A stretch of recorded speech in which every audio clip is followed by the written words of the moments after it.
Do I have you there, Councillor Morgan? Yes, you do. Let me know when you're ready to go. We'll pass the torch. Just give us one more minute. Yep, thanks.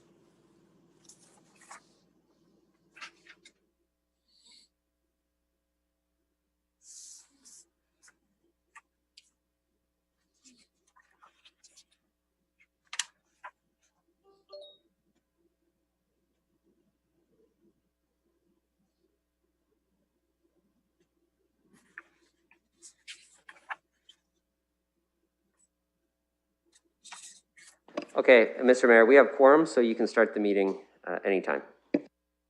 Thanks very much. I'd like to call the second meeting of the Strategic Priorities and Policy Committee together as we discuss the budget. I know there are some commentaries that we make, and one of the things that we will just mention briefly is that this is a virtual meeting during the COVID-19 emergency, and that City Hall is open to the public with reduced capacity and physical distancing requirements, but meetings can be viewed via live streaming on YouTube and the City website. The City of London is committed to making every effort to provide alternate formats and communication supports for Council standing or advisory committee meetings and information upon request. To make a request for any city service, please contact accessibility@london.ca or 519-661-2489, extension 2425. And to make a specific request to this meeting, please contact sppc@london.ca. And with that, I would like to turn the meeting over to the Deputy Mayor, our Budget Chair, Councillor Morgan. Thank you, Your Worship. Thanks for calling the meeting to order. I will ask colleagues for any disclosures of pecuniary interest. Councillor Turner. Thank you, Deputy Mayor. With respect to any items regarding funding for the Middlesex London Health Unit, I'll declare pecuniary interest as Middlesex London Health Unit is my employer. With any item regarding funding for Child Reach, an early on children's programming center for which receives transfers from the City of London, I declare pecuniary interest as my wife is an employee of that organization. Okay, thank you. Any further disclosures? Councillor Helmer. Thank you. On the municipal golf operating budget, declare pecuniary interest there as my father is an employee of the National Golf Course Owners Association and the City of London is a member of that organization. Okay, further disclosures?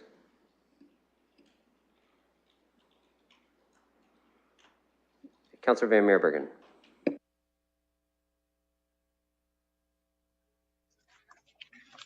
Thank you, Chair. I just signed on. I take it you're looking for disclosures of pecuniary interest or conflicts?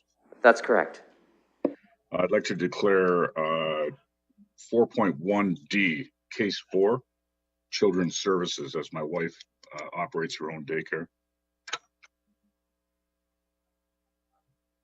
Okay, thank you. Any further disclosures? Okay. Seeing none, we have no consent items.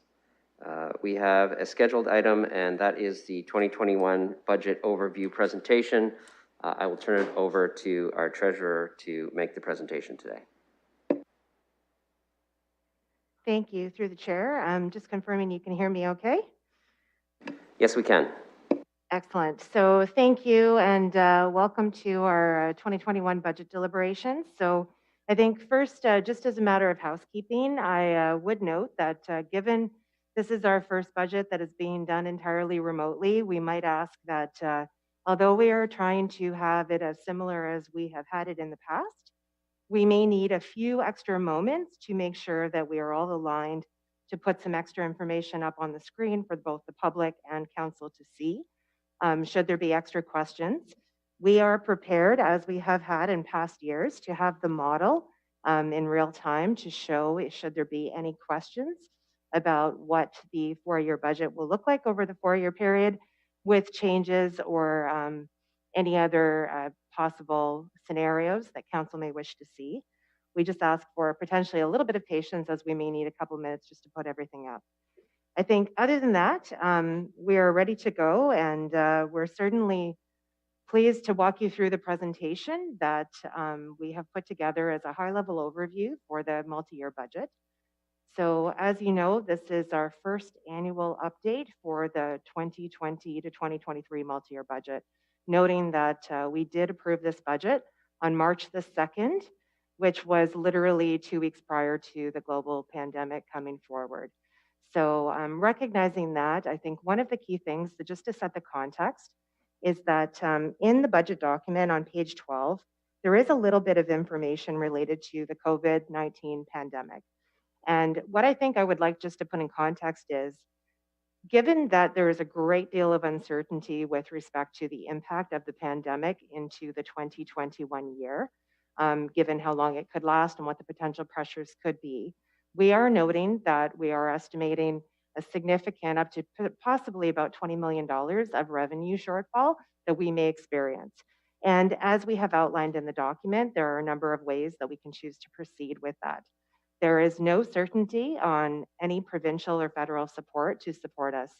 So it will be important that we're cognizant of what changes are made to be able to get us through 2021, knowing that it will be likely a transition year, and that any permanent reductions that we might see and learn about throughout the 2021 would be adjusted in future years. So I think just to set that context, and with that, I think we'll walk you through the presentation, and I'm going to turn it over to Mr. Murray, who will walk you through the very quick overview of the budget deliberations to set the stage for today. Perfect. So thanks, Annalisa. And as was indicated, we do have a few slides to walk you through just to provide a bit of high-level context to frame up the day and the process we'll go through. So slide 2 provides a bit of a recap or summary of the budget amendments that we did walk you through when we tabled the budget. These are the operating budget amendments that you'll find in the budget surlocks. I'm not going to spend a ton of time walking through the details of these, other than to note that one of these amendments does not have a tax levy impact. 3 of them have a 1-year tax levy impact, and the remaining 2 of these have a permanent impact to the tax levy. Slide number 3 recaps the capital budget amendments that are included in your budget surlocks as well. Again, we talked about these during the budget tabling presentation, so I won't belabor the point, but again, just at a high level, neither of the capital budget amendments have a tax levy impact. The one is a relatively minor adjustment to RBC Place's capital plan, and the other results in an acceleration of capital funding to 2021 to address some urgently needed repairs to our fire suppression system at the material recovery facility. So slide number 4 reflects the added budget amendments. So these budget amendments were not included in your budget surlocks. They have since been added to our budget website, and you'll also find them on today's meeting agenda. So budget amendment 9 is the screen-based industry strategy budget amendment, also known as the film and multimedia strategy amendment.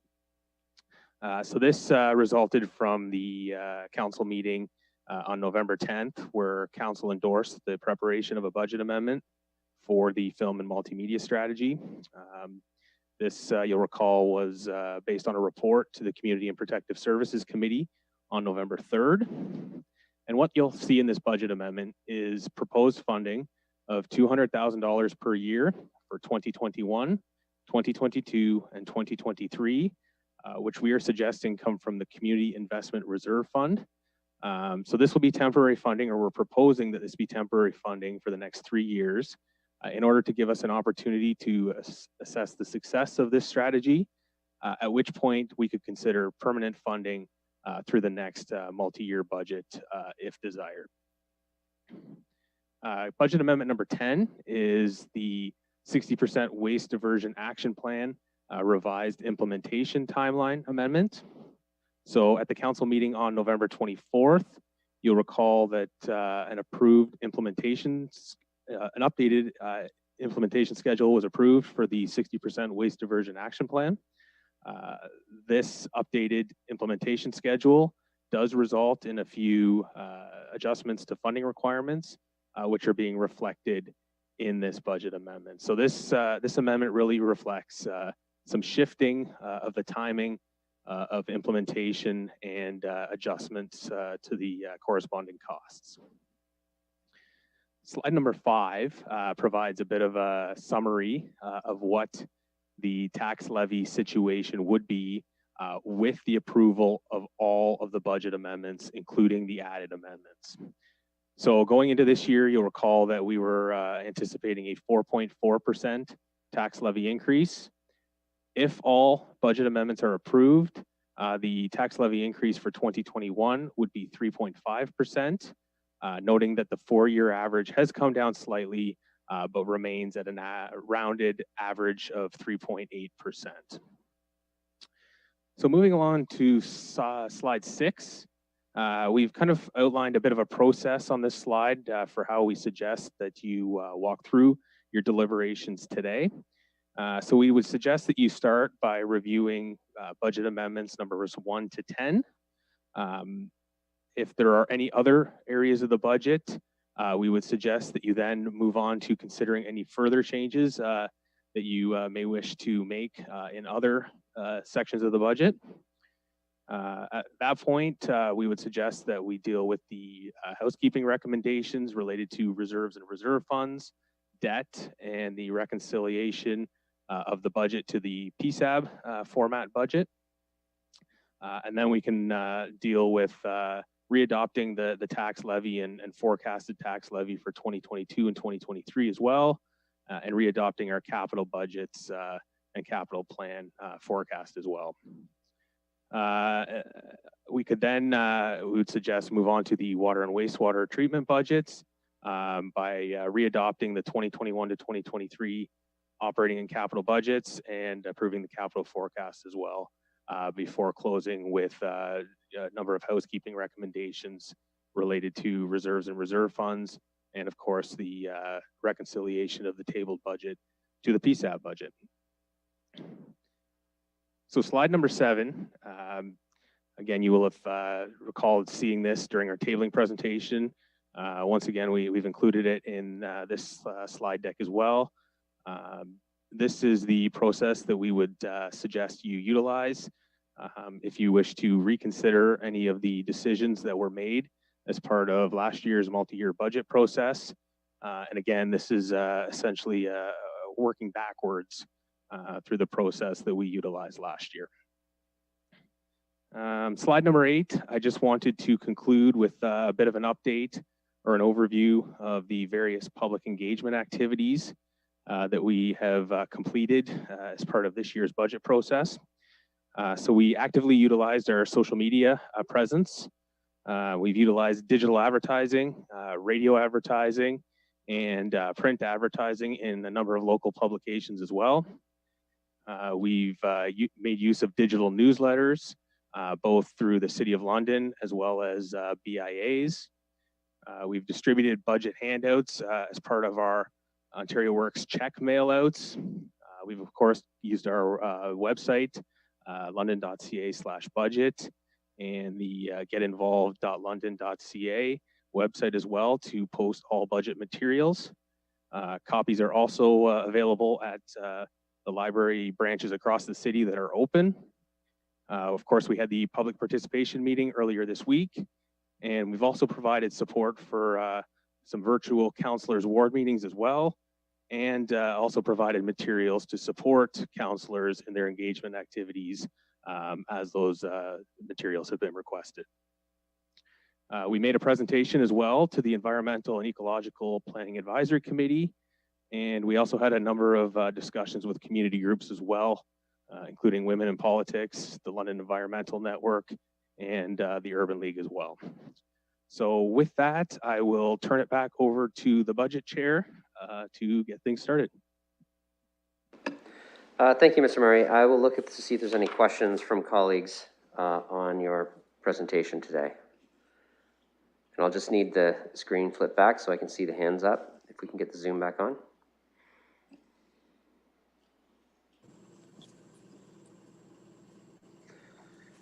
Okay, Mayor Holder. I'm good for the moment. Thanks very much, Chair. Okay, thank you.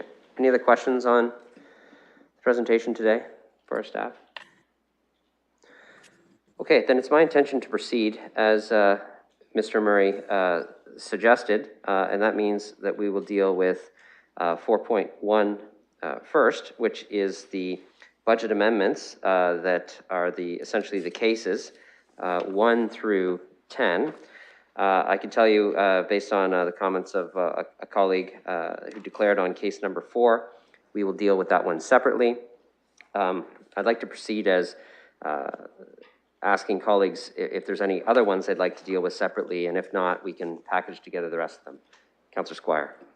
Case number 9, which is the film sector. Okay, others to be dealt with separately. Otherwise, I'll craft a motion of the remaining. And we can certainly take comments once we have the motion crafted, of course. Okay, so that leaves all cases 1, 2, 3, 5, 6, 7, 8, and 10 for a motion. Look for a mover. Oh, Councillor Turner, are you looking to pull something? Or are you looking to move it? Yeah, no, sorry. Just with respect to the 9 and 10, I think those are the ones that were new and not in the Surlocks. 10's the green bins, is that correct? Yes, 10's the waste diversion action plan. Yes. So you want I just mostly have questions about it, but we'll deal with it separately if you're going to have a line of questions. So okay, we'll leave 10 out. So what we have is 1, 2, 3, 5, 6, 7, and 8. We'll look for a mover for those cases. Councillor Lewis, seconded by Councillor Helmer. Discussion on the cases on the floor. Councillor Helmer. I'm not actually seconding them. I have questions about number 3. Sorry. We may have to go a bit slower in terms of getting people's input about what they want pulled. Sure, I'll do that. So you want 3 pulled then? We'll just deal with it separately if there's questions. I think that's easiest. Okay, we'll do that. Okay, 3 is out. And any others that colleagues would like to deal with separately? Councillor Turner. Just because the way it's meshed, the case 4 might have some implications to the early on budget, so I'll vote on that separately. Yeah, that one's being pulled separately for Councillor Van Meerbergen too. So. Oh, great, thanks. Okay, so I'll go over what's left, and then I'll give colleagues a chance to pull anything that's left. We have case number 1, RBC Place, promissory note forgiveness. Case number 2, RBC Place, capital plan. Case number 5, Middlesex London Health Unit, increased funding by the Ministry of Health. Case number 6, Ontario Works reduction in investment in 2021 in connection with the impacts of COVID-19. Case number 7, which is corporate services, administrative recoveries from water, wastewater treatment, and water boards. Case number 8, which is basically reductions to the corporate contingency budget. And so that is what is left. Would anybody like any of those dealt with separately? Councillor Turner. Sorry, when you had said there was a conflict on one, I thought you'd meant number 5, which is the one I have a conflict on. So if that could be pulled as well, please. No problem. Okay, so now we got 1, 2, 3, 6, 7, and 8 left. Oh, sorry, 1, yeah, sorry, not 3. 1, 2, 6, 7, and 8. I'll give colleagues time just to review that. I have Councillor Lewis as a mover, and I would look for a seconder. Councillor Pelosa. I'll just wait to make sure everybody's comfortable proceeding. And of course, the motion will be up on the screen, so hopefully everyone is logged into eScribe, so you can certainly review that once we pop it up for voting. Okay, so if there's is there any discussion on those items? Or has everything been pulled that people want to discuss? Okay, sounds like we can vote on those. So I will open the voting on this motion, which is motion to approve budget amendments number 1, 2, 6, 7, and 8.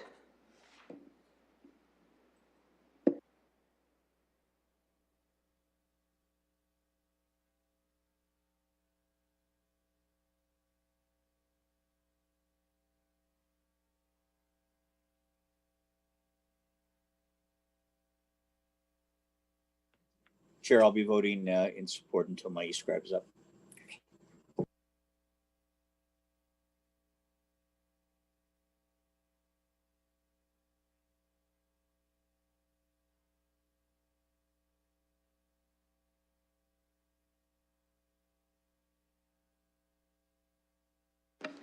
Closing the vote, the motion's passed 15-0. Okay, we'll deal with the rest as one-offs. So I will deal with case number 3 first. I'll look for a potential mover and seconder. Actually, you know what? I think this had a comment, so I'll go to Deputy Mayor Helmer first or Councillor Helmer first. Sorry, I'll get used to that. Councillor Helmer first for the for comments on case number 3. Thank you. Through the chair, I wonder, it seems like there's no way of avoiding this, so I think I'm supportive of the budget amendment, but I just wanted to make sure I really understand what exactly has happened here and why the amendment to the capital plan is necessary. So I wanted to give staff a chance to put this in context and why we have to increase the capital budget for this, and that there's not another way of covering the cost. Thank you, Mr. Chair. I can start, and then Mr. Stanford is also on the line and can answer some of the details. This is a question of the timing of the expenditure.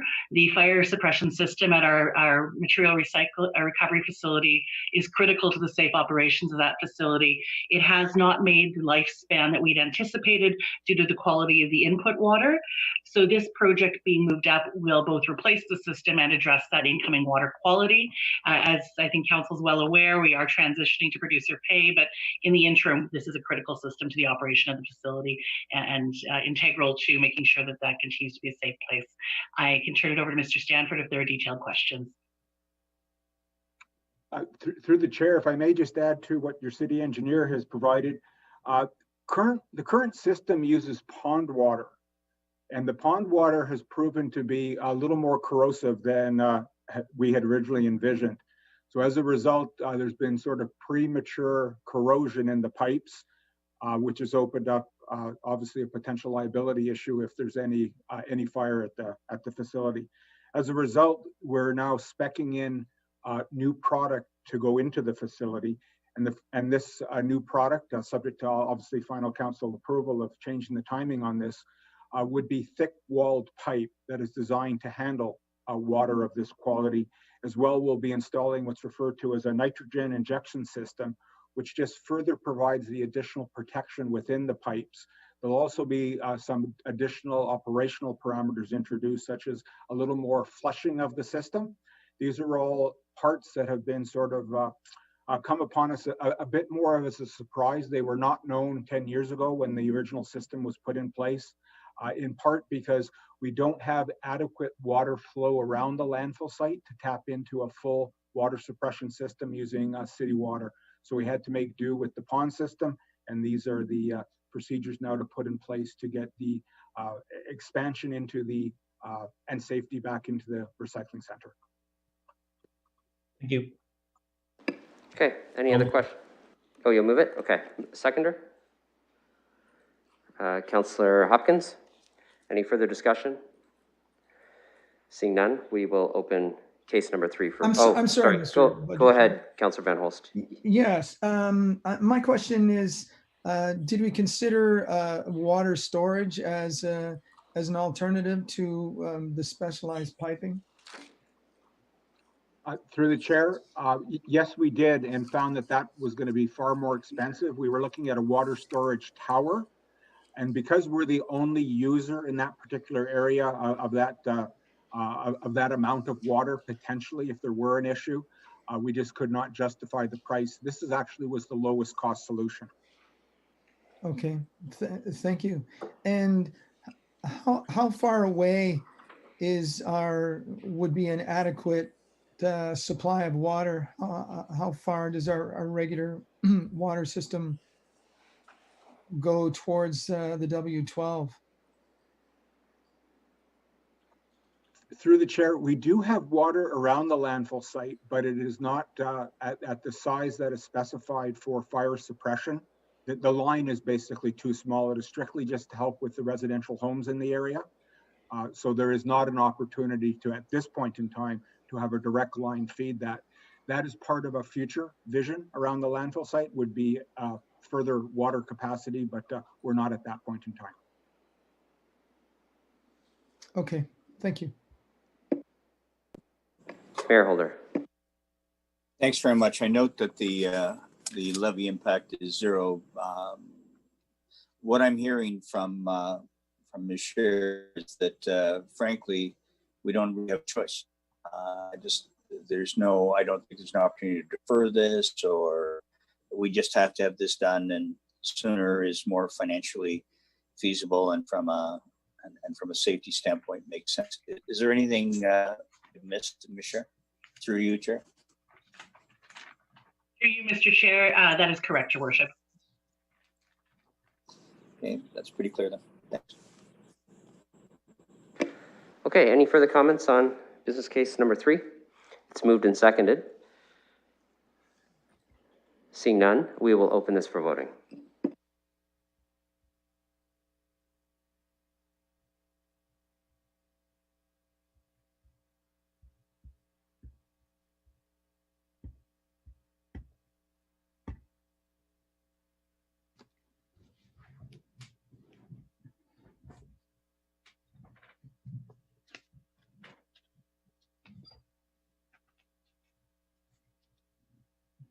Closing the vote, the motion's passed 15-0. Okay, case number 4, Children's Services. There were a couple of conflicts declared on this, so I'll look for a mover and a seconder in any discussion. Councillor Lehman, seconded by Councillor Pelosa. Discussion on this one? Councillor Helmer. Thank you. Through the chair, I wonder if city staff could give us a sense of how uncertain the picture is for the expansion, and what the possibility is that, partway through the year, there might be movement on this front.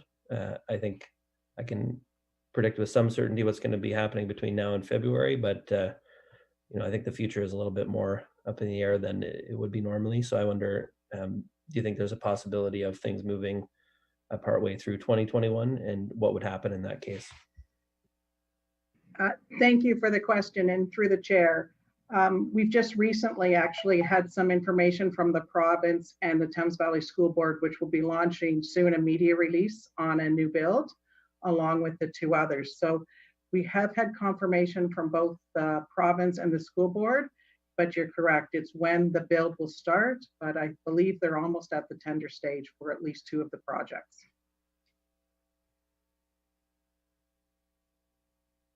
Go ahead. So if those projects go ahead and are tendered and are constructed, do you think it's possible that the operational funding would be needed before the end of 2021? Thank you. And through the chair, in the past, depending how quickly the process is, in the past, we have seen childcares open by, for example, September 2021 or the fall of the year of construction. However, not knowing for sure what 2021 looks like, I can't guarantee that, and I'm sure the school board can't either. So it's a question and an unknown. Thank you. So I think I'm happy to support this amendment. I'm very sensitive to the fact that childcare is desperately needed in the community, and as soon as we can get more spaces created, the better. And I think we have to be aware that, if things move well with those projects, that we might have a bit of a budget pressure the other way partway through the year, and that's why I wanted to ask about it. But I'll support the amendment that's in front of us right now. Any further comments or questions? It's moved and seconded. Okay, seeing none, we'll open business case number 4, Children's Services, for voting.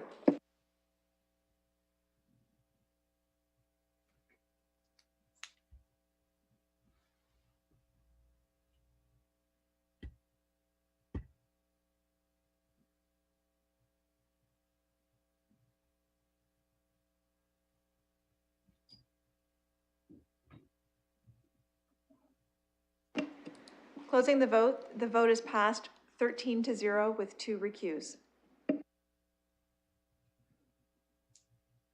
Okay, business case number 5, Middlesex London Health Unit, increased funding by the Ministry of Health in 2021. I'll look for a mover and a seconder. Councillor Cassidy, seconded by Mayor Holder.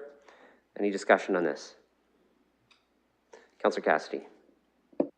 Thank you, Mr. Chair. I just wanted to point out that this is the funding increase that we were expected to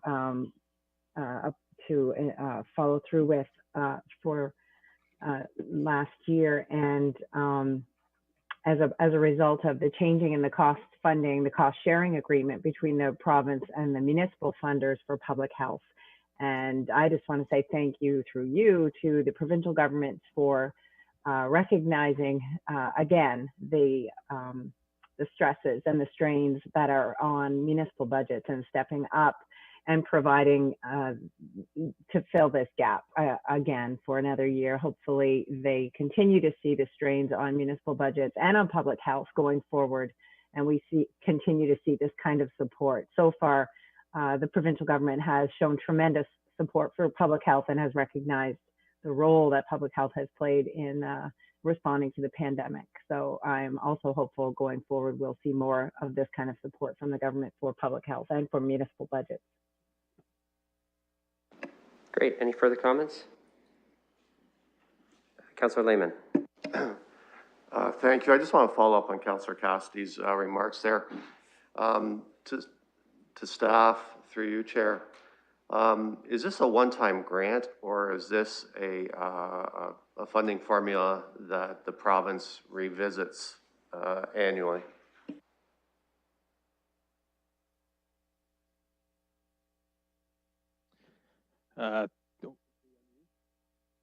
Through the chair. So I can advise that this is part of a was intended to be a shift to a 70-30 provincial municipal cost sharing model for public health that was started last year. And there was the potential that could continue into this year as well as we transition closer to that 70-30 split. We've been fortunate that the ministry has announced one-time funding for both 2020 and 2021 in relation to providing additional mitigation funding to avoid the increase to municipalities. I will note, however, that there is significant uncertainty beyond 2021. We just have no sense at this point in terms of whether the province will continue down their path to the 70-30 cost share or whether that will be reconsidered. Thank you. Any further questions, comments?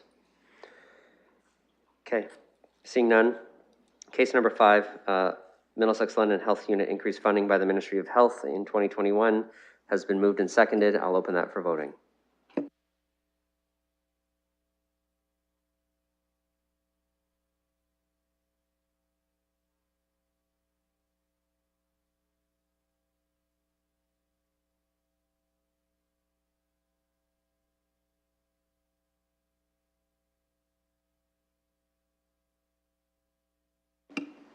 Closing the vote, the motion's passed 14-0 with 1 recused. Okay, case number 9 is Parks and Recreation, implementation of strategic objectives related to growth in the film sector in London. I'll need a mover and a seconder, and then there's a submission from Councillors Van Holst and Councillor Squire. So I'd like to get it moved and seconded first, but Councillor Van Holst, you go ahead. You're muted, Councillor. I'm happy to move that, Mr. Budget Chair, and speak to that as well. Okay, and I assume Councillor Squire is seconding it? Are we talking about the amendment now? I think Councillor Van Holst meant to move the amendment, and I'm going to second that. So we're at committee, so you're more than welcome to move your amended amount right off the bat. You don't have to move the original case. So go ahead, Councillor Van Holst. Okay, thank you, Mr. Budget Chair. Perhaps I would move the original, the business case as well as its receipt. I'd move the referral of the community ideas to staff, and then perhaps we could have the discussion afterwards. Perhaps after we vote on those items, we could move the change in the proposed change in the budget. No sense in discussing that if we don't pass the business case first. So is it fine if we proceed in that direction?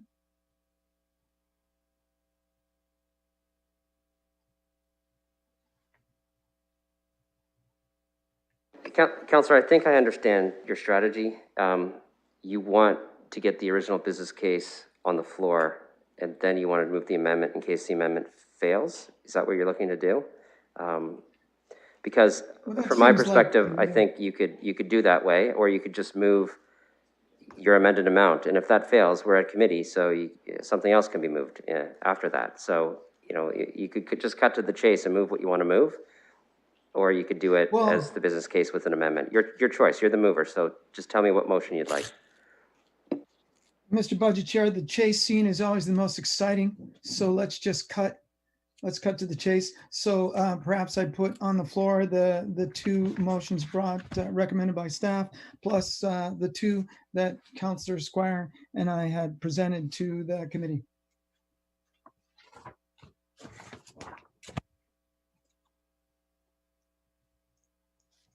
Councillor Squire. I think just to make it simple, we move the amendment, the two amendments that are brought forward by Councillor Van Holst and I, and if they fail, then we can move the original business case in submission. I think that's really straightforward and easy to do.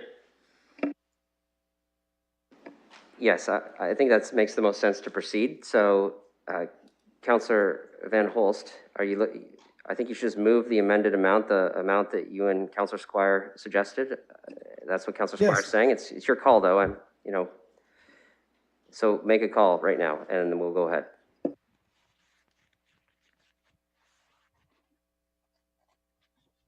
Okay. Let's move the original case first, and let's pass that, and then discuss the amended amount in case some councillors are hesitant about the second amount. So the proper way to proceed would be to put the original business case on the floor and then to table an amendment to it, Councillor. So if you want to put the original business case on the floor, you and Councillor Squire could do that. Then you could immediately amend it. We'll vote on the amendment. If it passes, then we can vote on the case as amended. If it fails, the original business case will still be on the floor. How about that? Okay, that sounds great. Okay, so the original business case moved by Councillor Squire, or moved by Councillor Van Holst, seconded by Councillor Squire. I'll go to Councillor Van Holst, who wants to make an amendment on this business case. Thank you. So I'd like to put an amendment to increase the budget from 200,000 a year to 300,000, and that was seconded by Councillor Squire. And let me just confirm that. Seconded by Councillor Squire. Yes, go ahead. Yes, thank you. So the reason for this amendment is there's a number of them. I would point out that this was the original amount requested in the summertime when we were looking at taking advantage of the film industry's opportunity for COVID, because we see that production is going to be increased now that there's been not much production taking place, but a lot of writing taking place. So the other thing I'd point out to my colleagues is that the amount put forward by staff, it was a conservative amount, and it would give us a film budget. It's very much like the music industry budget, so pretty much on par. However, the film industry, if we're really going to take advantage of our competitive opportunities, we'll need a little more of that. some reasons that the film industry is different than the music office, for instance, is that it's a new industry that we're trying to bring to London. So this is, we're not just developing an existing industry, we've got to bring something new to it. The scope of film is much broader than that for the music industry. The requirements for travel are much greater. And so there's a number of pressures that would have us require a larger budget if we're going to do well. And all that, those funds are available in that same reserve fund. So there's the amendment, and I would like to also just take the opportunity to thank staff for their work on this sector, especially in the last year. We've accomplished a great deal, and so I'm very excited. I think London is about to experience a big win because of this. And at that point, maybe I'll turn the discussion over to my colleagues. Okay, thank you. I have Councillor Squire next on the list. Thank you very much, Mr. Chair. And this amendment, you could probably call it the odd couple motion, because you've got two different sort of ways of looking at things that have been brought to this issue. So I am Felix Unger, and my colleague can be the Oscar Madison of the situation, with no insult intended.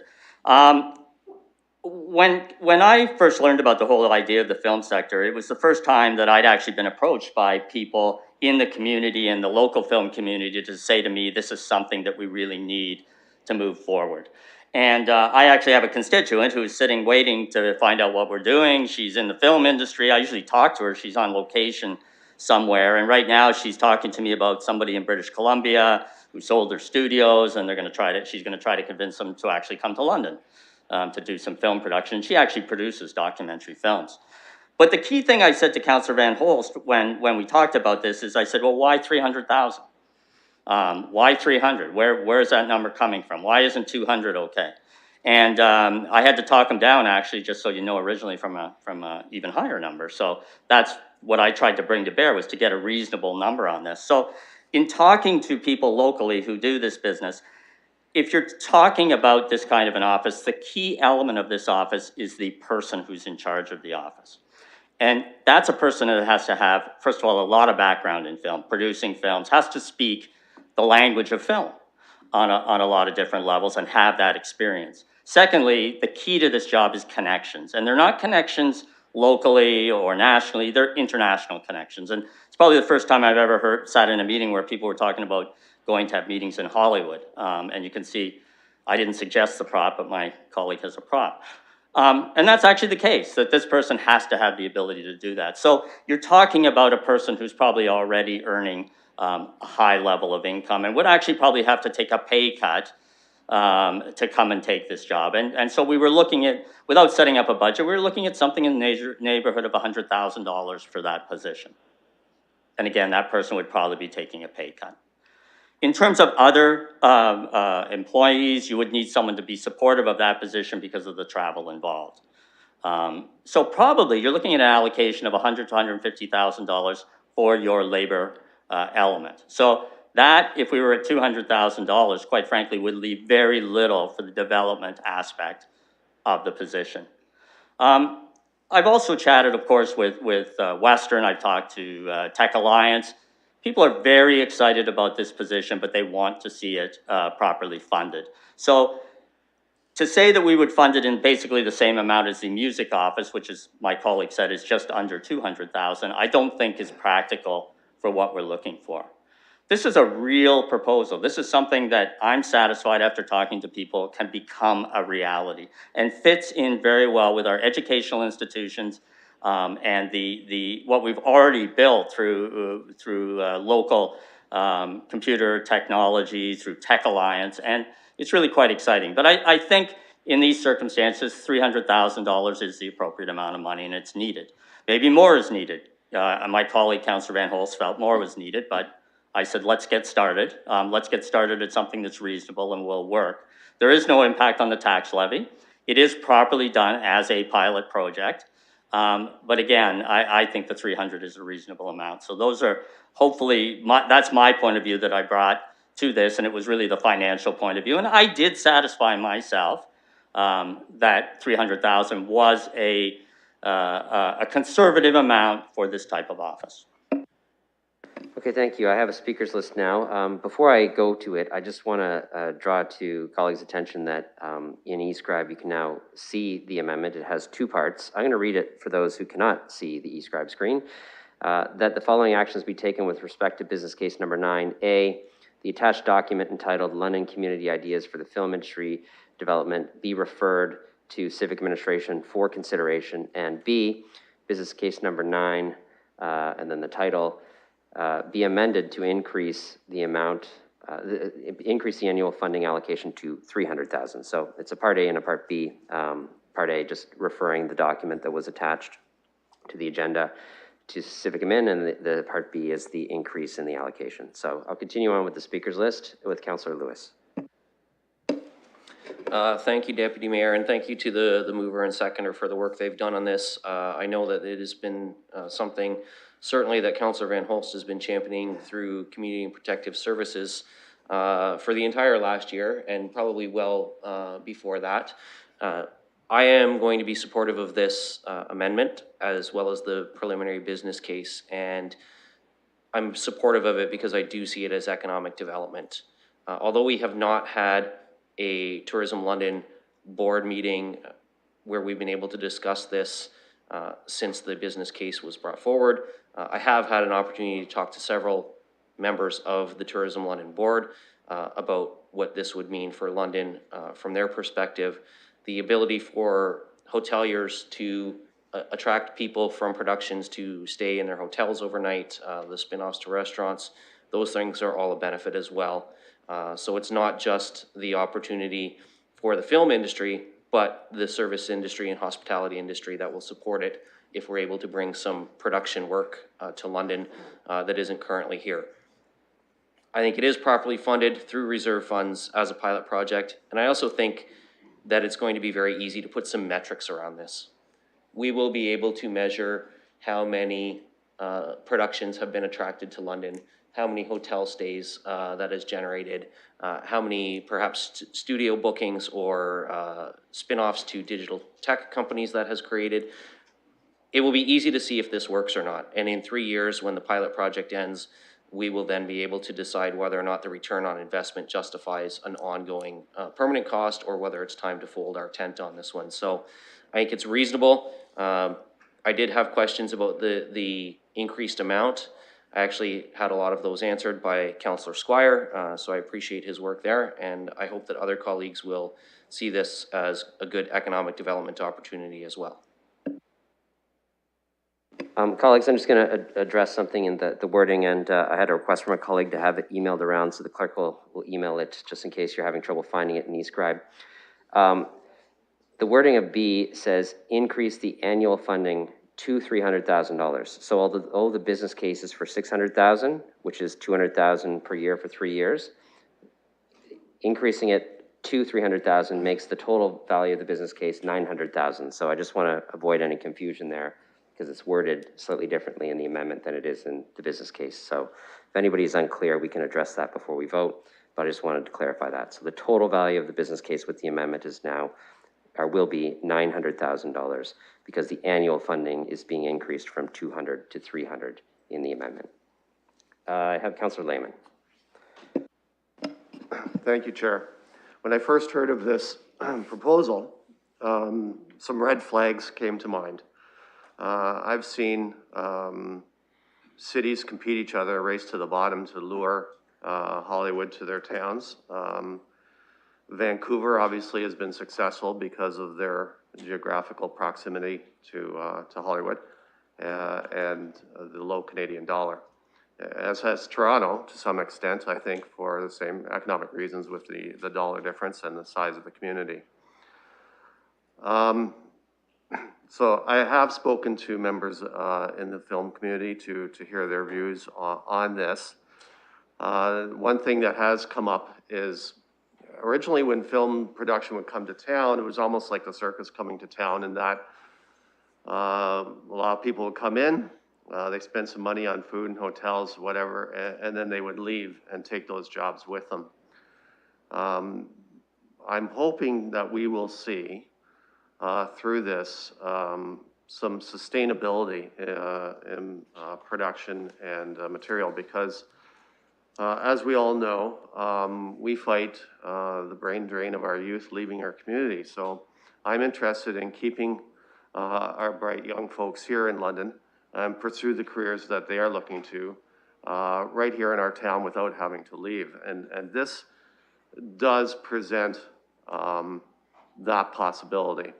And the other change too is film production used to be on big films, and in this day of smaller media streams, we're seeing the growing need for content on a micro basis. So I think as we move into the future, that might also provide some possibilities where it will not just be a big billion-dollar Hollywood production, but things on a much smaller scale that would allow communities such as London to tap into. Finally, when we're talking about close to $1 million here, and we're spending that kind of money in these times, you hear the term investment. So I guess, what is that return? What are we looking for as a return on that $1 million investment? And I want to go to staff and ask them, has there been a discussion of the metrics that we're going to be using to determine after 3 years of this pilot what the true return is to London, and not in terms of obviously true hard dollars, but in terms of sustainable jobs created.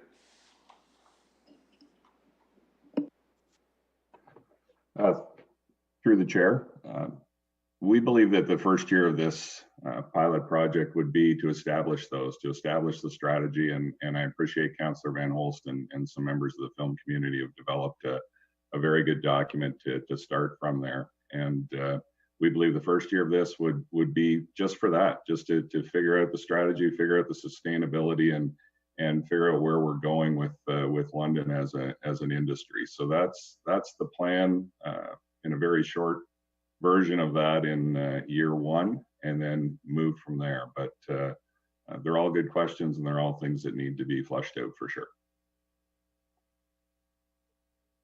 Okay, thank you. In 3 years' time, I might be here asking to see that return. We'll see who's there at that time.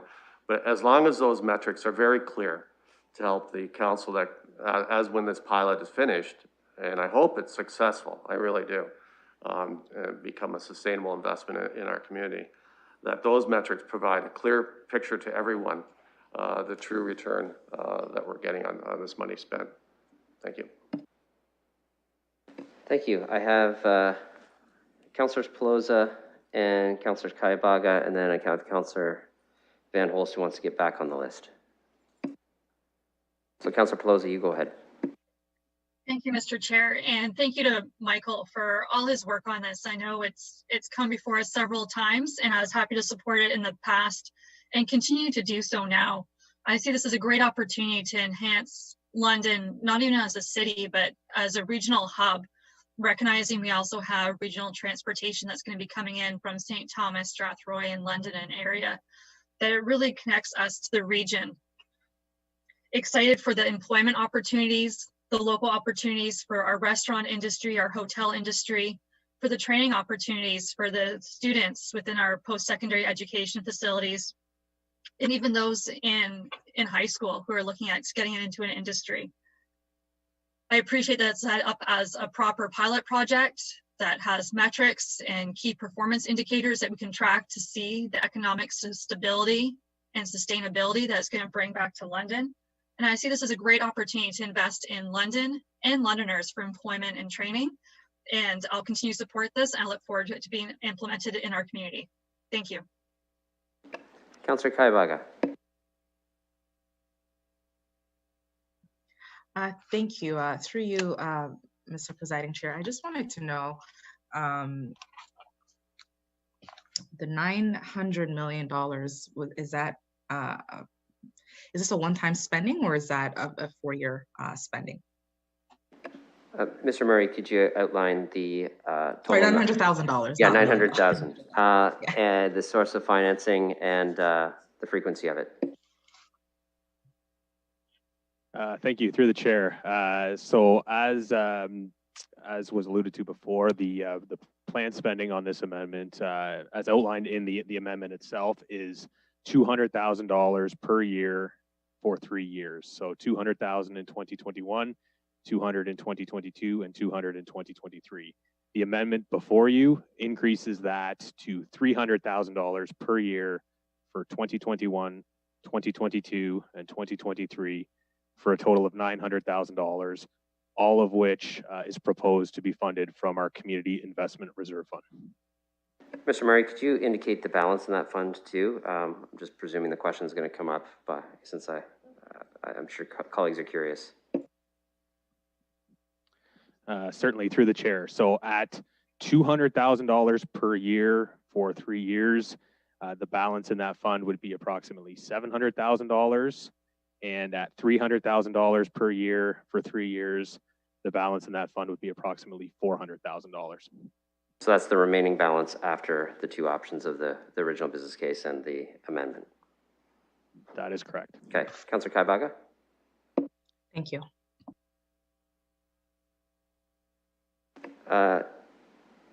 Councillor Van Holst, I had you next, but I have speakers who haven't spoken yet. So I think I'm going to go to the ones who haven't spoken yet, and I'll loop back with you. I have Mayor Holder next, and then Councillor Turner.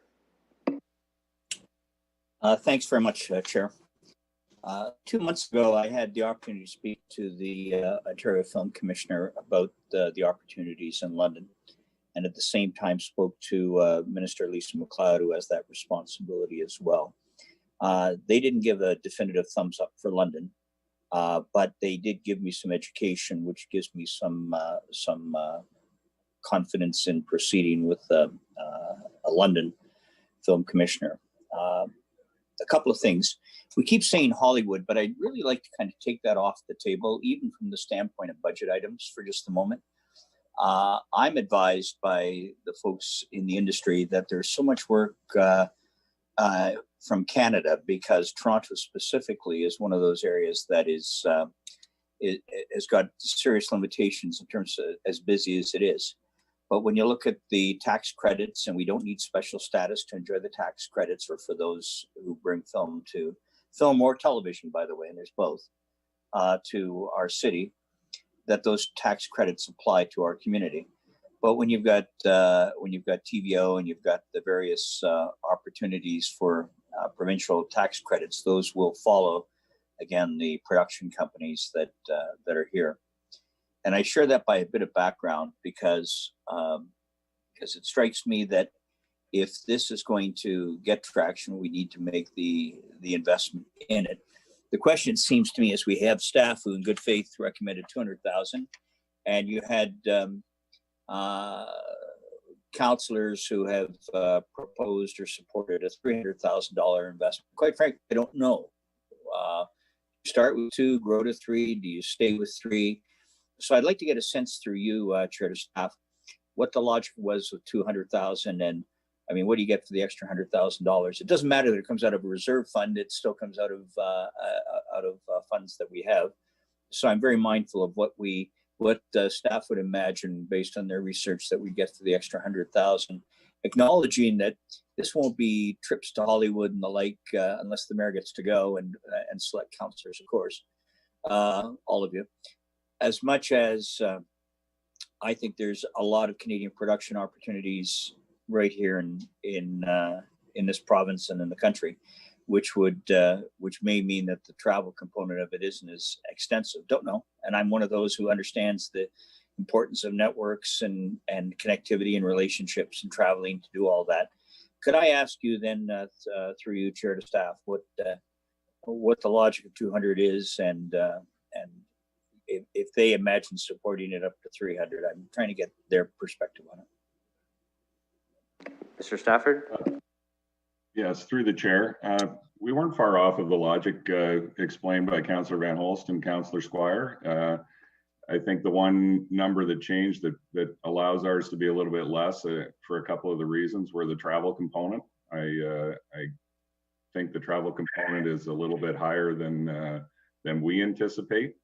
I think certainly in 2021, we think there's work to be done to develop the strategy, as I mentioned earlier, develop those key metrics, develop the sustainability, the contact lists, all of those types of things. So a lot of groundwork that needs to occur in that first year. So we certainly believe for the 2021 that the number was there. I had discussed a little bit with the councillor around maybe stepping this and bringing it forward in a process next year if we determine that there's a need for that. So that was our reasoning behind the 200. The other component that Councillor Squire brought up was a support staff component that he brought in the range of, forgive me if I'm wrong, but in my understanding around that $50,000 mark. But we believe that early on the support staff from various other entities, whether it's Tourism London and LADC and our current film office, the support that we have there, that we believe we could lend to this. We believe in the film liaison person, film commissioner, film officer, whatever title we end up determining it to be. I think we're in the same ballpark as far as what we believe that salary would be to attract a person that could take this role and lead this role. So I don't think we're very far off there. I think we just have different thoughts around the support dollars that would need to happen there and around the travel dollars that would need to happen there. We believe the first year would be a little bit more reactive and a little bit more research and a little bit more engagement in our own community and maybe in neighboring communities. So I think that's the difference that you see in the funding model that we presented versus the funding model that was presented by the councillors. So, Chair, what happens then in terms of any budget dollars? Let's say we allocate 300, but by virtue of some of the comments that Mr. Stafford just shared with us, let's say we spent, I'll just throw a number out, 250 and not 300. What happens to that 50? Does that get rolled in, or does that use it or lose it? How does that work from the standpoint of the fact that it's come out of reserve for this purpose? Through the chair, I might pass that off to my colleague Kyle to answer that exactly. I certainly know what happens when our operating dollars, but with the reserve fund that we're looking at, I'll pass that question off to him if I could. Thank you, through the chair. So if the funding was not fully utilized in any given year, it would simply remain in the reserve fund. It would not be drawn from the reserve fund and would be available to use as either future funding for this initiative or another initiative as approved by council.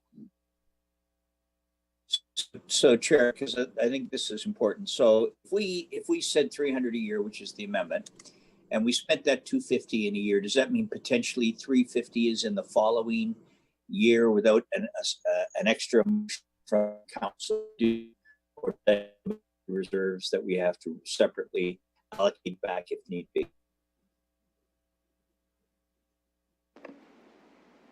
Mr. Murray, did you catch that? I know it broke up a little bit. Yes, that would be the case if there was reduced spending in 1 or 2 years. Offsetting increased spending could occur in a subsequent year without a council approval. Okay, so they don't. So, Chair, through you, so they don't have to use it all to have the access. I mean, I'm just trying to understand from a business standpoint how they would do that. Because of that, I was going to move motion to, or an amendment to it, to reduce the first year, but based on what I've heard from Mr. Murray, I can get there with the 300,000 per year, and I'm making that as a point because I think to me the strongest argument here is the economic argument for this. But through you to staff, where do they anticipate at this point would this film officer's role lie? Where would that person be hanging out? Has that been decided as yet? Through the chair, that's certainly one of the questions, and I think that hasn't been decided yet. We've certainly talked with partners in tourism and partners in LADC and Arts Council and our own shop and our own economic area with Mr. Kotzeva's shop. So we're not determined yet. I think that's part of the strategy and part of the determination as to where the role best fits. And there's several reasons for all of those different locations. And you know, whether it's policy development, whether it's proactive, whether it's traveling to Hollywood, like you mentioned, there's all of those things that have a better fit in different locations, and we still need to work through that. Thank you, Chair. Councillor Turner. Thank you, Mr. Chair. So I've been listening closely to this. It's always an intriguing idea to get into a new area of service. The question whenever we expand our roles and move into new areas is it worth it, and what's the trade-off for it? There's an opportunity cost, obviously. Anytime we spend money one place, it means we don't spend money someplace else. And we have a number of things that we are directly responsible for. Economic development is one of those really weird things because it's really challenging to determine what its return on investment is.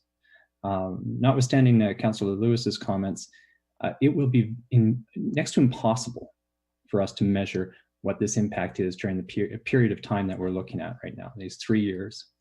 Our economy is, there's nothing that's business as usual right now. So to find a baseline to compare it to, as we move through the next 3 years, as our economy is recovering, to say what impact this office will have, especially when we use metrics like hotel stays and restaurant use and supportive services. We don't know what that's going to look like in any industry. And so I think it would be incredibly challenging for us to figure out what the impact of this office will be. The second part is using reserves for operating expenses, even in a pilot project, is not a good idea. It leads us to a position where we either have to fund it or we don't, and it has to come into core budget. Reserve funds are good for one-time expenses, capital expenses, things like that. They're not really good for operating expenses. And I think if we found ourselves in a position where we're saying, okay, we're still not quite sure of the metrics 3 years from now, and what the return impact has been, then we're going to have to make a choice, and it's often a difficult choice. And if the choice ends up being at that point that we're not totally convinced, then we have to pull the plug on the operation, and somebody loses a job. We can get around that by identifying this as a contract, but contracts for 3 years are not great ideas either. A contract for a year while you're trying something out sometimes makes sense. I think the other part is it's really difficult for us to identify what the incremental return on investment is. I mean, the initial proposal was for 200,000, now it's 300,000. We don't know how much more we get. And the mayor asked, what do we get for that? So we know what we can buy for it, but we don't know what we get in return for it. We don't know if that ends up being incremental, if it ends up being a multiplier, or if it ends up just being marginal by spending more money on this opportunity. I think this is one where we really want to think about kind of the crawl, walk, run scenario. Start it out, see if there's interest, and try to figure out if that is generating the work. If it is, and we need more space and more room to grow, then we can fund it at a higher level. As we see that grow, we can continue to fund it at a higher level. So generally, I mean, the challenge is this becomes a bit of a hit on the budget when the pilot is over. And it uses a significant amount in this reserve fund. So we just heard the description of what would be remaining after we made these draws. So I'm not supportive of the amendment. I'm still questioning whether I'm supportive of the initial, but I think in this time, it's a challenging proposal to get into a new area of service when there are areas of service that could really use the support in other places, especially if we were to look for those opportunities for one-time investment. Okay, thank you, Councillor. I have Councillor Van Holst, Councillor Squire, and Councillor Kayavaga. Great. Thank you very much, Mr. Chair. Some wonderful comments and some good questions from my colleagues. Again, speaking to the amendment, one that we need to attract someone who's got a lot of experience, because that will give us the competitive advantage. That'll let us get off the ground running, or at least walking, but definitely not crawling, which is what we don't want. Now, we've missed some opportunities in this sector so far, just because of some delays. You recall, we put this forward 3.5 years ago first. So, but however, the best opportunities are coming up.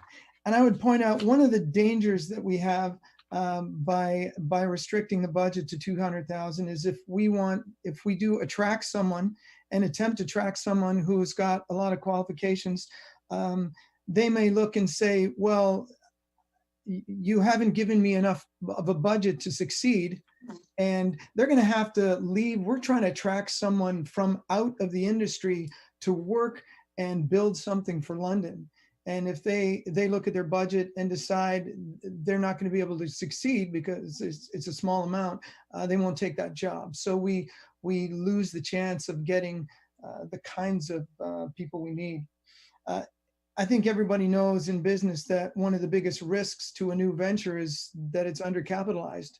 And so again, we need to make sure that we've got enough here to take advantage of the opportunities that are coming.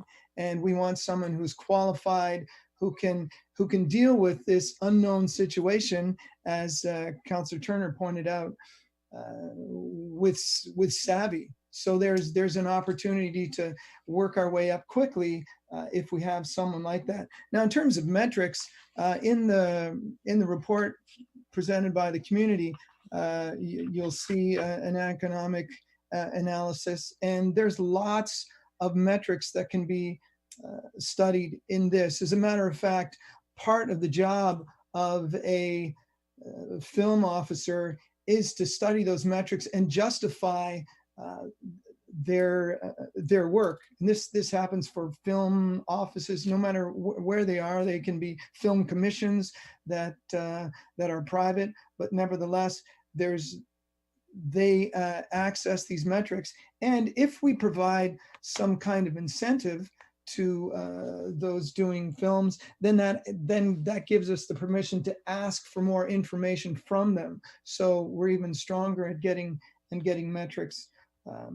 And on top of that as well, those kinds of arrangements allow us to have them participate in mentorship programs with our students in the area. So there's some issues addressed there. I'd like to thank Councillor Lehman for his comments as well. The idea of turning London into a film hub where we've got sustainable long-term jobs is exactly the plan.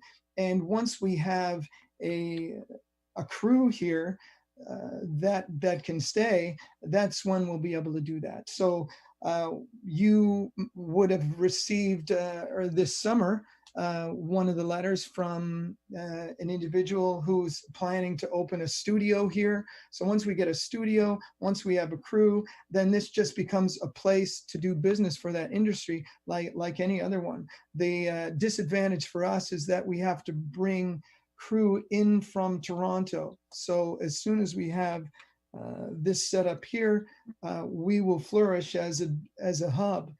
And the great thing about that will be the retention. And for me, this is a personal matter because I have friends in this industry that have moved away. And I would like to see them come back, and I would like to have my other friends be able to remain and work here, which is why there's so much passion about this. And I would point out that we're leveraging not only the opportunities here, but the passion of our citizens for this, which is clearly evident in the work that's been presented in that Film Ideas for the Communities. So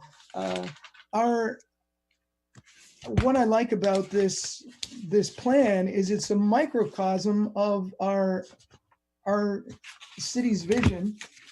Our city's vision is to be a leader in commerce, culture, and innovation, our region's connection to the world. So we pretty much check off that entire piece by moving forward with the film industry.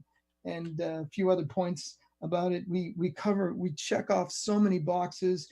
Economic development. Now this is less than $1 million to bring an entire new industry into London.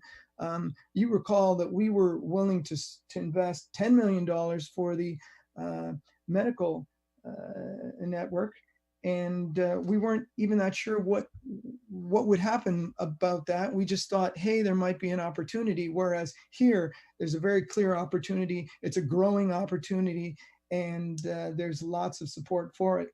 We're checking off the box of student retention, cultural investment, regional leadership, job creation. And I would say the nice thing about these jobs is they are different jobs. This isn't bringing in a new fast food restaurant where people won't want that job because they didn't want the job at the last fast food restaurant. Here, there's new careers for people. And when they move into those careers, other jobs are open up, and we'll get Londoners working again. I see this as a big chance for recovery for our hotels and restaurants, which is something we need from COVID. So this is definitely a response to COVID from our perspective, and it's an opportunity to take advantage of the openings that COVID has presented. So there's some of my points. So I hope that everyone will support the amendment so that we're resourced enough. And I would say that I was originally hoping to come forward with about $500,000 a year, and that reason the extra 2 was going to be potential financial incentives for that interest fee, because that's the way to use our city's size and resources to drag work this way. And a lot of those are great. They could take the form of gap loans, where you simply give them a loan. Can I keep you on track? Just stay on track. That's not actually part of the proposal right now, so I understand what you're saying, but let's keep it tight. My point, and thanks for clearing that up, is that there's opportunities for other investments or business cases, but I think that the film officer could bring those forward. But right now, we just got to make sure that we've got an excellent person who has the funds necessary and the flexibility, frankly, because we don't know how fast they're going to be able to get it up and going. And I hope that's going to be quick. So I do appreciate staff coming up with what would give us an office, but I want to have a very successful venture for this pilot. And if we do that, then we'll have the greatest chance of succeeding. So thank you. Okay, thank you, Councillor. I now have Councillors Squire, Kayabagha, Helmer, Hopkins, and Mayor Holder on the list. So I'll go to Councillor Squire. Thank you very much, Mr. Chair. And I hope I'm not a starry-eyed person who looks at this as an opportunity to travel to Hollywood or something like that. And I'm going to stay away from the levity then if people are going to jump on that a little bit. So I want to say one thing, and that is I heard from Mr. Stafford, and I think that's the difference between Mr. Stafford's approach and the approach that the community wants to take, is that the community wants to hit the ground running. The community doesn't want to spend a year determining metrics. They don't want to do that. They're ready to go. These are people who are experienced in the film industry. The first thing Mr. Stafford should be doing is finding the right person to head up this effort, hire them, and get them started on doing the metrics. They will be able to tell you how to make a film office successful. If we are going to bureaucratize this office, bring it into another department, have it reporting to 2 other people, spend a year developing metrics, in my respectful submission, I don't even know why we would bother doing it. The opportunity is going to pass us by. I see an office that is able to work independently. I don't know the last time we heard from the music office as to what they're doing. I assume they make some kind of internal report. So I know I'm speaking strongly, but I feel strongly about this. I feel strongly that we have to make a decision if we're going to get involved in this. And we have to make a decision to do it right. You know, I came here once with a plan to do student bus passes, and it came out of a contingency fund. And there was discussion about, well, should we do it because it's coming out of a contingency? We'll have to do it permanently. We do it permanently now, and it's resulted in huge increases in ridership at LTC. So I think this is an opportunity to say, we're going to take a little bit of a step to $300,000. We're not going to spend a year developing metrics and making plans. We're going to start right now, and that's what the industry told me. I sat down in a restaurant with a fellow who produces music for documentaries, and all of his work goes to Toronto. All of it goes to Toronto. So let's stop talking about Hollywood. I'm happy to do that. Let's talk about Ontario. Let's talk about the opportunities that the Discovery Channel has to produce documentaries that can be done in our area of southwestern Ontario. What are the metrics going to be? I think the head of the film office will do a very good job in telling us whether they're succeeding or not, because that person will be a talented person that if it doesn't work in London, they will find another place to make it work. So if you want to slow down and do it the way that may be suggested, I don't even think we need $200,000 a year. I think we could do it with $50,000 a year because we're going to spend the first year just developing metrics. I think we should hit the ground running. People are always saying in London, certainly students say to me all the time, at Western and Fanshawe, both of whom have film programs. They have people right there working in this area now. They're saying to me, when's London going to take that leap? When is London going to do something that it hasn't done before? So I implore you to support this at the level of $300,000 a year. Councillor Kaibaga. Thank you. Through you, Mr. Presiding Chair. I think a lot of the comments here have been very helpful to weigh a lot of stuff. I am going to ask, though, just to clarify, to understand that I really understood this correctly. Basically, this fund is to come up with a strategy to create the film office in London and in the region, basically. Is that what I'm understanding correctly? Sorry, Councillor, are you asking about the business case or the source of financing fund, what it's for? No, I'm asking about the business case. Okay. We would be allocating $300,000 to provide, basically to spend time creating a strategy for the film industry. Yeah, I'll go to Mr. Stafford to articulate what the $300,000 covers. Through the chair, thank you. Yeah, a little bit of misunderstanding certainly with Councillor Squire's comments. I appreciate those, but the office would be doing both simultaneously. It's not putting a person in a room to develop nothing but strategy.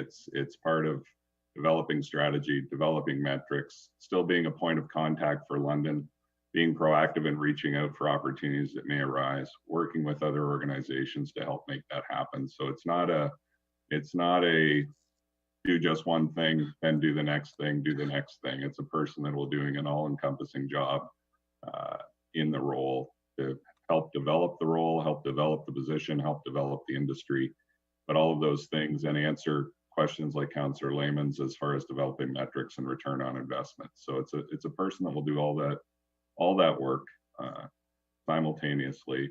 We just believe the number that we had was the correct number, but we have a difference of opinion in what that number is, and that's why the amendment came forward from the councillors. Thank you. Through you, Mr. Chair, again. So just wondering, given, that we're in the middle of a pandemic, and how feasible would this be for 2021? Through the chair, that was our thought as well. And as I mentioned, I think travel will be limited at this point as we look forward. I think there is some work that does need to be done as far as strategy and return on investment and metrics, that it's not, and that's where we come up with the number that we came up with. We believe that that's the number that will suffice as we look at, travel perhaps within our province and working with stakeholders in our own city and in our region and developing from the grassroots. But, that's where we differ in opinion, and that's why we've presented our number, and that's why the councillors presented their amendment. And just a last question to that, just piggybacking off of Councillor Squire's question around perhaps looking for internal or looking for students to be able to partner in this venue so we don't have to spend $300,000 in the middle of a pandemic. Is this something that would be possible to reduce the costs? Through the chair, I would leave that up to the film person to determine their best course of action there and develop the strategy there. Certainly there's been interest from both Fanshawe and Western and the students, and a way to keep the brain drain, as was referred to, from occurring. So that would certainly be something that we're looking at, and something the industry is looking at, and something that's the film person would need to look at as well. Thank you. So I think for me, based on the discussion that we've been having here, I do want to say that I absolutely support us moving into this direction. And I do think that it's something that even at the beginning of my term, I was really interested in pursuing and making sure that we can provide that opportunity to students in London and that revenue to come into London as well. I was a huge fan of The Handmaid's Tale that was also filmed, here in Ontario. And I just thought it would be, we do have some great venues here in London. But given the amount of money that we are trying to invest in this right now for a strategy in the middle of a pandemic, as the downtown councillor, I'm a little bit uncomfortable with the amount of money that we're spending in this in the middle of a pandemic. We have a lot of restrictions and we have incurred a lot of costs, and we are in a lot of crises where there's pandemics within pandemics right now. And I'm just uncomfortable allocating this amount of money into this right now. And I would be happy to revise this business case in 2022 or in 2021. Next year, we can talk about it, perhaps starting for 2022. But at this point, I'm not comfortable allocating $300,000 into this business case, just because we have so many other costs that we have to think about, and we have made so many sacrifices. And you look at our budget right now, the theme is lots of pandemic spendings and lots of pandemics cuts that we have to make. And so I'm not comfortable right now making this decision. I'm happy to have this conversation another time. Okay, thank you. I have Councillor Helmer. Thank you. Good discussion so far. I'm glad to see councillors bringing forward some slightly different alternatives to what staff are recommending. I think it's good that we explore these options and really flesh out what the best course of action is. I will say I think this is a promising area. I think it's also an area where, especially in the industry, when you're talking to folks, you're talking to people, many of whom are very good at telling stories. And I think they're good at pitching, and they're good at explaining why they need money to do things. And I think because of that, I cast a kind of extra skeptical eye on sort of what can be accomplished with this particular thing. I think we have to be pretty clear-eyed about what we're doing with the film office if we're going to set something like that up. And it's not clear to me, even having followed this issue for several years. I mean, it's been underway for a long time. Councillor Van Holst has been pushing it along for a while. What the real market failure is that this public investment is addressing. So if it's a great idea to shoot or produce movies in London, Ontario, how come the market isn't already doing that? How come they haven't figured that out at a scale that would be impactful? And there may be that, it's just a matter of some small public investment. You start to create a bit of a cluster, and then it kind of builds on there. From there, the market really looks after it after that. But I am a bit worried about mid-sized cities moving into the film space, seeing an opportunity, sort of all at the same time. You know, thinking, oh, we could all do this, and look, everything's kind of disrupted. Because I do agree that there is a disruption that's happened right now, and I think it's significant enough that, you know, potentially things in the future would be quite different. I can see some reasons to have some or all aspects of screen-based industry production or post-production happening in London. I think actually, from what I can gather from the various parts of that process, maybe in the post-production where we have a real opportunity. I don't think we have to do everything that's going on in a larger market where they might do all the different components of producing movies or TV. It could be that just some of those things are really competitive in London, and we could really specialize in that area. So I'm certainly open to the idea of the city investing some money in here. I'm not convinced about the source of the financing. So the Community Investment Reserve Fund is a very good, flexible fund that can be used for a whole range of things.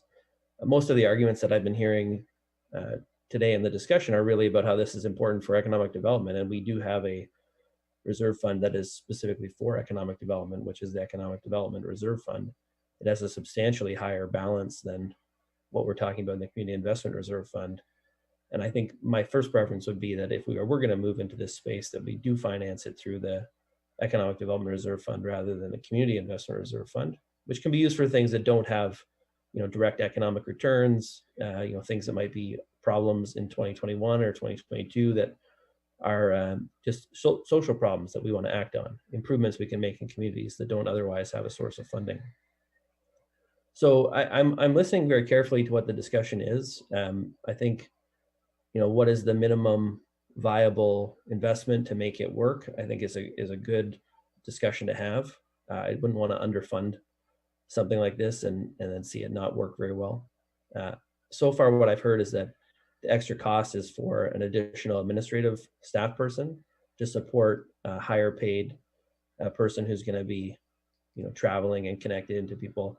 I'm not really convinced by that right now. I guess I'm more in the, yes, we should put the money into the one position and make sure that we're hiring the right person there. I'm not so sure about the administrative support position, certainly not immediately. I just don't see people being out of the office and traveling around like they might have been in the past, certainly in 2021. So, you know, I'm listening to the debate. I think at this point, I'm not really supportive of the 300,000 draw.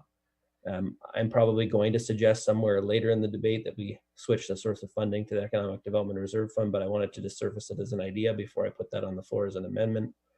And, you know, something that's between the 900,000 that's being suggested and the 600,000 that was originally on the business case is probably where I hear a pretty good consensus. So I don't see too many people saying we shouldn't do this at all, which I think is a good thing, because I do think there's some potential in this area.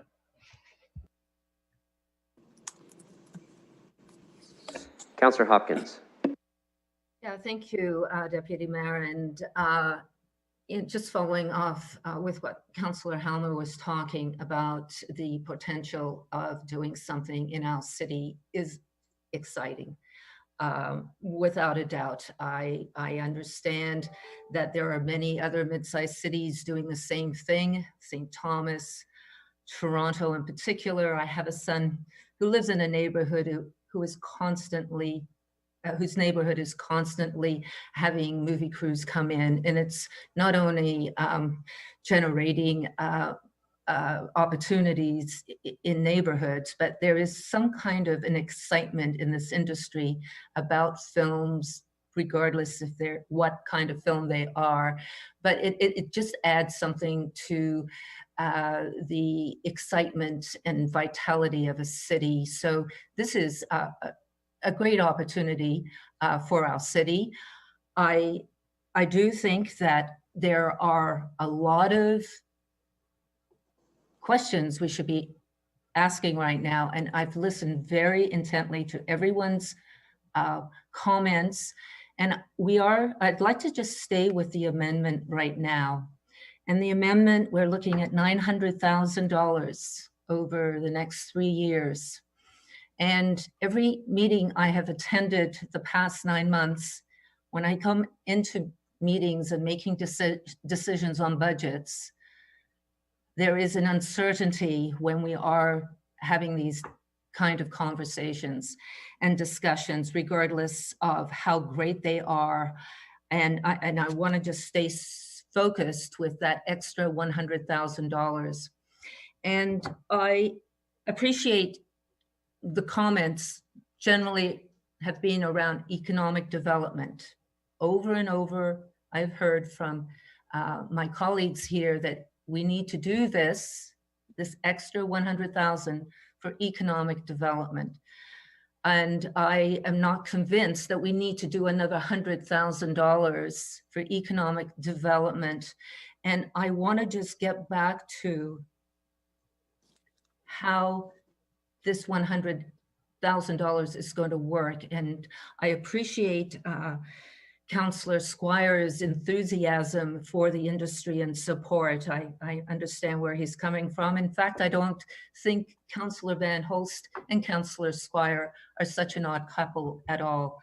But I do want to say that when I heard that there are almost two business cases here, Councillor Squire really said about hitting the ground running and the importance of getting this extra $100,000.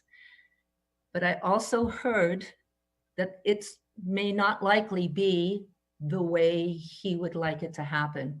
And that is a concern for me, because if we are going to be spending extra money, we should be able to understand how this money is going to be spent, and the metrics is going to be very important here.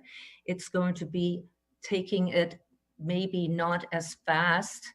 And I understand that because we live in uncertain times, and it's not as if we can control how things are going to be.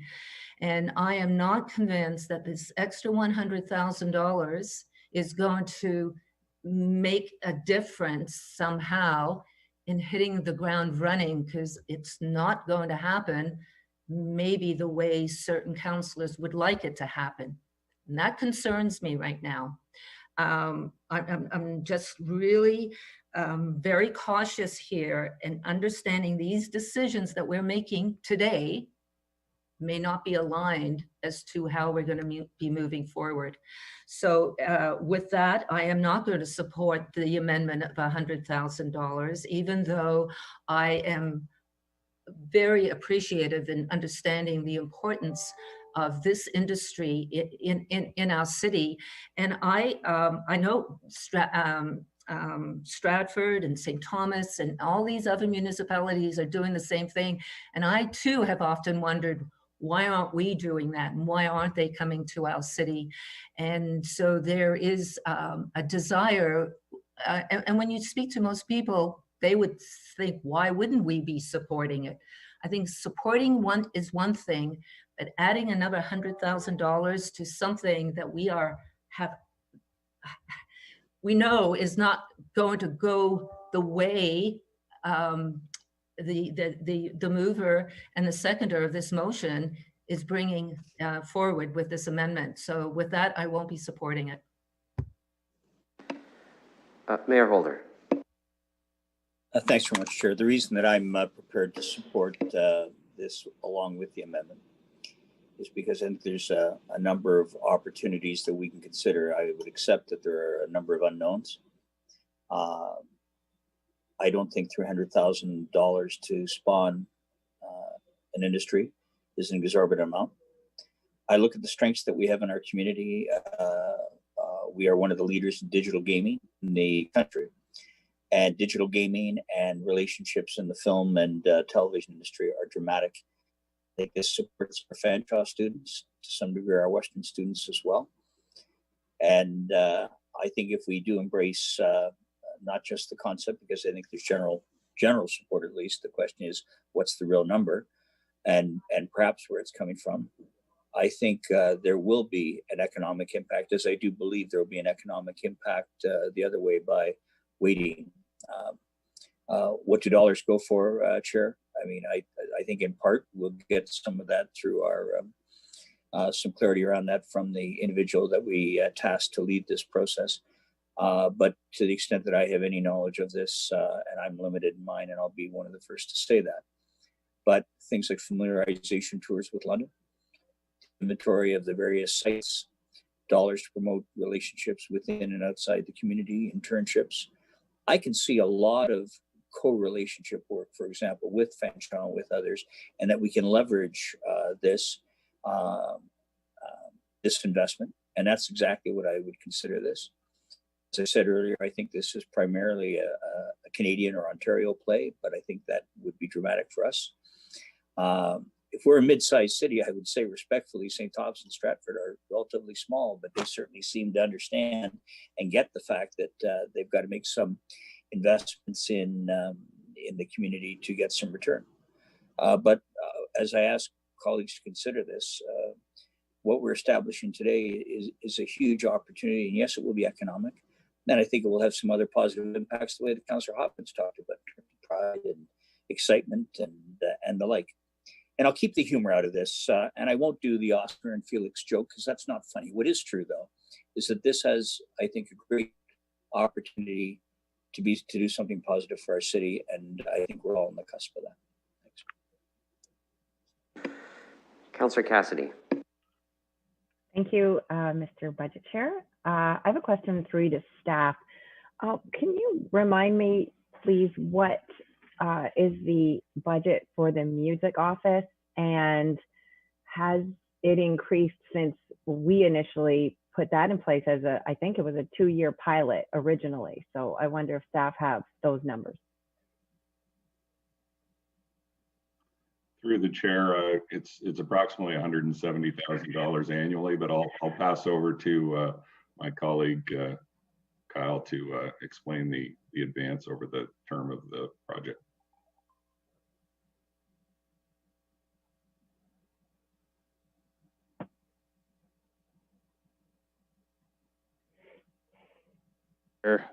We'll pull that information up and be back with you shortly.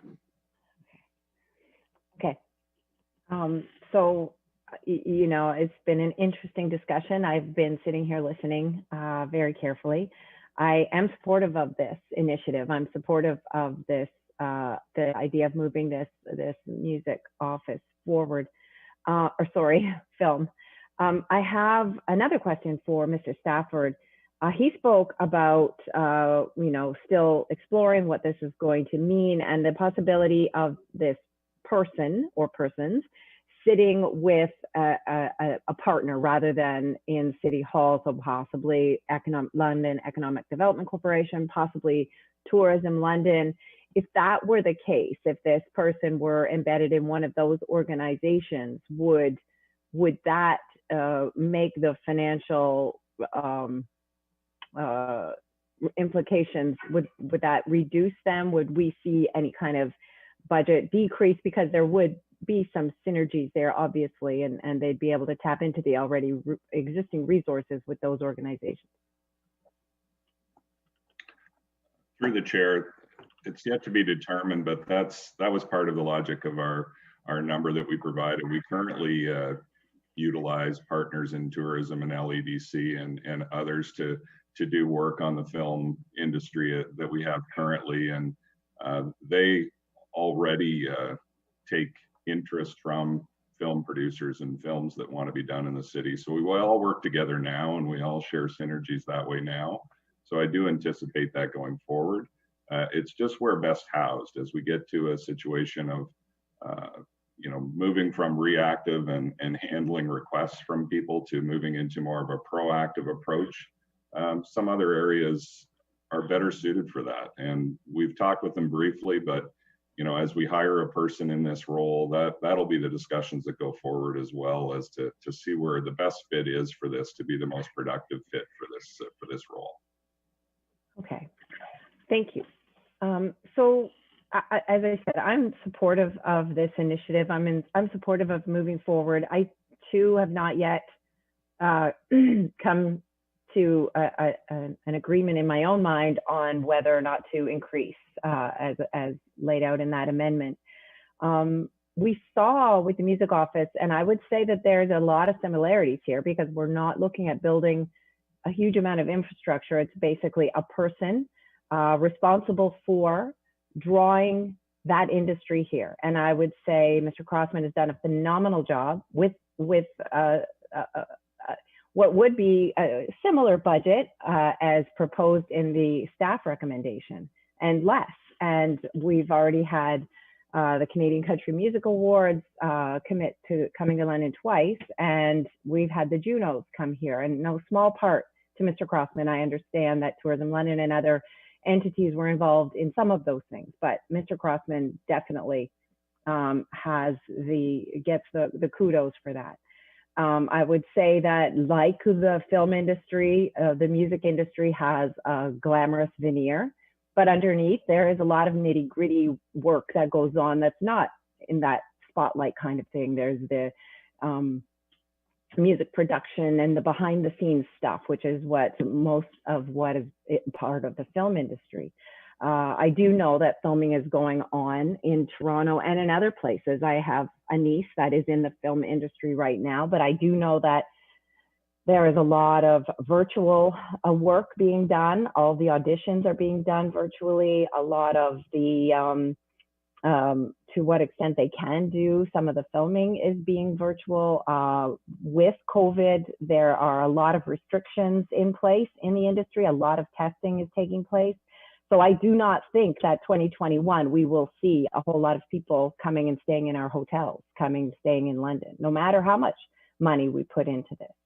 And COVID is making this situation for 2021 extremely uncertain, economically and in many other ways. Toronto, don't forget, is a hotspot. And so that is where the bulk of the industry in Ontario is right now. And so we would be encouraging people to come from the hottest of hotspots in the province to our city. And is that a responsible thing from a public health standpoint in 2021, knowing that it's temporary, knowing that a vaccine is on the way? However, we do know as well that we're not expecting mass vaccinations to occur until well into 2021. I would possibly be supportive of the amendment if we could put a per year cap on there. I don't want to see the money not spent in 2021 just to accumulate, and because that encourages spending and not budgeting, which is what this amount per year is supposed to be about, budgeting. I also think that we should look into the possibility of regional cooperation. We talk about Stratford and Strathroy and St. Thomas and other places having a film industry. I think that we should have a regional film office. I don't think we should be competing with our regional partners. I think we should be cooperating and collaborating as much as possible. I also wonder if, and I hope that staff are exploring this, if there is any chance for, we talk about economic development, is there a chance for federal or provincial funding for an initiative like this? Maybe from economic development or something like that.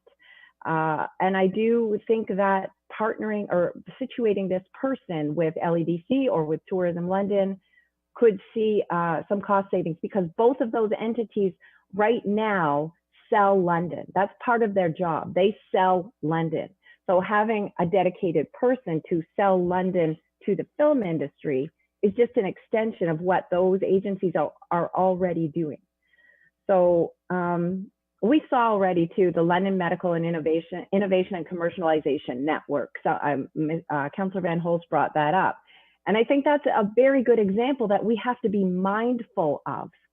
It's easy for us to invest money. It's very difficult to find out. We had clear metrics that we were supposed to be seeing through that initiative. We were supposed to have 500 jobs created.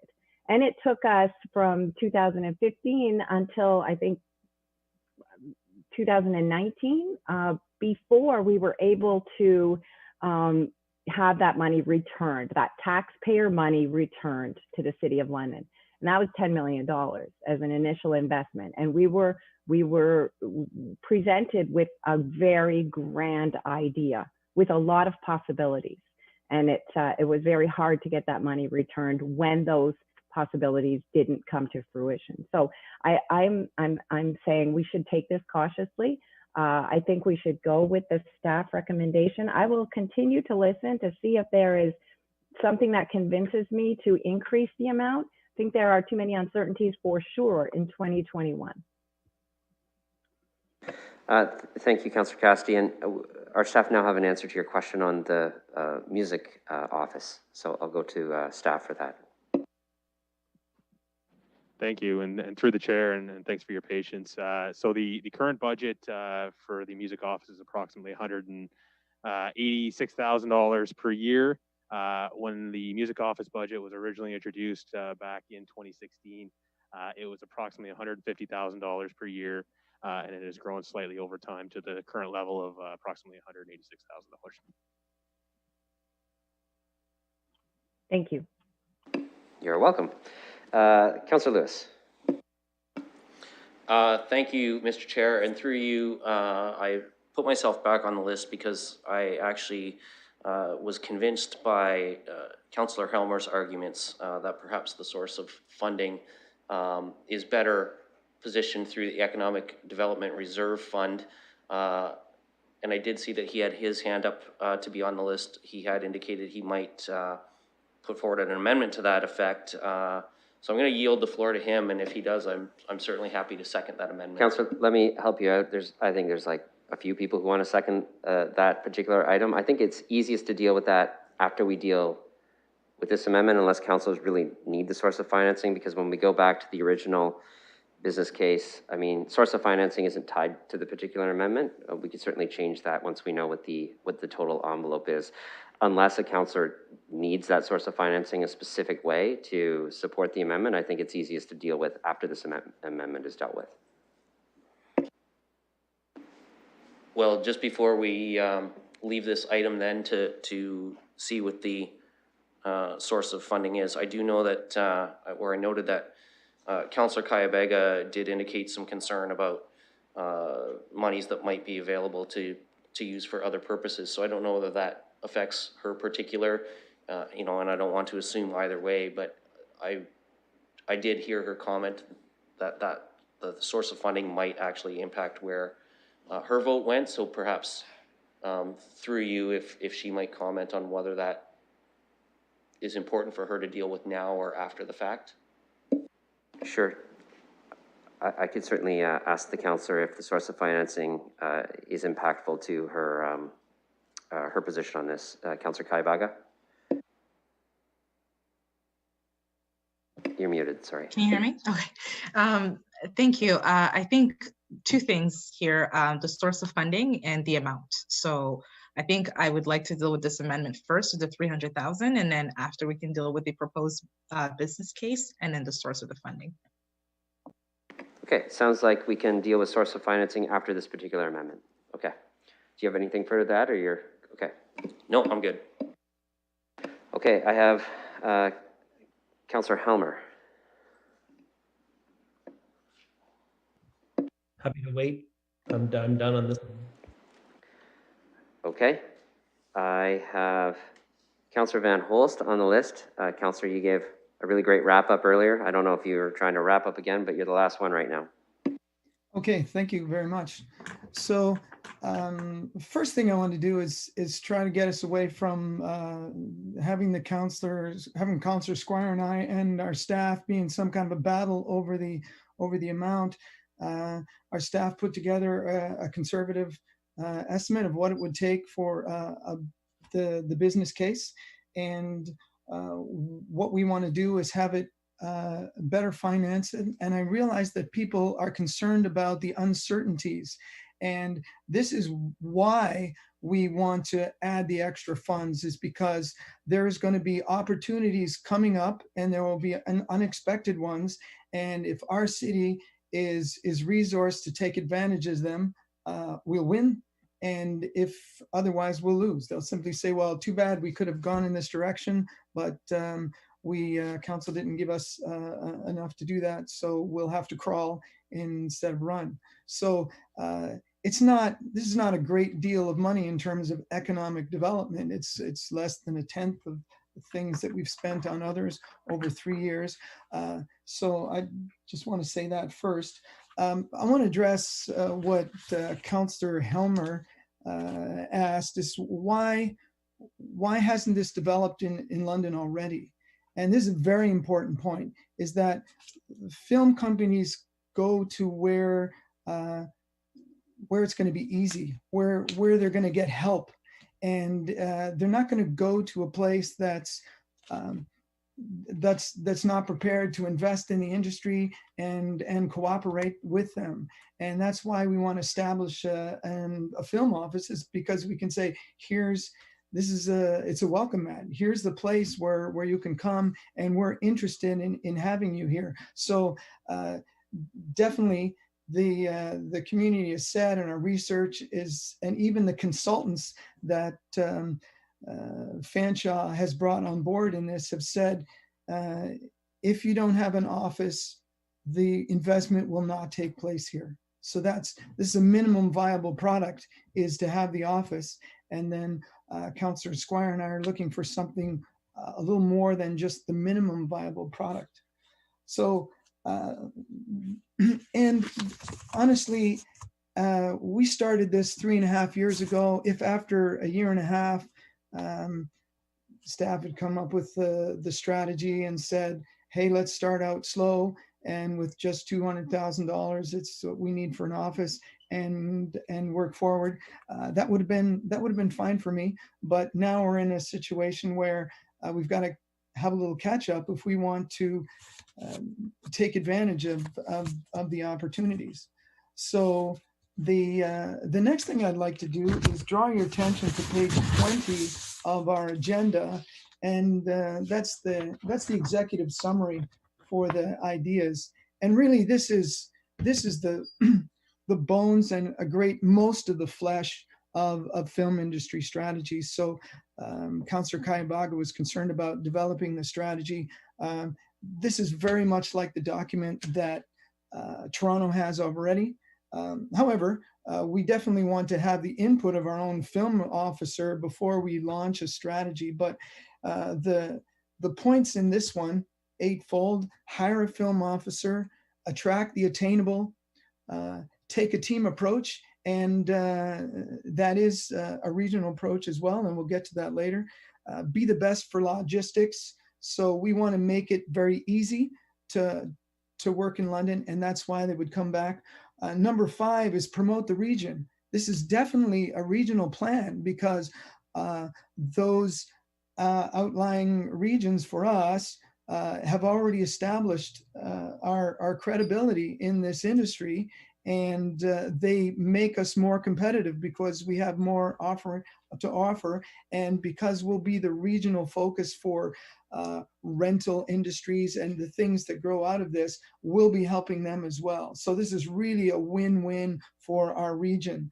Number 6 is develop our workforce, and if there's less money spent on traveling in 2021, then we can spend that on training and workforce development so that we're ready for 2022. So there's going to be no lack of places to put those funds. We need to put together a online location database and fill it with the locations for London. That's going to require work as well. Be agile is number 7, and that's the idea between, let's start up the office. We don't need to know exactly where it ends up. We can figure out that and let it grow organically. And the last one is advocate, because there's opportunity for more incentives, and the province realizes that film production can take place all over Ontario, and that's what we want. And we definitely want to be part of that. So I think I've covered most of those points, but again, back to the 200 versus 300,000. We want to make sure that we can take advantage of all the opportunities. I'm very much open to a different source of financing. I think that's great. I would support that. And if it made people more comfortable that it was capped at the $300,000, I think that's fine too. Our film officer could always come forward with a business case for to have it be otherwise. But even if we met halfway on this and said, oh, let's make it 250, which is it's still $50,000 a year. That's not a significant amount when you consider we only spend 1% on economic development, and this is a very, very feasible economic development. I think we can go forward with this very confidently, very confidently. Our community members are confident enough to put a tremendous amount of work in. They've got the passion. They know that we can succeed here in London, which is why the big push. And I think we can have faith in them. We can have faith that in their passion, in their experience, in their belief in London, I think we owe it to them to believe in London as well too. And when we do that, the industry will see that. And I know for sure there are eyes on London. There are people looking at London because they write me and say, hey, I'm watching, see what happens in London. And I want us to move forward with this confidently, and knowing that there's opportunities that with our strategy, especially hire someone who's very knowledgeable, that will make a difference. I'll point out that I took a course in film commissioning from the Association of Film Commissioners International, just so I would understand very well what needs to happen. And I tell you that Councillor, can you wrap it up, please? Knows the metrics, and they will be able to tell you day one what the metrics can be. So there's another place for us to be confident. So in this amendment, colleagues, I do hope you'll confidently move forward with this. This could be a big win for London and for the region, for our students, and for all those in the area hoping for economic development. Thank you. Thank you. Just two clarifications before we move to voting.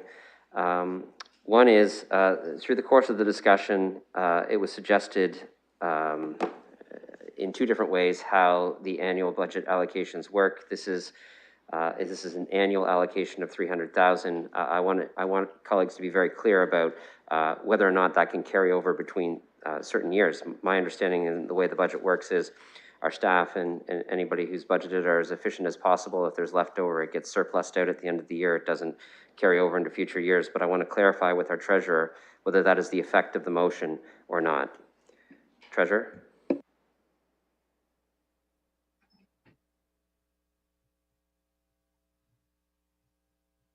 Can you hear me? Yes, I can. Thank you. So through the chair, what would happen is through the budget process, the annual allocation would be there. Because the funding source is a temporary funding source through the whatever reserve fund is approved. Currently, it's showing as the community investment. If it's changed to the economic development reserve fund, it would work the same. But if there was surplus funds, they would actually remain within the reserve fund so that they would not be spent. So it would not be part of the surplus. We would simply draw down as required. So the money in the reserve fund would carry over if it's not spent, but you wouldn't be able to overspend, say, 350 the following year unless there was council approval to do so. Okay, I hope that's clear for everybody. The other thing I've been asked to do is there are actually two parts to the amendment. The first part is the basically referring the document that was attached in the agenda, London Community Ideas for Film Industry, to Civic Administration. The second piece is the adjustment of the annual budget from 200 to 300,000. I've been asked to separate those. So I'm going to have the first part A, which is just the referral of the document for staff to have this for consideration voted on first. But this does not include the funding piece. This is just the referring the document to staff and adding that to the main motion. Okay, everybody's okay to vote on that? I'm going to use the same mover and seconder if they're okay with that. Yes, I see nods. Okay. So open that for voting, just on Part A, referral of the document.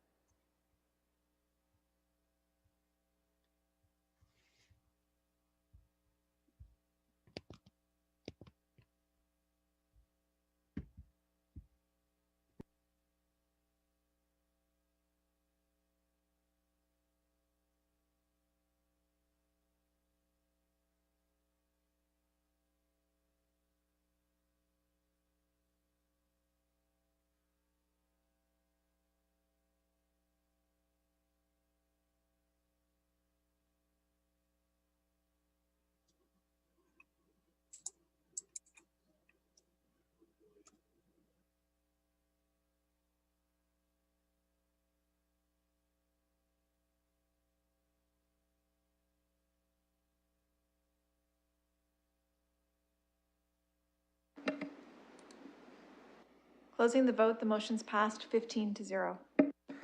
Okay, and Part B, same mover, Councillor Van Holsten, seconded by Councillor Squire, is an adjustment to the funding allocation from an adjustment upwards from 200,000 a year to 300,000 a year, making the total amount move from 600,000 total to 900,000 total. So I will, Councillor Cassidy, go ahead.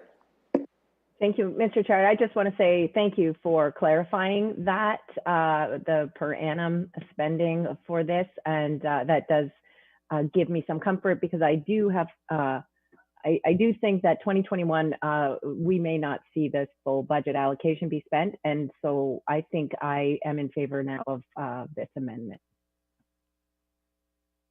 Okay, thank you. If there are no other speakers on Part B, I'm going to open that for voting.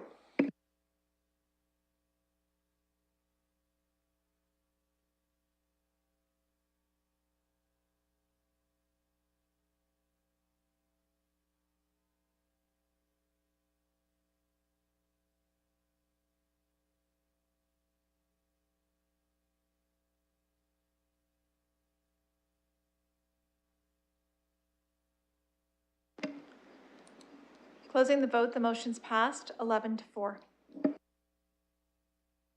Okay, given now we have an amended motion, I believe I need to confirm a mover and a seconder for that. I assume Councillor Van Holsten, Councillor Squire, you're still willing to move and second the now amended motion? Yes? Okay, so I believe there's some discussion on source of financing too that will occur. This is now the appropriate time to add additional amendments. I see Councillor Helmer with his hand up. Go ahead. Thank you. I'd like to move that we amend the source of financing to the Economic Development Reserve Fund, which I think is more appropriate for this. Okay, and Councillor Lewis won the race for the second on that. Is there any discussion on the change of source of funding for this, which will move from Community Investment Reserve Fund to the Economic Development Reserve Fund? Okay, I see no discussion on that, so we will vote on that particular amendment.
Counselor Cassidy? Well, my screen is just spinning around and around, so I will vote yes and try and figure out what's going on here. Closing the vote, the motion's carried 14-1. Okay, and now we need a motion for the business case number 9 as amended. I believe Councillor Van Holst and Councillor Squire are still willing to move that. I see nods. Discussion on this.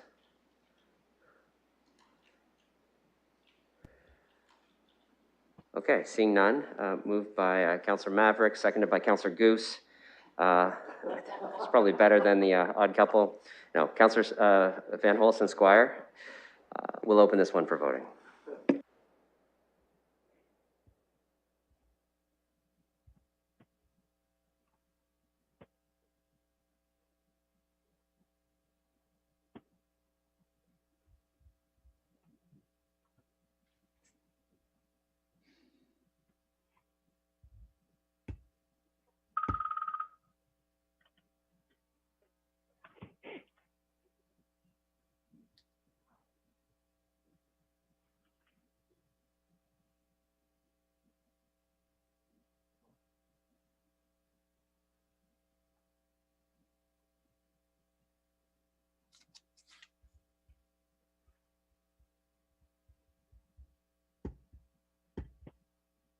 Counselor Kayavaga?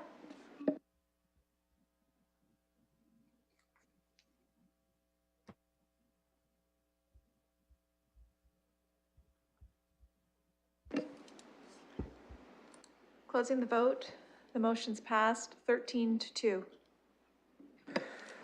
Okay, colleagues, I just, at this point, want to just outline how I'm going to proceed next for chairing this meeting, and then I'm going to have just a 5-minute recess for folks to refresh their water, use the facilities if they need to. We still have one business case left, business case number 10, so that'll be the next thing we deal with. Then, if you turn to page 88 in your tabled annual budget update document, you'll see that I'll be proceeding through the steps, and as you can tell, we're actually on step 1 as we review the business cases portion. Then I'll move to step 2. If anybody wants to revisit any of the for consideration business cases, they would have to indicate that, and we could certainly deal with that. Followed by step 3, which is the administratively prioritized business cases. If necessary, we can deal with that. We could deal with the approved provincial impacts if colleagues want to go deeper into the budget process after that. And then, of course, step 5 is basically digging right into the base budget if there's a desire to do that. So just so colleagues know, that will happen after the business case. If you're looking to do that, I'll simply ask if you want to do anything in those sections. And the reason why I'm putting that at this point in the agenda is there may be changes that are made that may impact some of the more procedural motions that would follow in the agenda, and I want to ensure that we have the opportunity for our staff to change any numbers, correct any information before we get to those approvals. So I wanted to let you know that before the break, in case you need time to kind of take a look at that document and review how you want to proceed with your own motions and approaches to the budget. So with that, I'll just do this by hand vote. I'm really only looking for a 5-minute break so people can just refresh beverages, take a break, and then we'll proceed back for about another hour, and then I will do a break for about a half an hour for lunch. So, okay, all those in favor of taking a 5-minute recess? Oh, a mover, moved by Councillor Squire, seconded by Councillor Lehman. All those in favor? Motion's carried. All right, 11:50, we'll be back here.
Okay, I want to check to see if we have quorum to start again. So if colleagues could, put on their cameras or raise their hands so I can indicate you're there.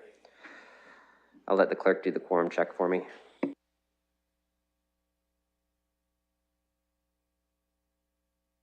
All right, I have quorum, so I'm going to proceed with the meeting. So we are on to business case number 10, revised implementation for the 60% waste diversion action plan. I will look for a mover and a seconder for this business case, and we'll have discussion. Moved by Councillor Lewis, seconded by Councillor Lehman. Speakers list, discussion.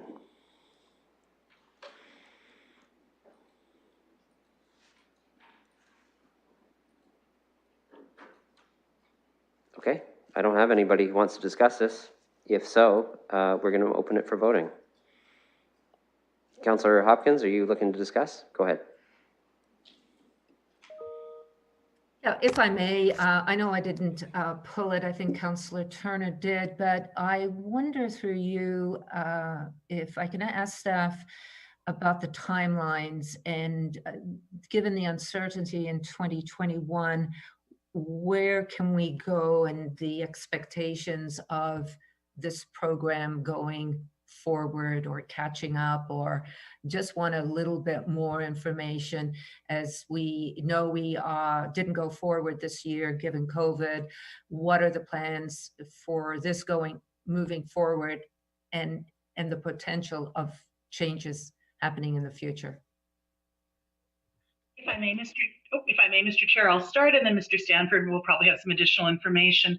Last year, with the hiring freeze and the uncertainty around COVID, we really did lose some time, and it was both internally and externally in terms of consultation. We've learned a lot over the course of 2020. The hiring freeze is no longer in place, and we're confident that this is a conservative timeline that we can deliver. We have plans underway already to get the right staff on board virtually, and we've been doing a lot of good work around how to engage the community differently, expecting that 2021 will not be back to our previous business as usual. So we believe this is a plan that we can manage. I don't know there's a lot of room to catch up in it, but we will certainly do our best to do any catch up we can.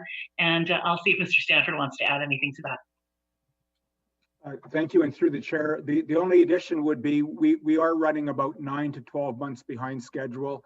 And I had a look at what was presented to Civic Works and Council about a month ago. Knowing the new information we do have for 2021, we sincerely believe that the new and revised schedule can be met. Thank you for that update. I appreciate it. It's good to know that we've got plans on the way, and really not hearing that we can do some catch up at all, but at least we're sort of, our timelines are still behind, and thank you for that. Councillor Van Holst. Yes, thank you, Mr. Budget Chair. And my comment is that I'm not altogether unhappy about the delays. I think that's provided an opportunity for some other technologies to be developed and mature, and also allow the province to look into some things. So I think there may be some other options coming up.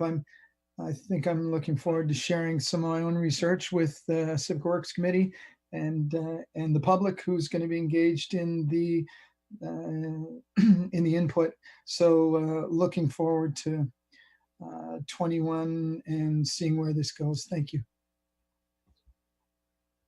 Okay.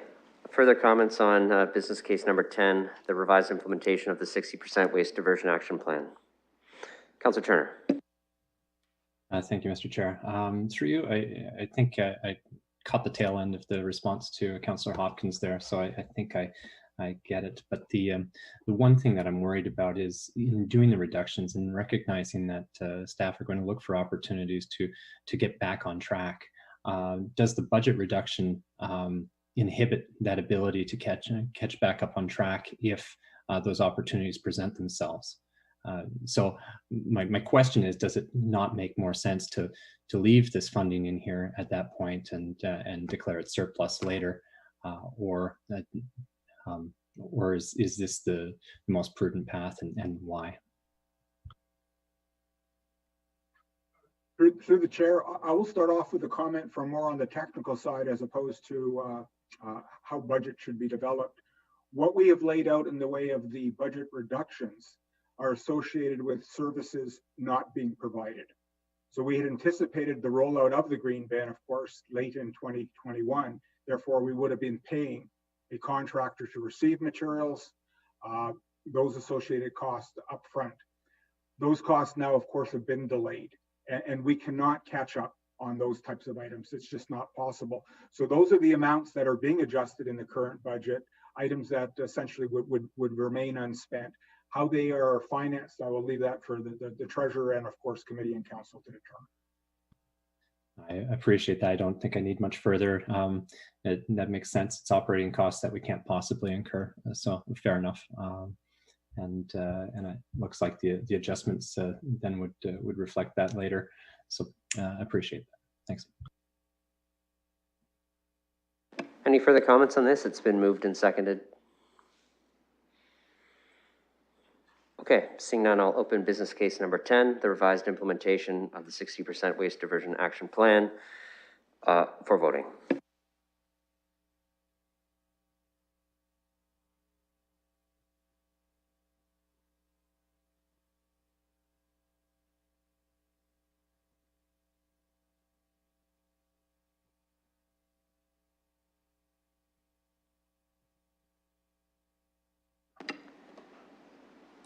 Closing the vote, the motion's passed 15-0.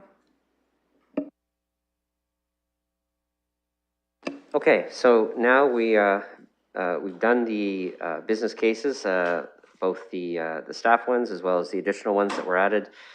The next set of items, 4.2 through 4.5, are more procedural in nature, and so what I wanted to do is, in the presentation that was in the original agenda package on slide 11, it outlines the process for further reductions in the 2021 budget update, Appendix H.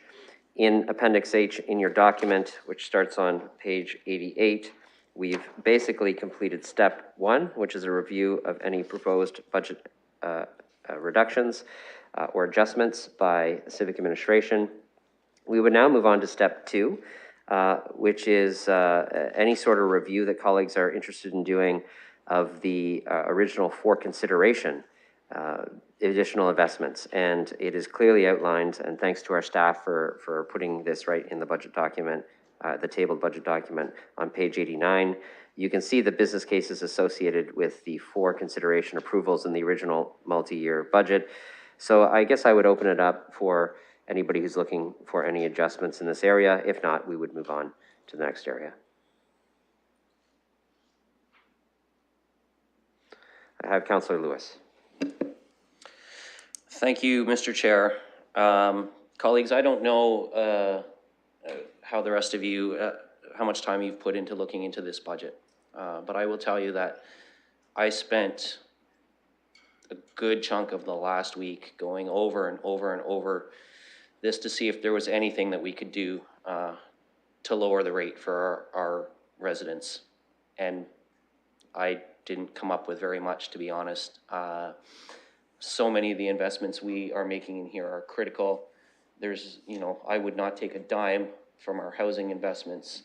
You know, I do not want to delay on improving the winter snow plowing of sidewalks for people with mobility challenges. I think that would be, as noted by our Accessibility Advisory Committee, an ableism, and I don't want to go down that road, so I want to keep that investment in there as well. The one place that I came up with that might have a small savings, and where I'd like us, and I have to give thanks to Councillor Squire for talking with me about this one as well and putting in some work too. I want us to take a look at 4B. So this was the not administratively prioritized, this was the for consideration, closing the infrastructure gap. And I don't even want us to completely remove this because I think it's important that we can continue to close that gap. And I know that The prior council also put some investments in to close that gap, and we built on that in this budget case. But I am going to propose that we look at reducing 4B from 7.5 to a 4.5 million investment, and just over the next 3 years of our multi-year budget, look at an incremental $500,000 a year reduction. This will, I understand from talking with our staff a little bit, and of course I'm sure colleagues will have questions, I understand it will perhaps delay some local road improvements. And as much as I want, and there's a long list of roads in Ward 2 that I'd love to have repaired sooner, but I also recognize the financial pinch that families are feeling right now at home as a result of COVID. And so if the result of this is that we do a couple less road pavings next summer and the summer after that, I think that that's a fair trade-off. And I moved, if my notes, and admittedly my notes are chicken scratch because my handwriting's not the greatest, but if my notes are correct, I think I even moved this case in the budget deliberations last year because it was important to me. But I also think that we have a responsibility to residents to take a look at even the things we supported and say, is there any wiggle room here? And this is the one where I think maybe there's a little bit of wiggle room. So that's the discussion I hope we can have now. I don't know where folks will land on it, but I think it's a discussion worth having. Okay, I see Councillor Squires willing to second that. I'm going to ask that we get some language for this up as soon as we possibly can. It's there. Okay, so there's language for this there so colleagues can see it. Thank you for providing that in advance. Councillor Squire, go ahead. Thank you very much, Mr. Budget Chair. And yes, I have had discussions with Councillor Lewis, and we also ran it and discussed it with you as the Budget Chair. And thank you for the information you were able to provide us as background. I just want to say a couple of things about this situation. I think it's really important to remember that this is a budget update this year. And I think it would be really perilous of us or someone, for instance, someone like me to say, well, you know what? I want to go back to last year and redo what we did last year to do something that, and take out all the things that I didn't vote for. And I guess I could do that, but that's not really the way I look at my role. I don't leave council chambers and go out and say, well, something wasn't to my pleasure, the decision at council, so I'm really mad about it. What I do is I accept that decision and I move forward. And in moving forward and looking at this year's budget, many of those projects that were funded, whether I agreed with them or not, a lot of them are underway, they're going ahead, and it would be unwise for me to do what I heard from some people, which is, let's go back and redo what we did last year. So I'm not going to be doing that this year because I think it's important to respect the will of this council as it decided last year. However, this is an area where this was the section of that budget that was sort of an option for council to do. So the administratively recommended amount we've approved, and we're not touching that. This was the added amount, the extra amount that council went ahead and said, look, let's make some additional investments in this area. And if we can provide some small amount of tax relief in this area, I'm prepared to do that. And I agree, it was very difficult to go back and say, well, let's redo something that I didn't agree with, but that council passed. So I'm prepared to support this particular reduction. I think we can live with it and continue to move forward with all those other initiatives, which, by the way, you know, when you look at the housing initiatives, anybody who said, you would have said, you know, we've invested a lot in housing or we invested in some of these other things. Some of those things have become crucial during COVID. They're not things that we passed and now it's like, oh, we shouldn't have done that. I think if some of us, if we could go back, would have invested more in those areas, the housing and the supports. And thank goodness we did. Thank goodness we stepped up as a council and supported those particular areas that were so important to people, because it's almost like we could see the future and know that there was going to be a huge challenge in 2020 and 21. And I think to those people who are saying now, you know, let's cut all these programs, that's a tough one from my point of view. And some of those are very supportive of people right now who need those supports. So that's where I stand on this issue. And I hope some of you will support this. I will start a speakers list. Of course, you can also ask questions of our staff on this. Councillor Van Holst. Thank you very much. I'll be in support of this motion. I think it's a good one. This is a good place to relieve some pressure. I would note that part of our annual surplus policy involves reducing the infrastructure gap, or although we didn't do that this year, we used that surplus for something else. But perhaps staff could just remind us what that percentage is. I believe it's 25. I'll go to our staff for that.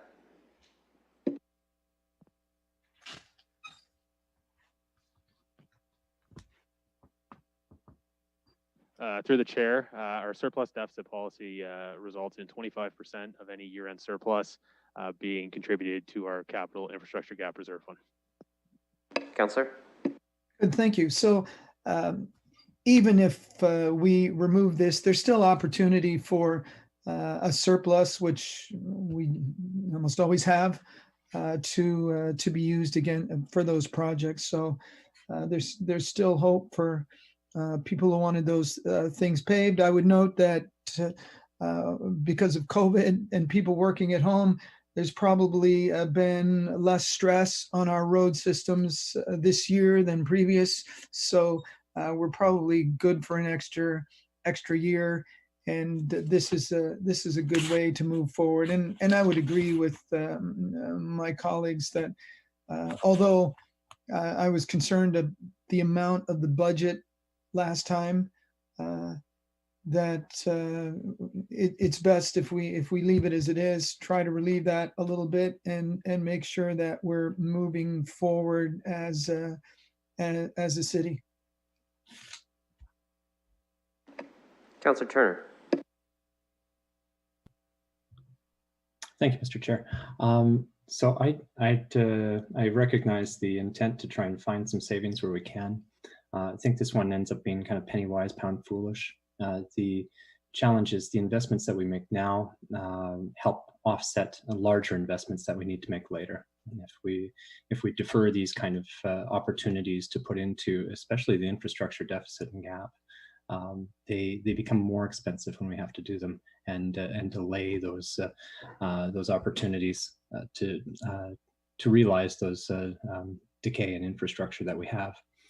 The infrastructure gap is projected to continue to grow. It gets bigger and bigger and bigger year to year. We don't get ourselves down to eliminating the gap. The investments that we make right now help to minimize the growth of that gap. And so I'm not sure how this is, like, strategically gets us to where we need to be. It really just defers the cost to a later budget.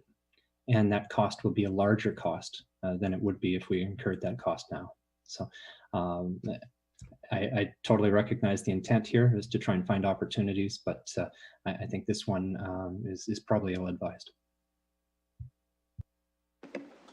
Further comments?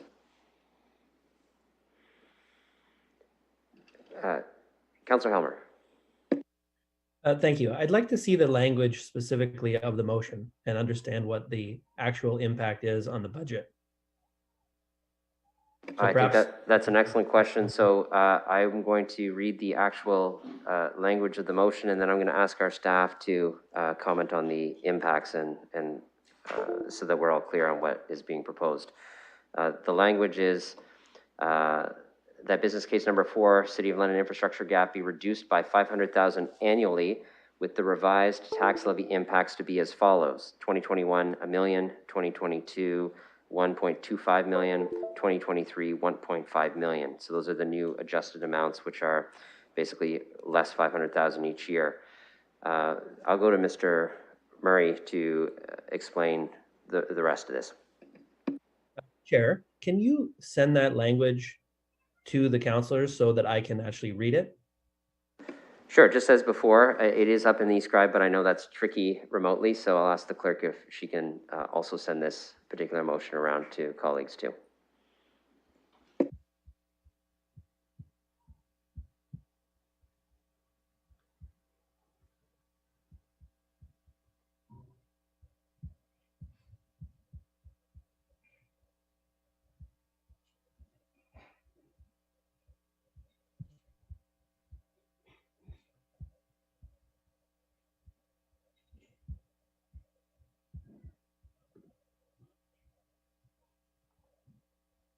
Yes, I'm not going to other speakers yet because I believe there was a question for our staff too from Councillor Helmer. So the language is being circulated, but do you want to repeat your question to staff on this, Councillor Helmer, so that I can get the right person? What is the tax levy impact in each of the years? Mr. Murray, can you tackle that? Or Ms. Barbon, whoever? Yep.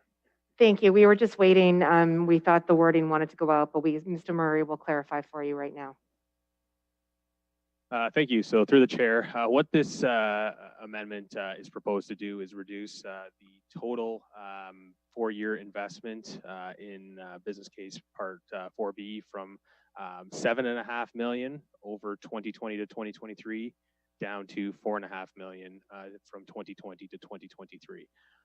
What that means from a tax levy impact is that the tax levy increase for 2021 would be reduced down from 3.5% to 3.4%, so a 0.1% reduction in 2021.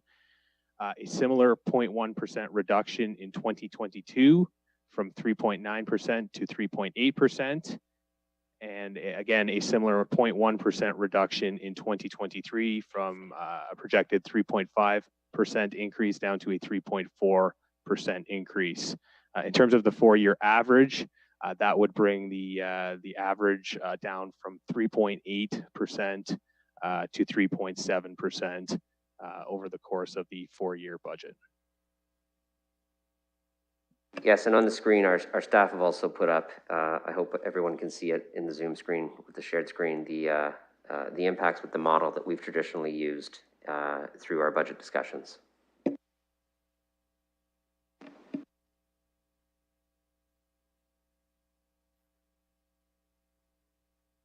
Yeah, I currently can't see the Zoom screen, so I'll just assume, Councillor Helmer, you want to continue to speak? Okay. Thank you. And what about the remaining years in the capital plan?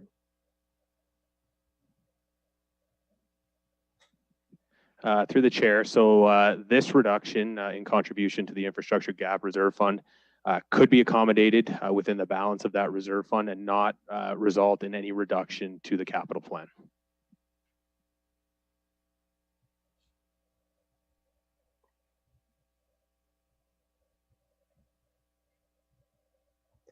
I think you're going to have to clarify that through the chair, Mr. Murray. So we're reducing the amount we're contributing from the capital levy to this area. And that's going to be a permanent reduction outweigh into the future, not just the 3 years we're talking about in the budget. What I'm interested in is what is the longer term impact of the reduction? Go ahead. Apologies, through the chair.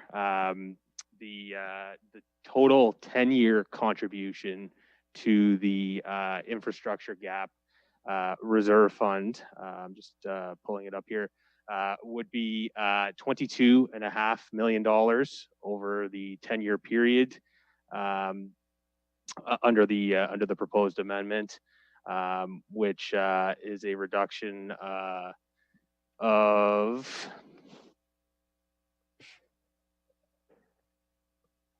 I believe it's a reduction from approximately 36 million approximately over the 10-year period. Okay, thank you. First, I wanted to be clear about what was being proposed before I weighed in on it. And second, I wanted to say, I can hear where Councillor Lewis and Councillor Squire are coming from, looking to find some property tax savings, especially in 2021, as a way of reducing the burden on property taxpayers even a little bit. I have to say that this is not the area where I would support making changes, partly because of what I was asking about, which is the longer term impact of adjusting how we're funding the infrastructure gap. It's not something that just has an effect this year or next year. It's something that carries on for the foreseeable future. And small changes that look relatively small right now, like move it down $500,000 or something like that each year, that adds up to a lot over time. And I think we're in an interesting position as a city where, the economic recovery is quite uncertain right now. Some areas have been really, really hard hit, And I think we need to focus our support on those people who have been most impacted and those areas that have been most severely impacted. Other areas have not been so hard hit. And in fact, there's a lot of growth and a lot of activity that's happening. And I think one thing that we as a municipality need to keep in mind is that, you know, when we spend money through the capital budget, that's spending in our local community that's benefiting people in the local community, and it's driving the economy in some cases. You know, a lot of these construction projects that the city is funding really keeps the economy locally going. We have a very significant capital plan, and these small adjustments this year, you know, I'm not too concerned about this particular year pulling back by 500,000, but I am concerned about pulling back by even more than that the year after, and the year after that, and the year after that. And I'm not on board with that kind of longer term adjustment to the capital plan. So I think if something was to be accomplished this year that I would be supportive of would be to take something out of a reserve fund to lower the capital tax levy impact for this year and potentially next year, but not to take away on a permanent basis the capital levy requirement that we need from property taxpayers, because we do have to raise property taxes to pay for the infrastructure gap in the long run. We can't put that off forever. If we do put it off forever, it's going to cost us more. We know that from the infrastructure gap reports.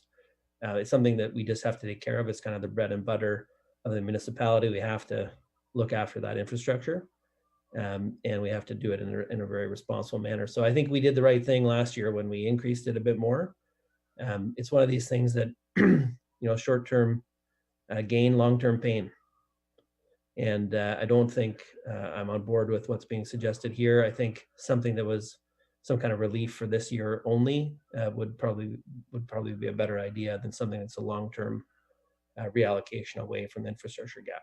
So I won't support this amendment, but if there was an alternative out there, which was to, you know, draw down from somewhere else to mitigate it a little bit this year, or just something that hit 2021, I would be supportive of that. Okay, I have Councillor Lewis on the list. You're next, and then I'll continue to make a list. Councillor Van Holst, you'll be next. Thank you, Chair. And through you, I certainly appreciate what Councillor Helmer is saying about the longer term impacts. Of course, it's always possible for the 2022 to 2026 council to course correct as the economy recovers from COVID and reinvest in this area again. But I do understand his concern about the long-term impacts. And as I said in my earlier comments, you know, I was very supportive of this business case last year when we were debating it. And so it really it was a struggle for me to even say, let's look at this one. But through you, I think perhaps to help some colleagues understand what we're actually impacting. Because this is not going to be major sewer work postponed or bridge replacement postponed. I think through you, if we could maybe hear from our staff, and I would assume engineering, I don't know if other departments may want to weigh in on what the impact of this, keeping in mind that this was not an administratively prioritized investment last year, what the impacts would be in terms of the real world.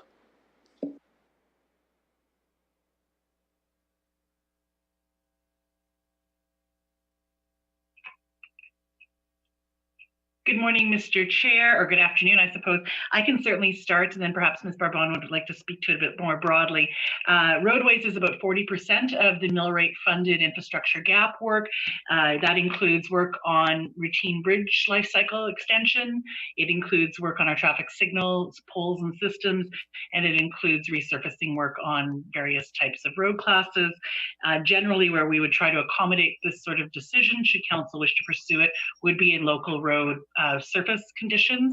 That is also where we carry our largest infrastructure gap. So I'll leave it to my colleagues to perhaps speak to the other aspects of the mill rate funded infrastructure gap funding. You're correct that sewer and flood management and water work is funded through the utility. And through the chair, just to add to what Ms. Scher had said, is that we also had metrics in the business case, which is how we measure the progress that we are making towards moving and closing or starting to reduce that future gap. And Mr. Murray will provide what those revised metrics are currently and what this change would do. Thank you, through the chair. So let me start by making a slight correction to my previous statement in terms of the total 10-year investment. So under what was improved as part of the full Part A and Part B business case for the infrastructure gap, the total 10-year investment was approximately $34.5 million. With this investment, the intention was to achieve a 5.6% reduction to our projected 10-year infrastructure gap. Under the proposal in front of you right now, the total 10-year investment would be $22.5 million, and that would result in a 3.65% reduction to our 10-year infrastructure gap versus the originally planned 5.6% reduction.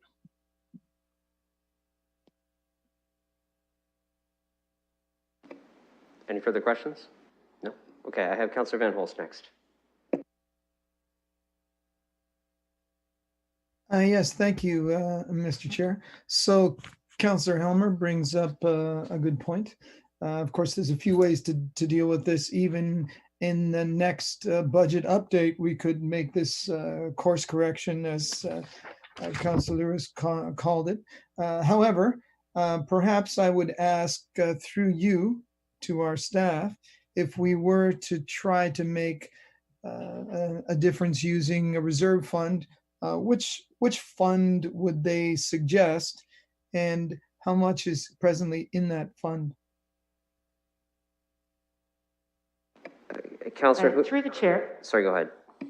Sorry, would you like me to go ahead? No, you go ahead. I just wasn't sure who the councillor was asking the question to, whether it was you or Councillor Helmer, but you go ahead and answer if you have the answer.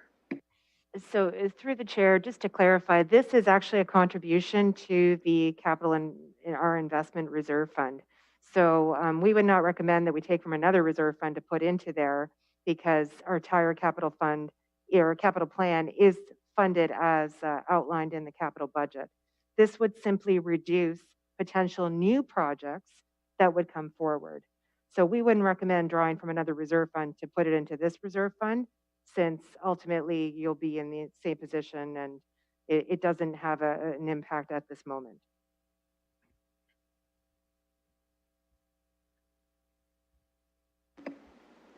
Finished, Councillor? Okay, yes, thank you. That was a very good answer. That's good when the treasurer gives very good answers. I have myself next on the speakers list, so I'm going to hand the chair over to Councillor Lehman.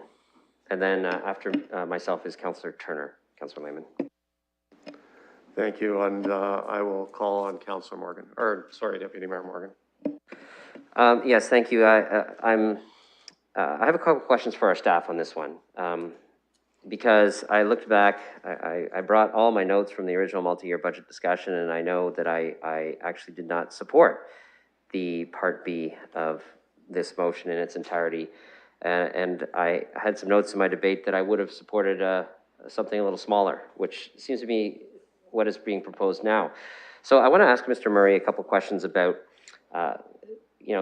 this idea that I believe it was mentioned that we can't put things off forever. Can you articulate the investments that we have made through the previous multi-year budget in closing the infrastructure gap? Because my recollection was it was significant.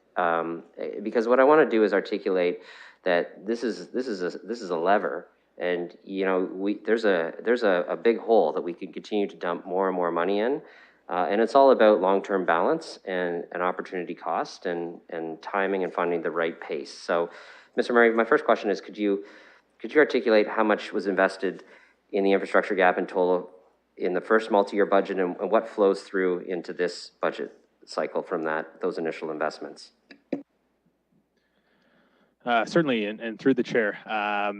So the previous 2016 to 2019 multi-year budget included an increasing contribution to our infrastructure gap reserve fund. It started at a relatively modest amount, but has since grown over time. The cumulative total investment in that reserve fund, or contribution to that reserve fund, for 2016 to 2019 was $6.75 million.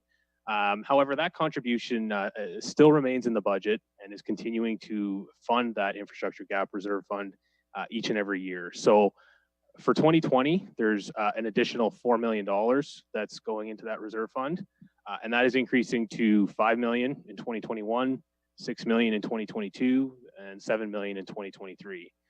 So that contribution will result in a total cumulative contribution of $22 million going into that infrastructure gap reserve fund over the course of 2020 to 2023.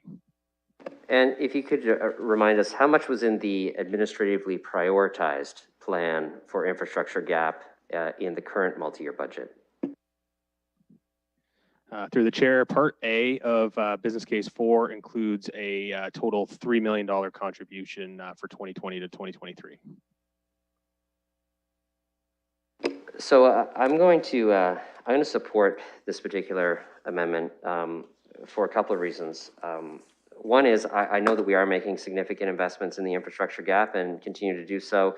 And this was a portion that was in the for consideration part of the multi-year budget. In other words, the things that when staff looked at the envelope that they were given to fund the business cases, they divided the one on infrastructure gap into what they were recommending within the envelope and the other things that council could consider. And council at that time decided, yeah, we'll take the extra, the extra amount and we'll put it in and we'll make some gains on bringing that down. As Mr. Murray said, down about 5.6% over the course of the 10-year infrastructure gap. This adjustment will slow the pace of that, obviously, to 3.65% is as far as we'll go, and there will be, a 10-year impact of, it looks like to be about 12 million. But we're in that fortunate situation because council decided to kick in a little bit extra that was planned, administratively, beyond the administratively recommended. And I think it's okay to make some small adjustments to that. This doesn't even take out the whole for consideration amount. The whole amount is 7.5 million. This only drops it to 4.5. So it's not even half. So I think this is a modest adjustment that does make a directional move to the tax rate. I think that's, it's a small amount. I'll admit that. It does impact each and every year. But I agree with Councillor Lewis's assessment of the budget. There are some very difficult challenges with finding tax savings in this particular budget. There are a lot of really important priorities that I don't want to touch. Really significant and historic investments that we've made in things like housing. And so if we have to delay closing the infrastructure gap by a small amount of time at the end of it to provide a little bit of adjustment to the budget at a time when people's ability to pay is really struggling, then I'll take this small adjustment and I'll be open to other ideas that other colleagues might have through the course of this budget discussion for consideration. But I'll be a yes to this one, and I'll look forward to what other ideas councillors have in the future. And with that, I won't make any more comments on this particular item, but I appreciate you listening. Thank you, Deputy Mayor. And I will go to Councillor Turner, and then I will turn the chair back to the Deputy Mayor. Thank you, Mr. Presiding Officer. Through you, perhaps to staff, just a question of, there's going to be some prioritization of works that will occur. How do we ensure that those areas, especially those that might be the lower economic areas in the city, don't get impacted disproportionately from these reductions?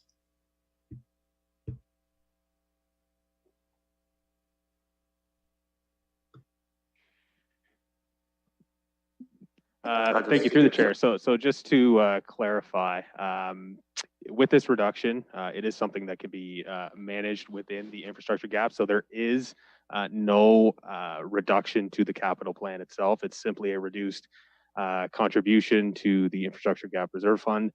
There is no impact to any of the currently scheduled construction projects that are currently planned in our capital plan. Councillor. Yep, no, I appreciate that. So it would be important as those funds are allocated, wherever the funds that would be in addition through the reserve would need to be considered to make sure that it's it's reflective through an appropriate lens that might be sensitive to those economic impacts within specific areas of the city. What I'd like to do, I'm not a big prop guy, so I'm not going to be a prop guy here, but I'm just going to flip my screen on to a background. And of course, it's backwards. Anyway, this is from the corporate asset management plan. This is the infrastructure gap, and you can see it continuing to grow. In 2020, 2021, we're looking at around a $300 million, almost $310 million infrastructure gap that within the next 7 years grows to almost $600 million. The rate of growth in our city is about 2% per year. And this is markedly above our rate of growth. So the challenge is that we continue to underinvest in our infrastructure gap. We could say it might be reasonable that we're holding the course, because as the city grows, we're going to have more infrastructure, and so there's going to be more costs, and so the infrastructure gap would increase. But if that infrastructure gap increased at the rate of growth of the city, great. Still not great, actually, but reasonable. The fact that it's growing at a much more market rate than the rate of growth in the city means that we're going to have to dig ourselves out of a pretty big hole. Councillor Helmer identified through his line of questioning that these reductions here will result in about a $15 million reduction in the funding available to address the infrastructure gap over the next 10 years. That's a pretty big amount, just from what seems like a nominal $500,000 here, $500,000 next year, $500,000 the year after that. But that's a big hit. And I think we've got to be really live and aware of what the cumulative impacts are and what situation we face as a city going forward. So again, I wanted to point that out there. I wanted to be able to ask that question as well. But I think this is important information for decision making on an item like this, and having a good and thorough understanding of the corporate asset management plan. Thanks. Thank you, Councillor. Now I'll turn the chair back to Deputy Mayor. Okay, I have Councillor Helmer next. Thank you. So I mentioned that I would be okay with reducing the contribution in 2021, and fortunately there is a way for that to happen. And I mean, it would be possible to transfer something from one reserve fund into this one and then not pull it from the tax levy. I don't actually think that's a great idea, but it would be possible. The other option is to just reduce it in the 1 year and not carry it forward, those reductions in the subsequent years the same way. So I'm going to move an amendment, I guess, which is to bring it down to the amount that the councillors are suggesting in 2021, but not to make adjustments in the future years in 2022 or 2023. I think we'll have a budget update in 2022. We'll have a new multi-year budget coming up after that. And I think we should deal with those adjustments at that time. I think we should probably see how things are going. And if we need to make future adjustments, we can. So having a reduction down for now, I think is okay, but I'd like to leave next year, 2022 and 2023 alone. So I emailed the clerk what I think those amounts would be. I just probably better to check it with finance to make sure that that's actually right, since I haven't had a chance to talk with them about it. So I just want to understand, are you looking to, I guess I'll see this when the motion comes up. Are you looking to just do the 500,000 reduction in 2021, or are you looking to try to reduce an equivalent amount of 3 million reduction all in 2021? I just want to be clear.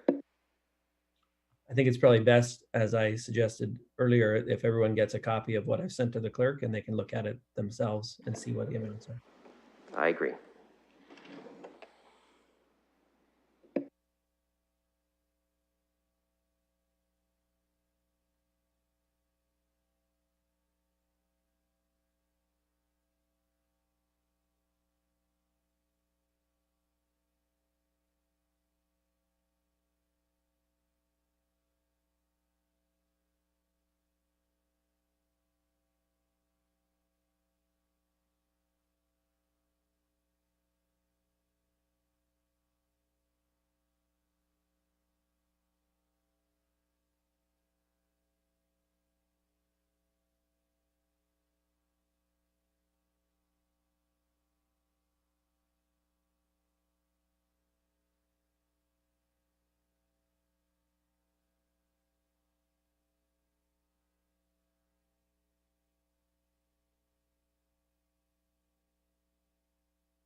It'll just be a moment for that to be sent around.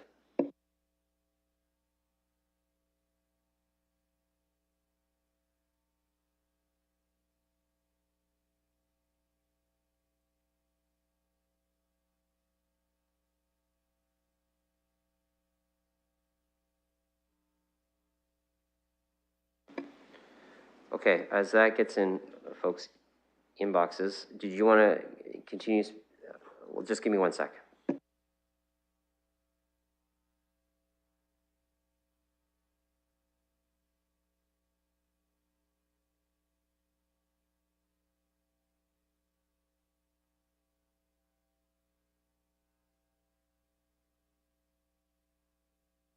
Okay, so I see the amendment. It looks like it changes amounts in 2022 and 2023.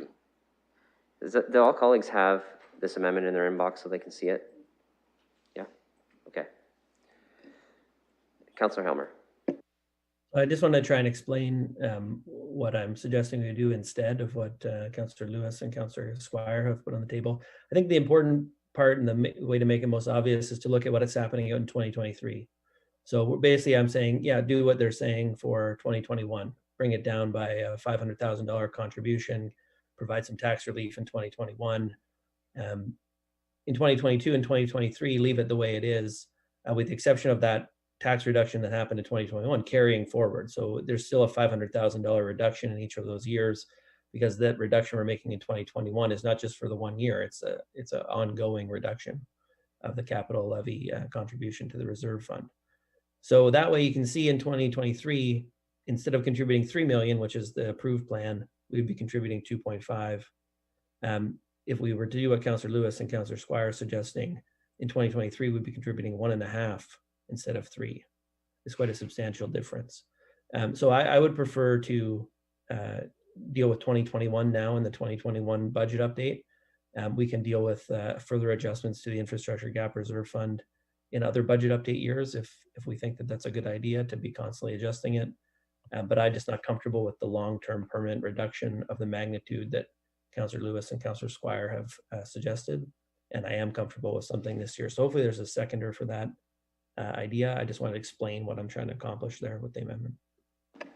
You do have a seconder for that in Councillor Van Holst and a few others, it looks like. So since that is an amendment to the amounts, I'll consider that an amendment that is in line with the original motion. It's still a reduction, it's just adjusting the amounts. Since it's moved and seconded, we'll now start to debate this particular amendment. And I will proceed with the speakers list. I have Councillor Hopkins and then the Mayor. Yeah, thank you. I am happy to support this. To me, this is a compromise. It acknowledges what Councillor Squire and Councillor Lewis, their intent in trying to find some savings in 2021, where we know it's going to be a tough year. And I appreciate their motion coming forward to have a look at that. But I also have concerns about what we are going to be doing into the future with our infrastructure gap. So that also concerns me. So I want to thank Councillor Helmer for bringing this forward. It is a compromise for now. Mayor Holder. Thanks very much, Sharon, for this, because I think at this stage what it does is that it shows respect to the taxpayer that we're trying to make some efforts to acknowledge them and the circumstance they're in. Pardon me. What's not lost on, and I'm sure not lost on colleagues, is that 2020 has been an extremely tough year for a lot of people, and 2020 will be, I think, the same, and in some respects for some worse. So to the extent that we can do some mitigation, I think it goes a long way. I think the other part is it gives us the opportunity to assess what the right response should be in 2022. I know we've got it preset, and I don't have an issue with that. And going back to the original amounts, but I think that can be assessed if as need be. I know that kind of in one sense goes against the principle of a multi-year budget where we'd like to be able to set some things that move forward. But on the other hand, what I would add is that the beauty of a multi-year budget is it gives us a chance to come in just like this and assess and make whatever each feel are appropriate. So show respect. I want to acknowledge the initiative of Councillor Helmer. I think it's fair. Councillor Lewis. Thank you, Mr. Chair. I appreciate Councillor Helmer trying to find a compromise position here. I'm a little uncomfortable with the fact that we're looking at a pretty significant hit again in 2022. It's going to take people a while to recover from the COVID situation. But I also appreciate that there's opportunities to look at other changes in the future. I think it shows how hard it is to find any savings in here when we're debating a motion at this level. What I'm wondering though is for everybody's information, if staff might be able to provide us an update on the modeling in terms of the percentages over the course of the multi-year budget in terms of the property tax hike that residents are facing, and see what that model looks like with this amendment as opposed to the original amendment. Okay, let's see how fast Mr. Murray and his team can respond to this. Would you be ready to show us a model yet, Mr. Murray? I think we would. Okay. Yes. Can you take us through it when it's up? Certainly can. So the impact of this proposed amendment would be a reduction in the 2021 tax levy increase from 3.5 to 3.4%. However, the 2022 and 2023 tax levy increases would remain unchanged at 3.9% and 3.5% respectively, noting that as well that the 4-year average annual tax increase would remain unchanged at 3.8%. Councillor Lewis. Thank you for that, Mr. Murray. So through you, Chair, to colleagues, I mean, the concern for me is we're still looking at almost 4% in 2022. And that's a big ask with a lot of uncertainty. We know that the recovery isn't really going to start in January or February. We know that even right now, individuals, businesses are struggling, even at the height of the retail Christmas season, to make ends meet. So again, I appreciate what Councillor Helmer has proposed here. If it passes, it will have at least some relief this year, but I'm concerned about the impact that we're leaving on the table for 2022. I'd be much more comfortable if we were making the 2021 and 2022 reductions and leaving 2023 where it was. I think we're at we get to a more reasonable position in 2023, but that's my concern right now. So we'll see what others have to say on this. Still listening, but I'm concerned that we're leaving a big hit still in 2022 if we postpone making a move here today. Thank you, Councillor Lewis. Colleagues, as awkward as this will be, the reason why I suggested we break at 12:45 is because for those councillors or staff who are in the building and supporting the meeting who may need to use the cafeteria for their lunch, it has limited hours. And so I would like to stick to the half-an-hour break at about this time, despite being in the middle of a debate, because we could debate right through people's opportunity to access the cafeteria if they haven't brought their own food. So I would respectfully ask if we could take a 30-minute recess at this time to respect people's need to have a break and have some lunch, and we will return. I would remind colleagues that we're in the middle of a debate. I would suggest that you do not talk about this item while you're on your lunch. The clerk is giving me the thumbs up because we are in the middle of a discussion. So really this should be focused on getting your food and returning in 30 minutes. I will look for a mover for a 30-minute recess. Councillor Van Holst, but seconded by Councillor Helmer. Is that?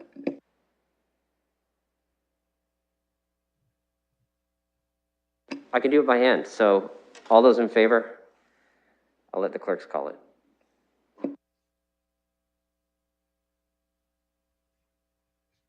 That motion's carried. Okay, it looks like it's 12:50 now, so half an hour from now is 1:20.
We just need about 1 more minute to get things set up.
Okay, if colleagues who are participating remotely could just turn on their cameras or raise their hands so we can do a quorum check, and then we can get started again.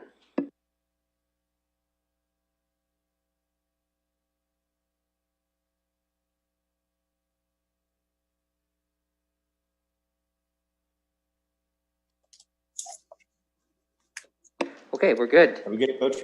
We are good. Before we start, I just wanted to turn it over to the mayor, who just had a brief announcement to share with colleagues. Thanks very much, Deputy Mayor. Colleagues, at 5:30 tonight, the councillors have been invited to the Jewish Festival of Lights, which typically takes place at Reg Cooper Square. And I certainly intend to be there on behalf of council, but I know that invitation was extended to all.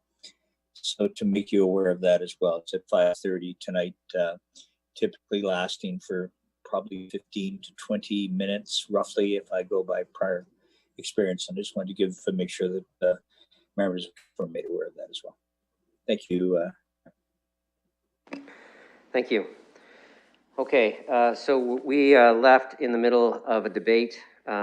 So colleagues know we had a motion moved by Councillor Lewis and Councillor Squire and an amendment by Councillor Helmer and I believe Councillor Van Holst. I'll have to double check that.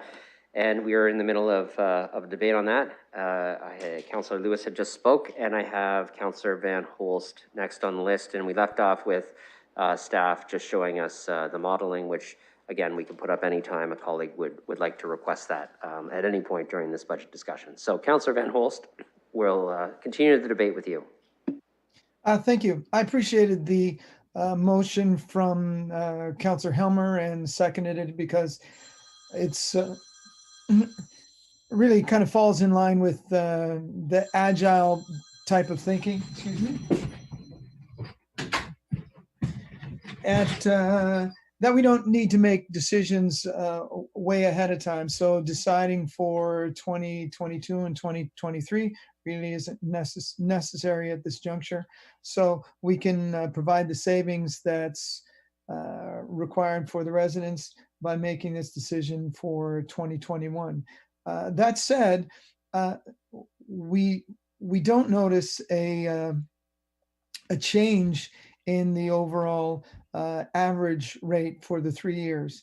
And so I guess we lose some of the moral victory there, or at least that hope and encouragement that taxes have gone down in over the multi-year budget. So I do think that's also a significant factor in our decision, but those are the reasons I supported it. However, I would be also happy with going with the other way. So we'll see how the debate on the amendment goes. Thank you. Okay, I am now looking for any further speakers on the amendment. Councillor Helmer, did you want to wrap up your amendment? No? Nope. Okay, good. Perfect. So then we will, just so colleagues know, we're voting on the amendment. That was the one that was circulated to you. We've got the language It is an adjustment to the numbers, focusing only on 2021, although that does carry through. I'm going to open it for voting. Oh, wait.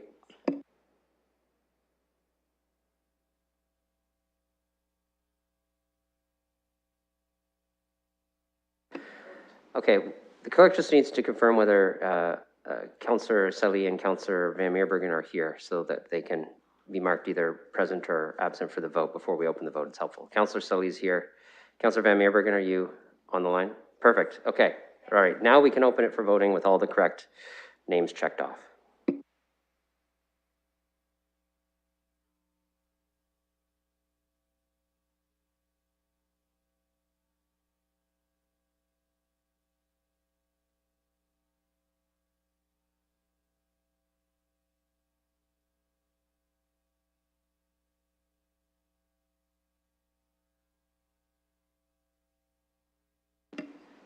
Closing the vote, the motion's passed 9-6.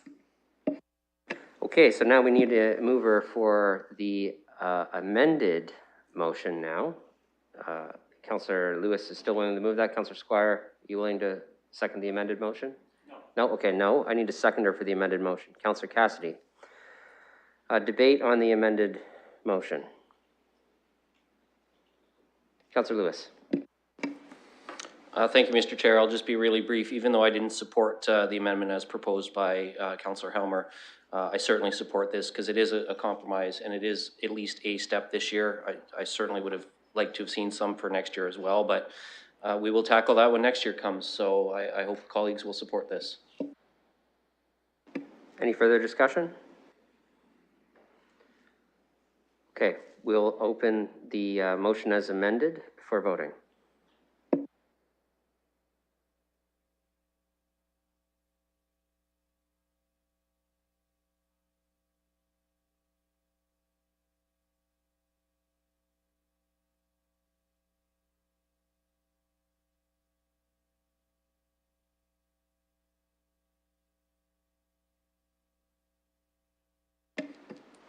Closing the vote, the motion's passed 14-1. Okay, thank you, colleagues. We are still in step 2 on page 89 of your tabled budget document, which is, I'll look for any other colleagues who are looking to make any budget adjustments to the for consideration business cases in the 2020 to 2023 multi-year budget.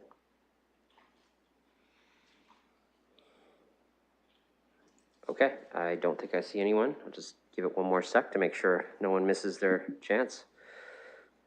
All right, so step 3, now we're into the administratively prioritized on page 90, business cases from the 2020 to 2023 multi-year budget. Is there anyone who would like to make any adjustments to those or have any motions related to those as part of this budget update process?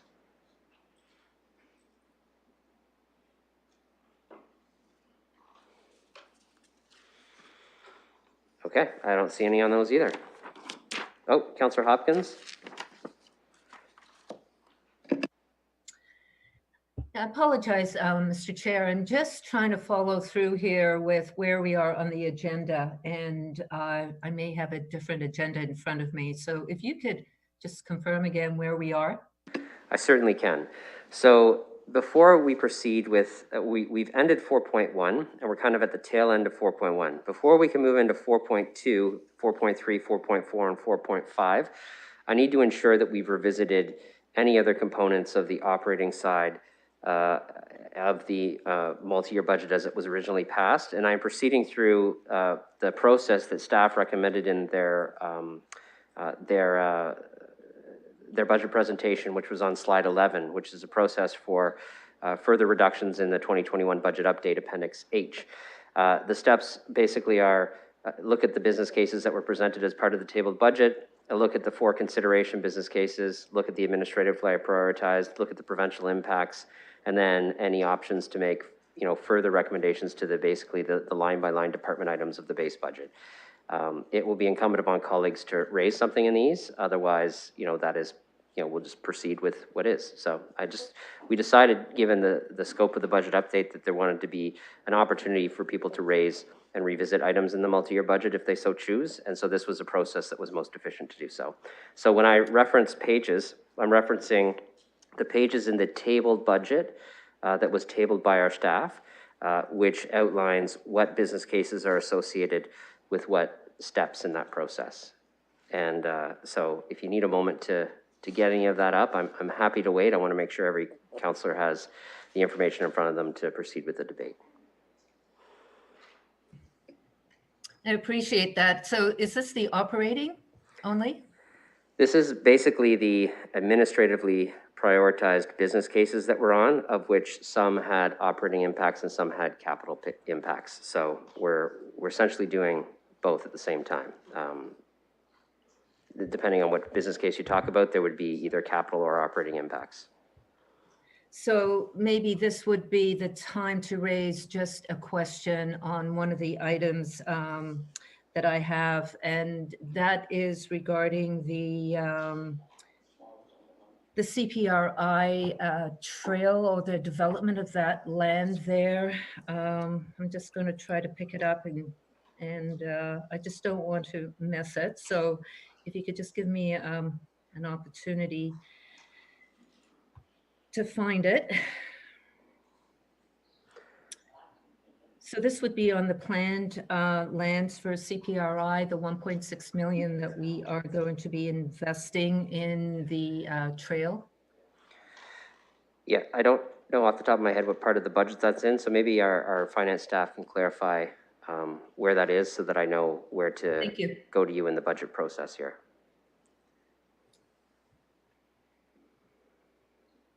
Thank you. Through the chair, I would suggest that we deal with that as part of the capital budget. That is part, the project is part of our base capital budget. So I would suggest we park that question until that point. And so would that be 4.68 through you to staff? Mr. Murray, would it Through be? the chair. Go ahead. Through the chair, that's correct, 4.6. Thank you for the clarification.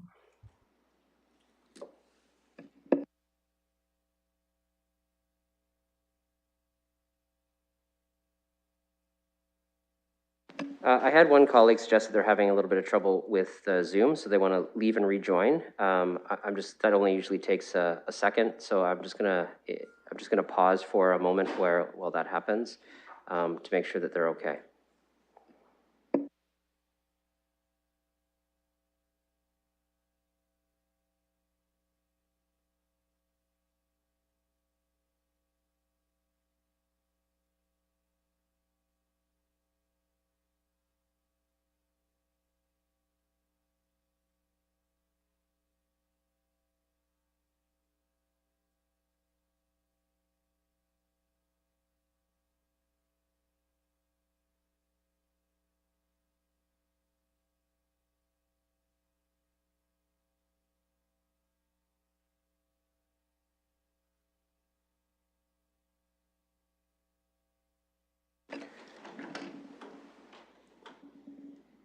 Everybody's all good? Okay, I see a thumbs up. So we're back in business. So Councillor Hopkins, based on Mr. Murray's comments, I will ensure that there is time to revisit any component of the capital budget and answer any questions when we arrive at 4.6 before we put any of those recommendations on the floor. And then we'll make sure your questions get answered. Okay. All right, so proceeding through the steps, I didn't have any colleagues with any other suggestions on the administratively prioritized. Actually, we're on the administratively prioritized one. I just want to make sure no one had any changes to those. Step 3, the administratively prioritized business cases from the multi-year budget. Page 90 in the tabled budget document. If anybody feels I'm going too quickly, please let me know. I will completely slow down and make sure you're on the same page as I am. No, I see lots of nods. Okay, so step 3, no items. Step 4 in the staff recommended review process is an opportunity to raise the approved provincial impacts for any sort of reconsideration that colleagues would like to consider. This is page 91 in the tabled budget document.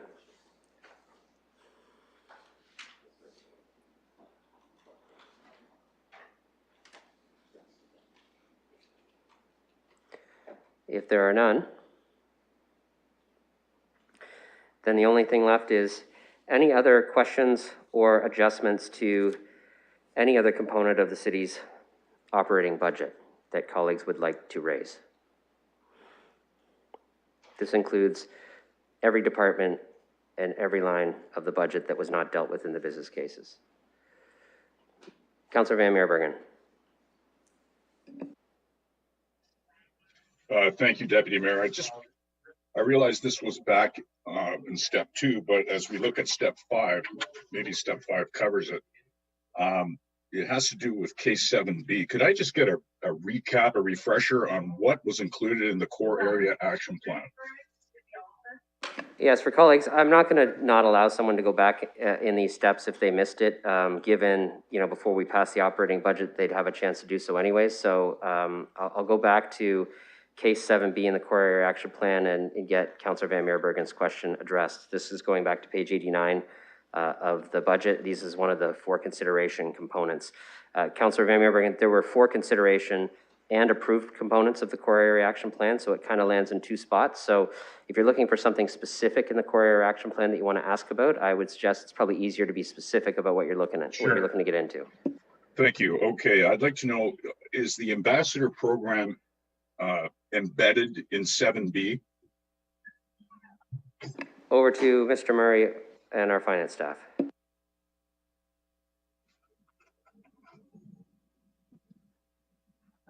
Thank you, through the chair. Yes, the core area ambassador pilot program is included in part 7B of the core area action plan.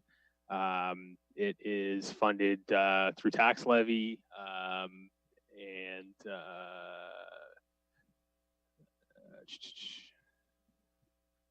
it was actually, let me correct that. It was funded through the 2019 operating budget surplus. So it is included in the amount of $825,000 in 2021.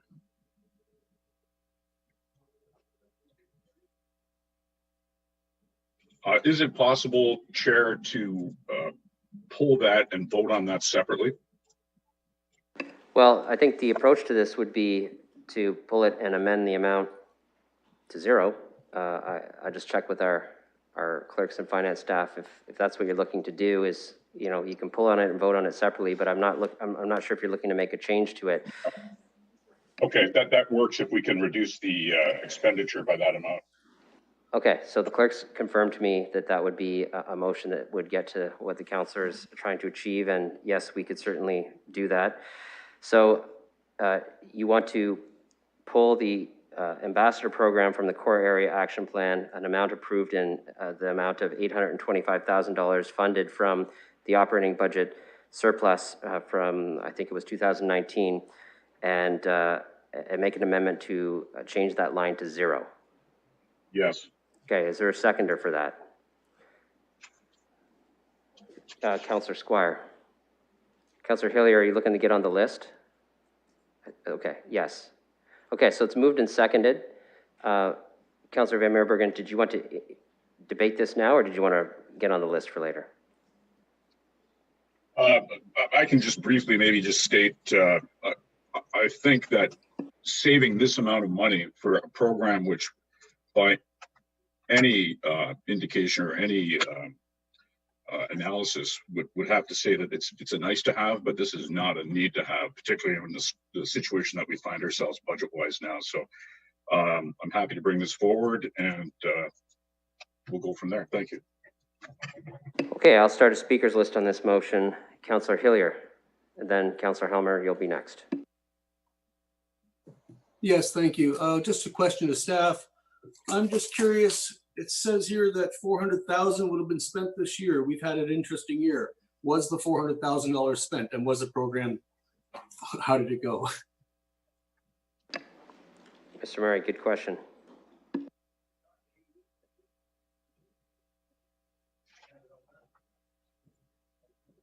Thank you, through the chair. We're going to have to take a couple minutes and look into that for you.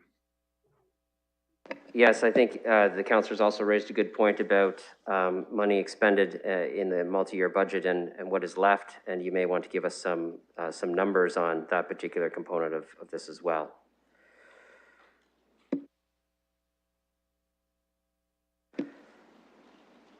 Councillor Hilliard, do you mind if I proceed with the next speaker while that information is being looked up? No? Okay. Councillor Helmer. Thank you. I wonder if while we're waiting, we could perhaps get the tax levy impact of what is being suggested up on the screen.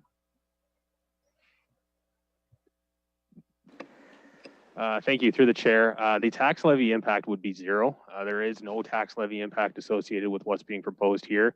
The Core Area Ambassador Program in the amount of $825,000 per year for the next 3 years, 2021, 2022, and 2023, are funded entirely through one-time 2019 operating budget surplus. So there is no tax levy impact associated with this proposed reduction.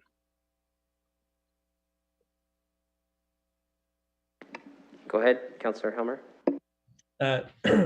Thank you. So I can tell you what's happened with the Core Area Ambassador Program, as I represent an area that is in the core. And this is something that under normal circumstances would have been very helpful in Old East Village and in downtown. And I think it was a good idea. That's why I supported it in the multi-year budget last year. It's basically on pause because there's really no reason to have an ambassador program up and running when we're having people not able to access stores and go into commercial areas in the way that they normally would. So this has been something that's been severely impacted by the pandemic. And what I would suggest, colleagues, is that rather than taking the money away, which will not benefit property taxpayers in 2021 at all, because we funded it from the 2019 surplus, what we should be doing is working on how do we pivot and change that program so that it is supporting businesses in the core in the way they need to be supported now, given what's going on with the pandemic. Now, I think we have to consider what those ideas are, but I do think that these funds that have not been expended on the Core Area Ambassador Program yet, especially for 2021, that really should be a source of financing for, maybe some alternatives where we could see something different happening in the core that would be supportive of commercial activity in the core that's meeting the needs of people right now, rather than the needs that we thought they were going to have last year when we approved this funding. So I don't support taking it down to zero. I don't think that's what core area businesses need right now. I think they need more support, not less. I agree that the ambassador program as originally conceived doesn't need to get up off the ground as it was originally conceived right now. And in fact, it hasn't in 2021, like many things, it's been delayed by the pandemic. So I'll be voting against this amendment. I can tell you that over in the Old East Village BIA, that businesses in the area would not be happy to see funds being taken away from supporting businesses in the core. I think that they're looking for more funding and programs that are tailored to the needs that they've got right now, rather than pulling it back. Councillor Lewis. Thank you, Chair, and thank you, Councillor Helmer, for asking about the tax impact. I was going to ask for that as well. And I will say that I voted against this program originally. In fact, we had it in a separate vote at the multi-year budget stage last year. And generally, my principled stand would be to vote against it again and be consistent. However, as Councillor Helmer pointed out, leaving the money there and letting the program pivot to something to help with the recovery efforts from COVID and and there's lots of ideas that have come forward from businesses both in the core and around the city about how we can start to recover from COVID when that opportunity presents itself. And some of those items are going to need funding. I think it's better, honestly, to leave the funding there where it is today and let staff adjust what that program originally looked like to fit what might provide a reasonable benefit to us in today's reality. So while I was not a fan of the original program, I also recognize what Councillor Squire said earlier. I don't want to go back through and take every line of every item we approved last year and revisit it today. I think that there's an opportunity to leave some flexibility for staff to help use this program for the recovery. So I won't support this amendment. I appreciate the councillors trying to find savings, but I think we might be here a long, long time if we want to start digging into individual items in business cases. Councillor Kayavaga. Thank you. I also just wanted to echo my colleagues' comments on not removing this funding because of, we're in a bit of a pandemic, and it is a core area action plan that was adopted in 2019. And given where we're at right now in the middle of the pandemic, we have seen an increase of needing support for the downtown. So I think that just like Councillor Squire said, we shouldn't be going back and reviewing what we did in at the beginning of this year. Certainly not removing funds when there's a lot of needs. Perhaps it could be a little bit more open on what the funds could be used for. But I do think that, and I encourage councillors not to remove this funding because it's very much needed.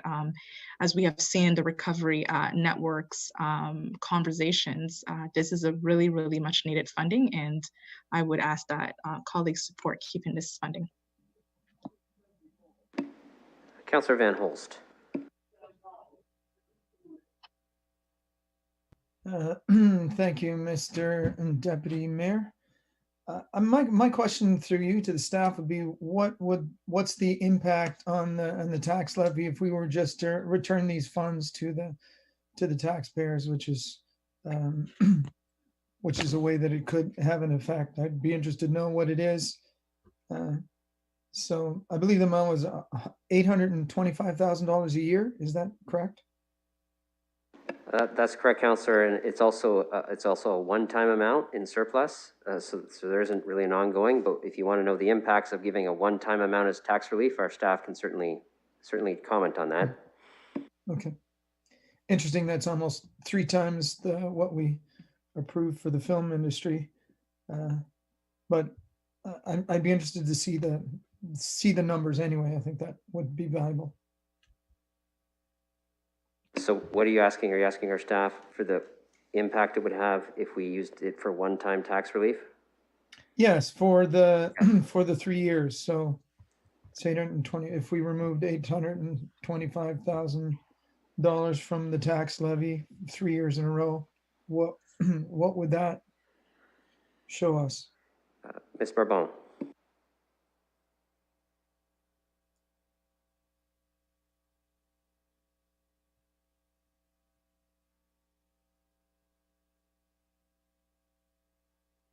We can't hear you yet.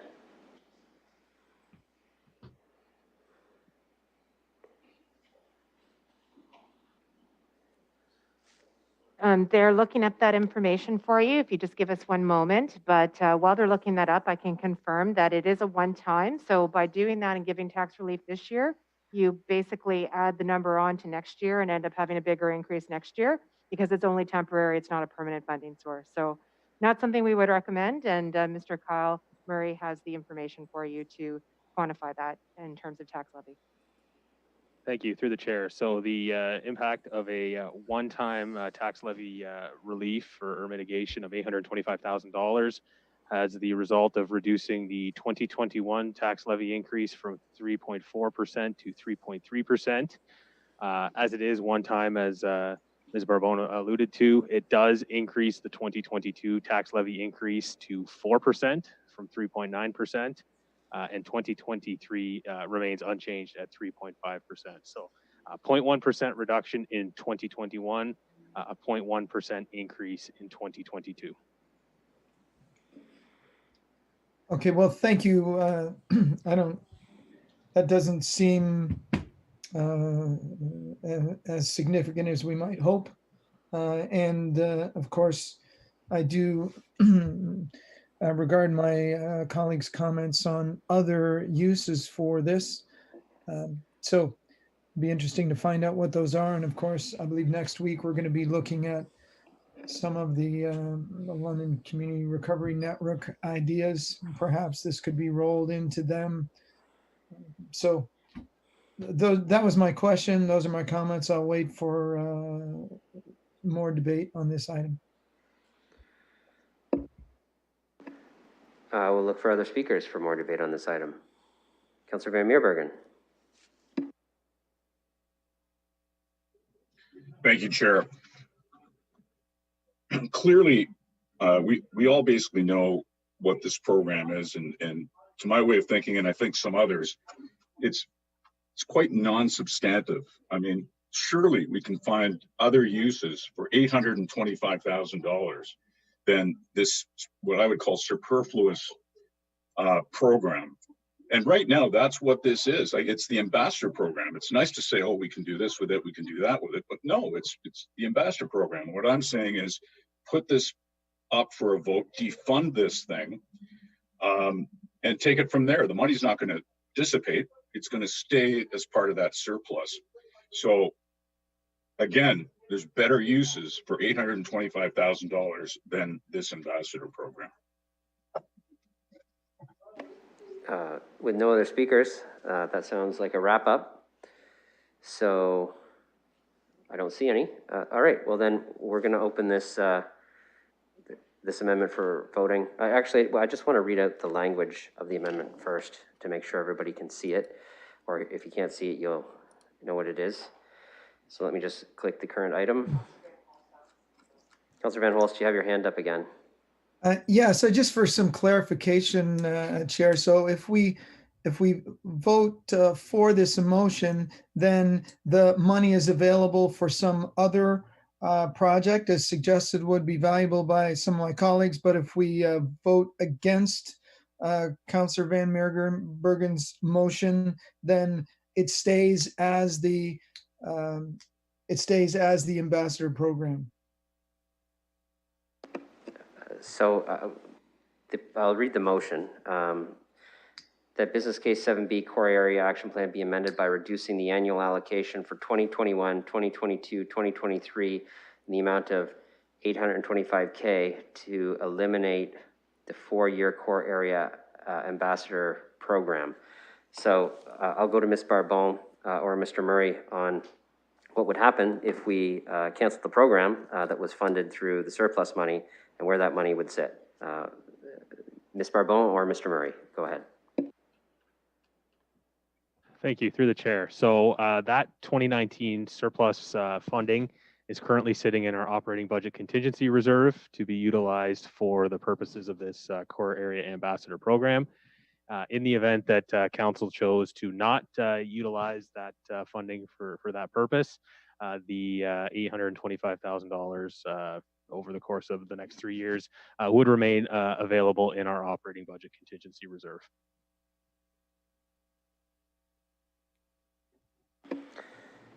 Okay, Councillor Van Holst, can I move on to the next speaker? Thank you very much. Then I suppose I will, I think I'll support the motion, and because it seems like we believe there's some better uses for it. Thank you. Councillor Kaibaga, and then Councillor Helmer. Thank you.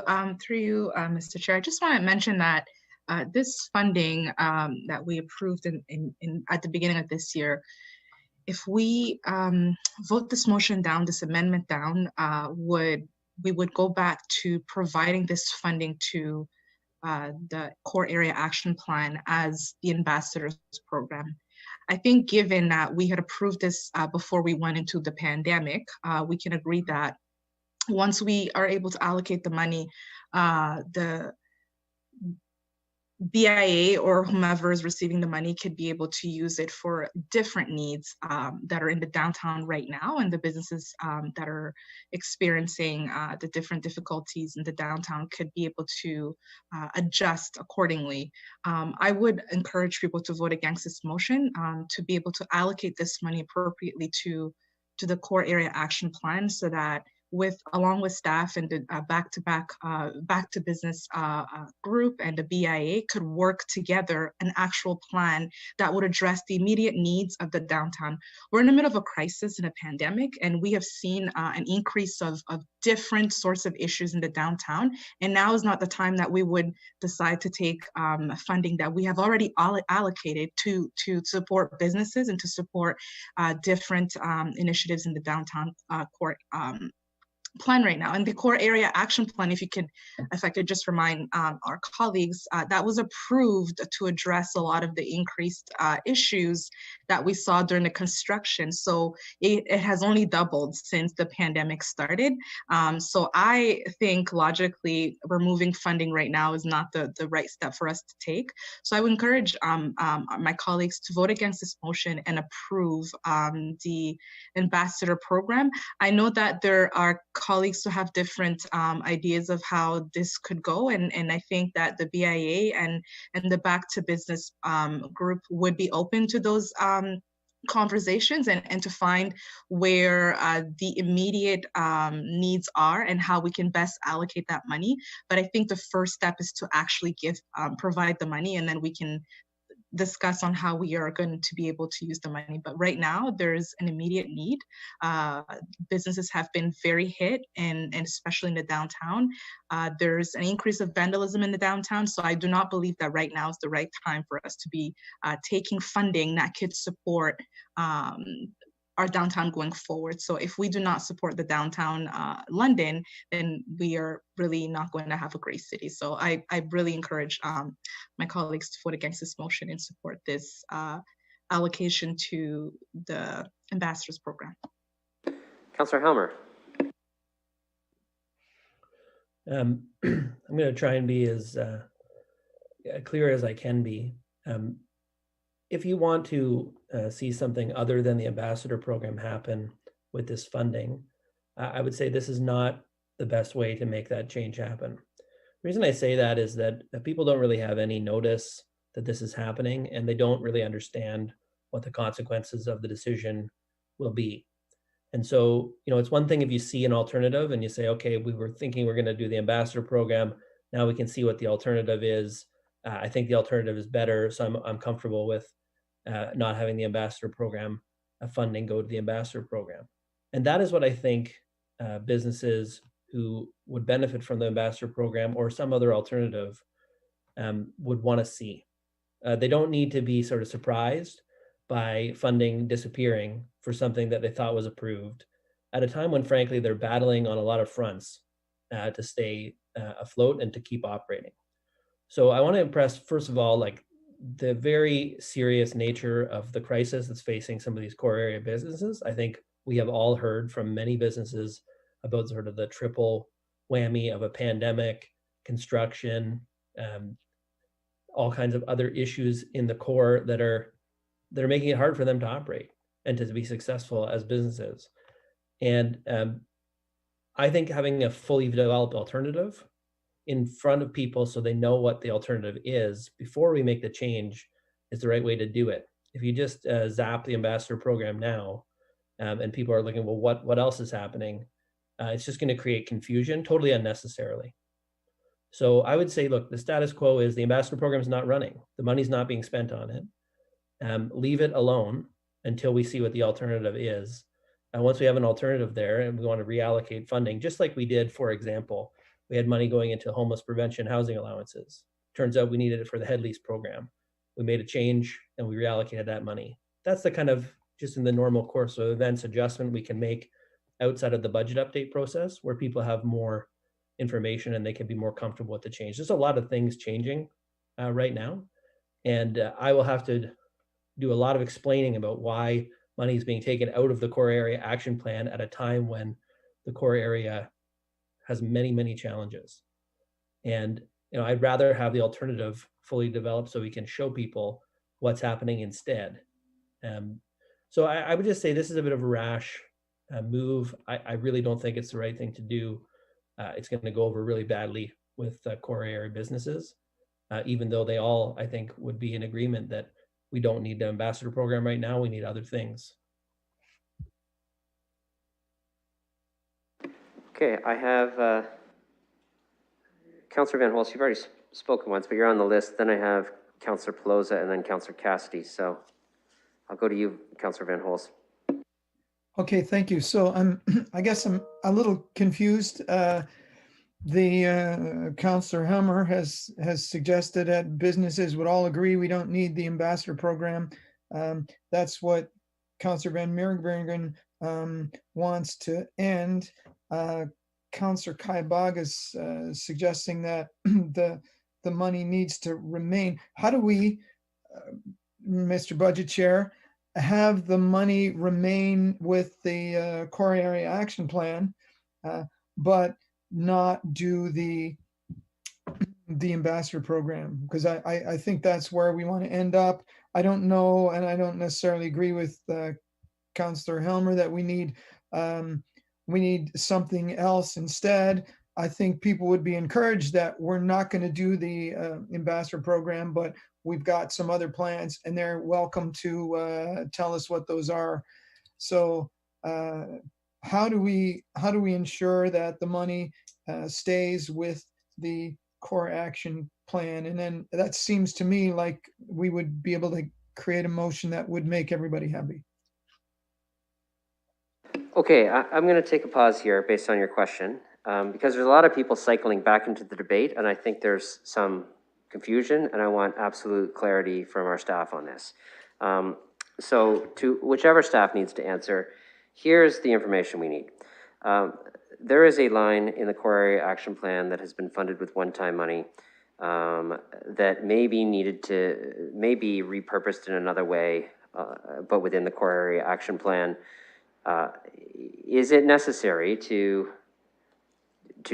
like, what happens, what is the difference between this motion or just leaving it in there, and what is the process for making adjustments to it? Is it through the standing committee process?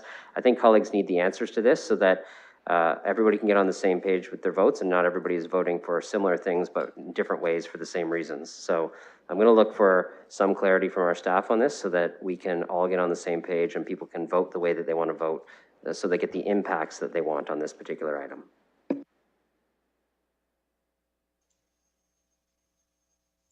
Through the chair, I don't know if you can hear me. Yes, I can. Okay, it's George Kosofis. So from what I understand, if the money stays, and Ms. Barbone can correct me if I'm wrong, but there will be a report back on the ambassador program. We're currently engaged a consultant. I think we've committed about $50,000. I don't know if there's any more spent out of that $825,000 for this year, but the consultant is being used for a consultation process. We're going to be meeting with stakeholders, the businesses, BIAs, etc. We want to establish the program and identify needs, so it's not just specific to the ambassador program. We will be coming back to committee with our findings, likely in the spring or sooner. I can defer to Mr. Baird on the timing.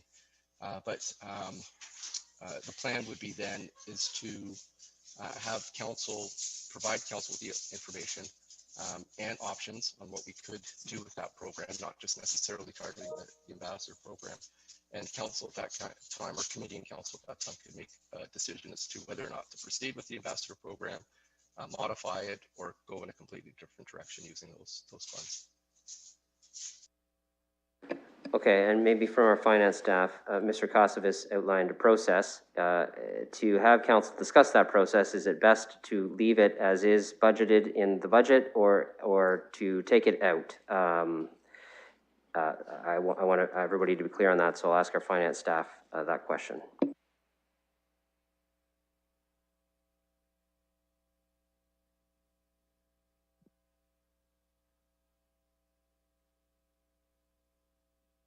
So because that money's already been approved and is funded through the reserve fund, and noting that there is a report coming back, I would suggest it's probably simplest to leave it there.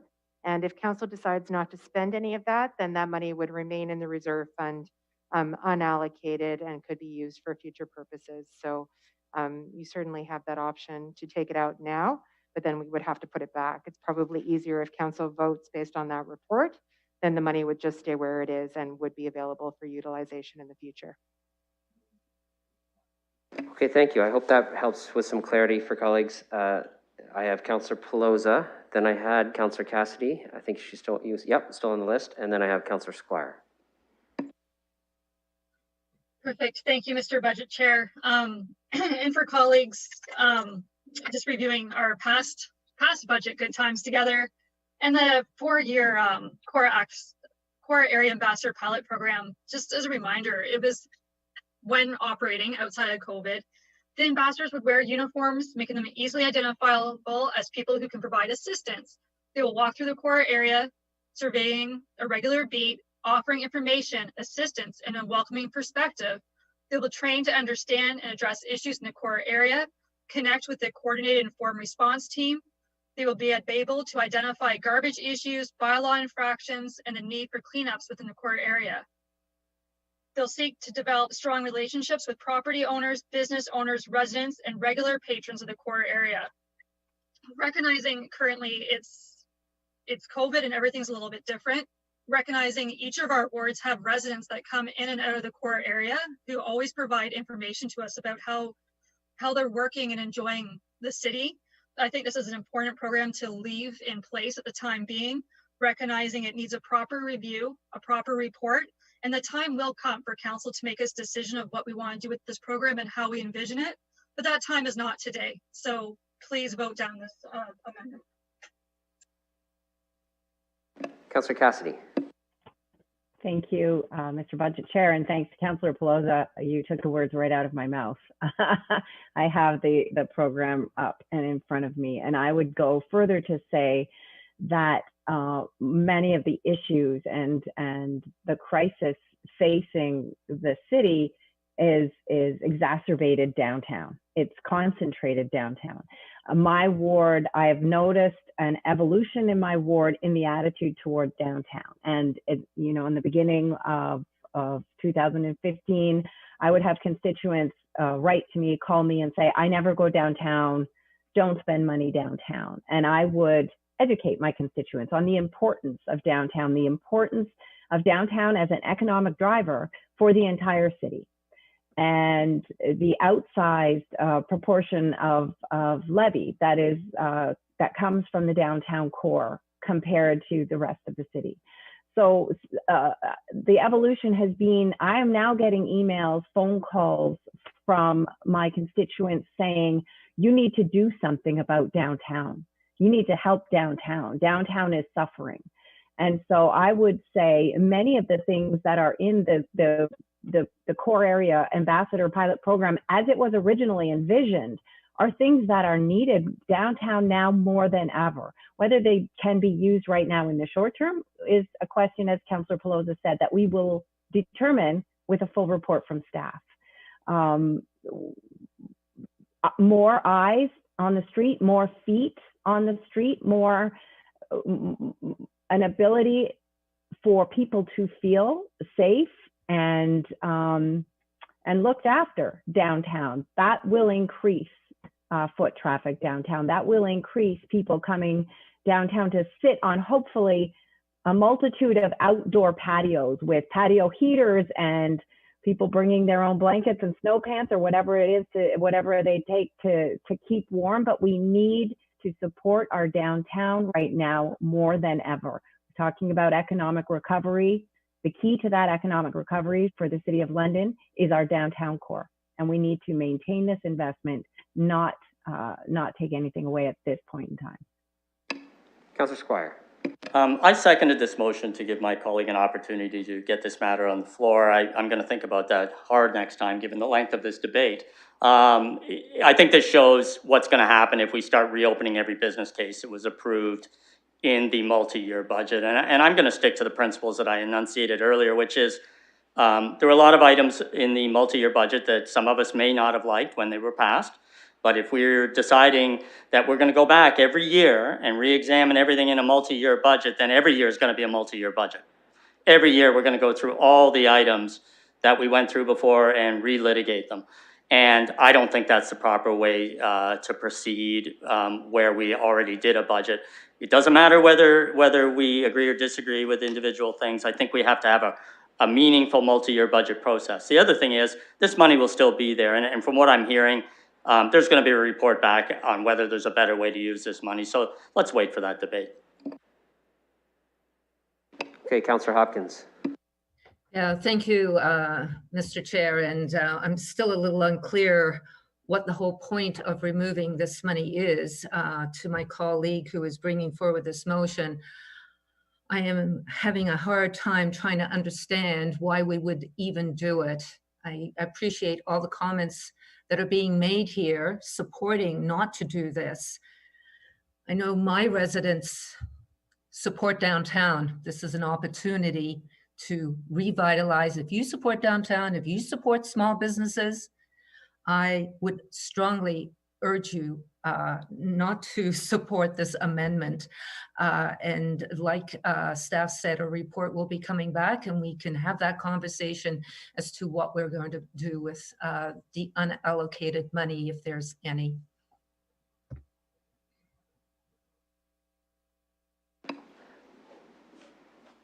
I have Councillor Hillier and then Councillor Van Holst. Thank you. Around this table, we all wear many hats. One of the hats that I wear is the board chair of Covent Garden Market. And to see this program disappear would be a shame because I'd like to see it pivot and change to help downtown businesses in a different way when we come out of this COVID crisis. So I'm hoping you will support this program. Originally, I did not agree with it, but I can see how we could transform this and make it work for us and help the core in another way. Thank you. And Councillor Van Holst. Well, thank you. It seems to me that there's a lot of agreement here. However, the timing for this decision is probably better after we get the report back. We can accomplish the same thing at that point. So that's when I'll be voting for it. But I do want to point out that we're kind of going with very, it's not extremes, but I don't think councillors are trying to open every item that we've discussed, and it's not going to be happening every year. We're in a very unique position this year that really warrants looking back at what we've spent, what we can, how we can make a difference. So I thank the mover and the seconder for allowing this discussion. It did reveal something important about this program. However, again, the timing for that decision is a little later on, but I'm still pleased that we're looking at this thing. I don't think we set a precedent where we're going to look through everything every year. So I don't consider that argument valid to vote this down. I suggest that the other arguments are much more valid, and so let's see the report back from staff and then make that decision in the spring. Thanks. Okay, that exhausts the speakers list. If there are, Councillor Helmer. I just wanted to clarify one thing. I think either I was unclear or Councillor Van Holst maybe misunderstood me, but businesses understand why the ambassador program has not gone ahead as originally conceived, given what's gone on with the pandemic. So there's still lots of aspects of the program that they like, but they recognize that it probably needs to be different, and they understand why it has been delayed. That's all I'm trying to communicate, is that people are open to changing it, and not that they don't see any use for the ambassador program, or that it's not needed, say in 2022 or 2023. So I just wanted to be clear about that. Okay, I think we're ready for the vote. I have nobody else on the speakers list. The amendment is moved and seconded. Let's open that for voting.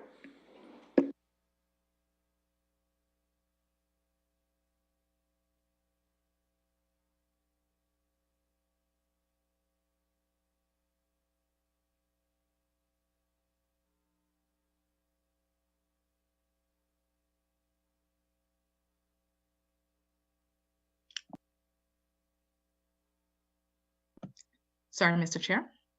Yes. I just want to note that the seconder on this motion made a comment asking us to vote down this motion. So I just want to make sure that people understand what they're voting on. So perhaps we can re-explain that. That's okay. Someone can second a motion and then vote however they want on it. So okay. And the motion is open for voting, so we'll just proceed with the vote. Thank you. If it helps, I seconded to get the conversation started.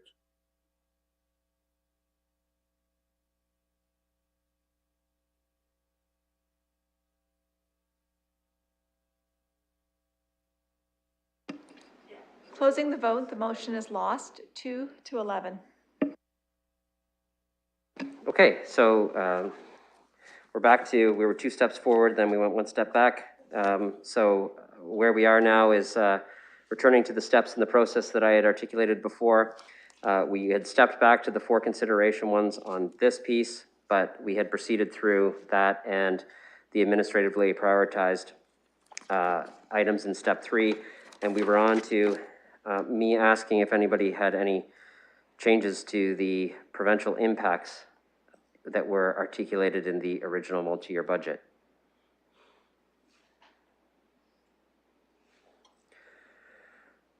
Okay, seeing none, then anything else in the operating budget that colleagues would like to deal with? This includes all lines, all departments.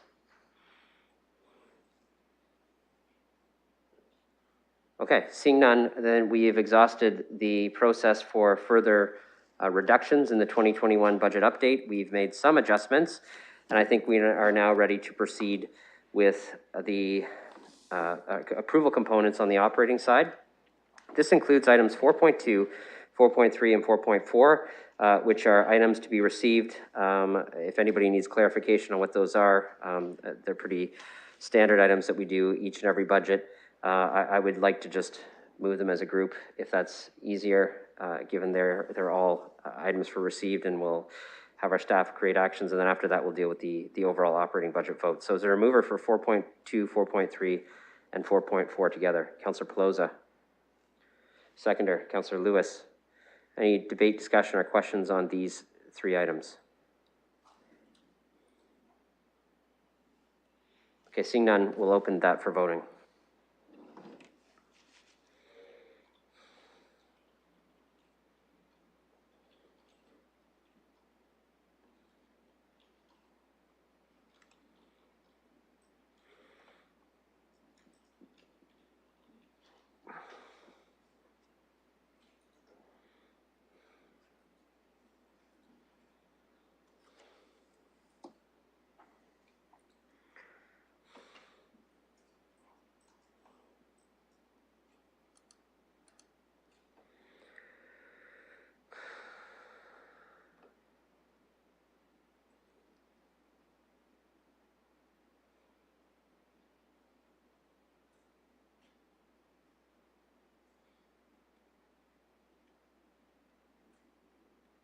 Councillor Lewis. Closing the vote. Motion's carried 13-0. The next vote is 4.5 is the operating budget authorization vote. This is the one where the 2021 tax levy be readopted in the net amount of. I don't know if we have to change the language of readopted if it's a slightly different amount based on any changes we've made, but I'm going to look to our staff for the correct language, which I would like to get on the screen for this particular motion, and then I will read it out once I have the actual numbers. This is the motion that does not completely fill in the agenda because it is open to contemplate any changes we would have made. Thank you through the chair. Just wanted to confirm that the language is correct. We will need approximately 5 minutes through the chair to just finalize all the numbers based on the changes so that we can get that information to the clerk and just double check it before it is adopted. I have no objections to that. Given it's the same finance staff who'd likely answer questions on the capital budget, I would propose that we just take a 5-minute recess to allow them to compile that, and we'll return in about 5 minutes. Moved by Councillor Hopkins, seconded by Councillor Pelosa. Hand vote, all those in favor of a 5-minute recess? That motion's carried. Hey, you have your 5 minutes, Treasurer.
Okay, I'm going to do a quorum check now so that we can restart the meeting. So if you could turn on your cameras and give a wave so the clerks can see you, they'll let me know when I have quorum and I'll continue. I guess you didn't have to wave, but thank you anyways. Okay, so just so colleagues know why it took a little bit of time there is because, and you'll get this emailed to you so that you can see it. We'll be proceeding with 4.5, but broken down to allow colleagues who have conflicts to vote separately on those portions of the operating budget. And so there won't be one giant rolled up piece, but there will be a section for the Middlesex London Health Unit. There'll be a section for golf. There'll be a section for children's services. And then there will be all other areas rolled in together, excluding those ones. And then there will be a motion on what is basically the authorization of the total amounts of the budget.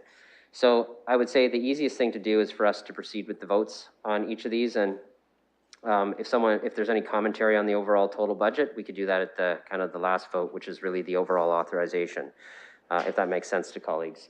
Obviously, you can debate on each one if you like, but they're separated for the specific purposes of dealing with the conflicts. So I won't stop any debate, but I wanted you to know why there are separate motions.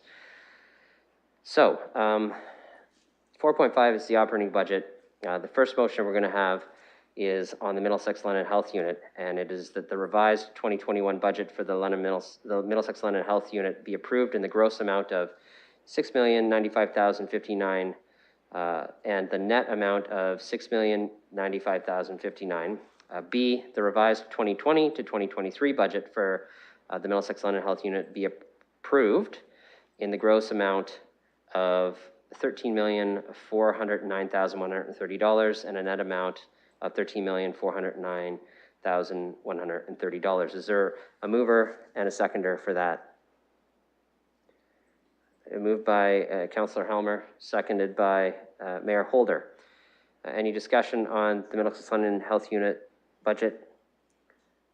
Seeing none, okay, we'll open that one for voting.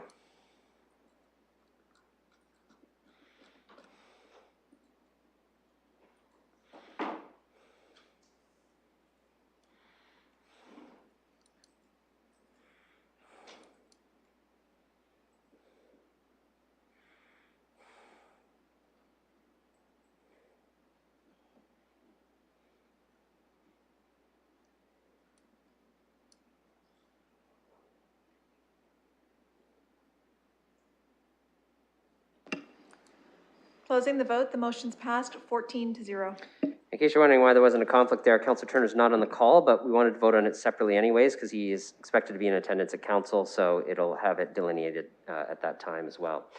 The next part is on municipal golf, that the revised budget for golf be approved in the gross amount of $3,695,630 and a net amount of $40,255. B, that the revised 2022 to 2023 budget for golf be approved in the gross amount of $7,528,799 and a net amount of $132,626. A mover and a seconder for the golf portion of the budget. Councillor Hopkins, seconded by Councillor Lewis. Any discussion? Seeing none, we'll open that for voting.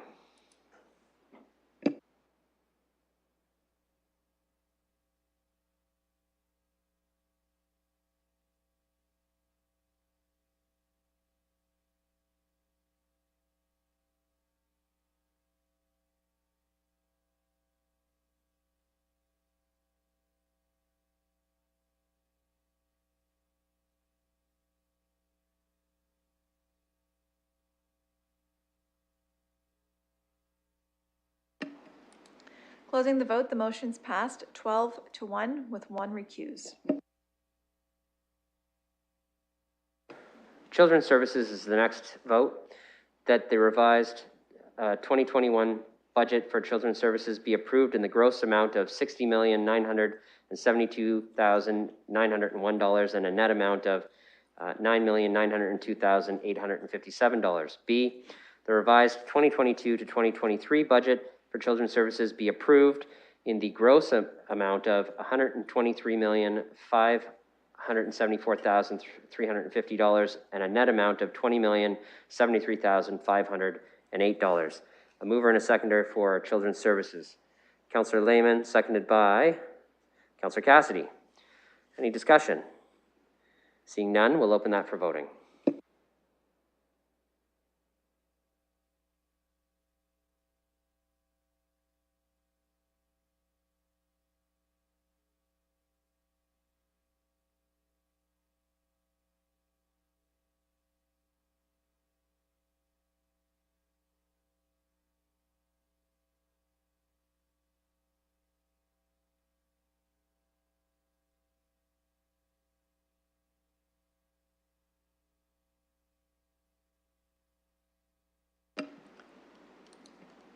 Closing the vote, the motion's passed 13-0 with 1 recused. 2 more to go. This is all other service areas of the budget. So A, the revised 2021 budget excluding Middlesex London Health Unit, Golf, and Children's Services. So that's excluding those services. Be approved in the net amount of $657,542,666 after recognizing $8,852,749 of increased taxation from assessment growth and 2021 gross expenditures equal to $968,398,612. B, that the revised 2022 to 2023 budget, excluding Middlesex London Health Unit, Golf, and Children's Services, be approved in the gross amount of $2,015,476,425 and a net amount of $1,389,138,809. A mover for that. Councillor Helmer, seconded by Councillor Pelosa. Any discussion on those areas? Okay, seeing none, we'll open that for voting.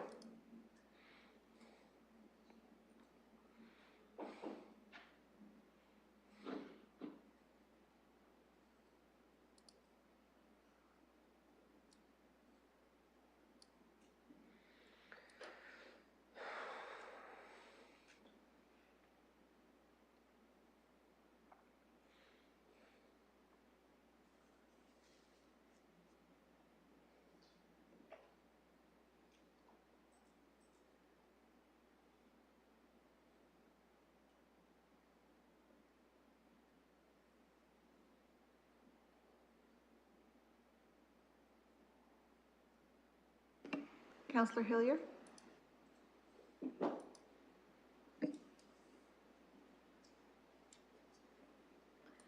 Closing the vote, the motion's passed 13-1. Okay, and the total budget, A, it being noted that the revised total 2021 tax levy is the net amount of $673,580,833 after recognizing $8,852,749 of increased taxation from assessment growth and a total 2021 gross expenditure equal to $1,039,162,202. B, it being noted that the revised total 2022 to 2023 forecasted tax levy is equal to the gross amount of $2,159,988,704 and a net amount of $1,422,754,073. A mover and a seconder for that piece. Mayor Holder, seconded by Councillor Lewis. Any discussion? Councillor Squire. Yes, I just want to reiterate what I've said before, but I just want to be really clear that I'm happy to support the amended amounts since they are a reduction on what we did last year. But I think the real work of the budget and the real issues I had with the budget process were issues I took last year. And I didn't win those votes, and so I move on.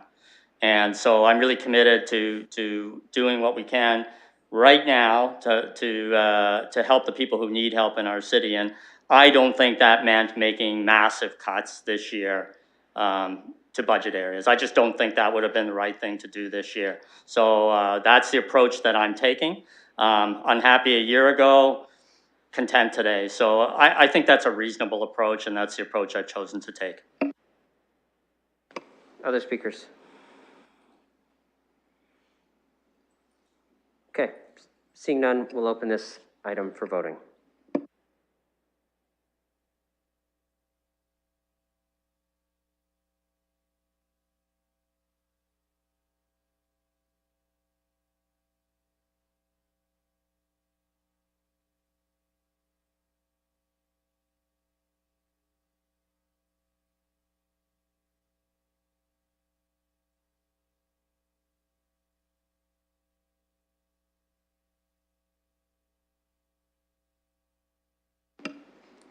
Closing the vote, the motion's passed 13-0.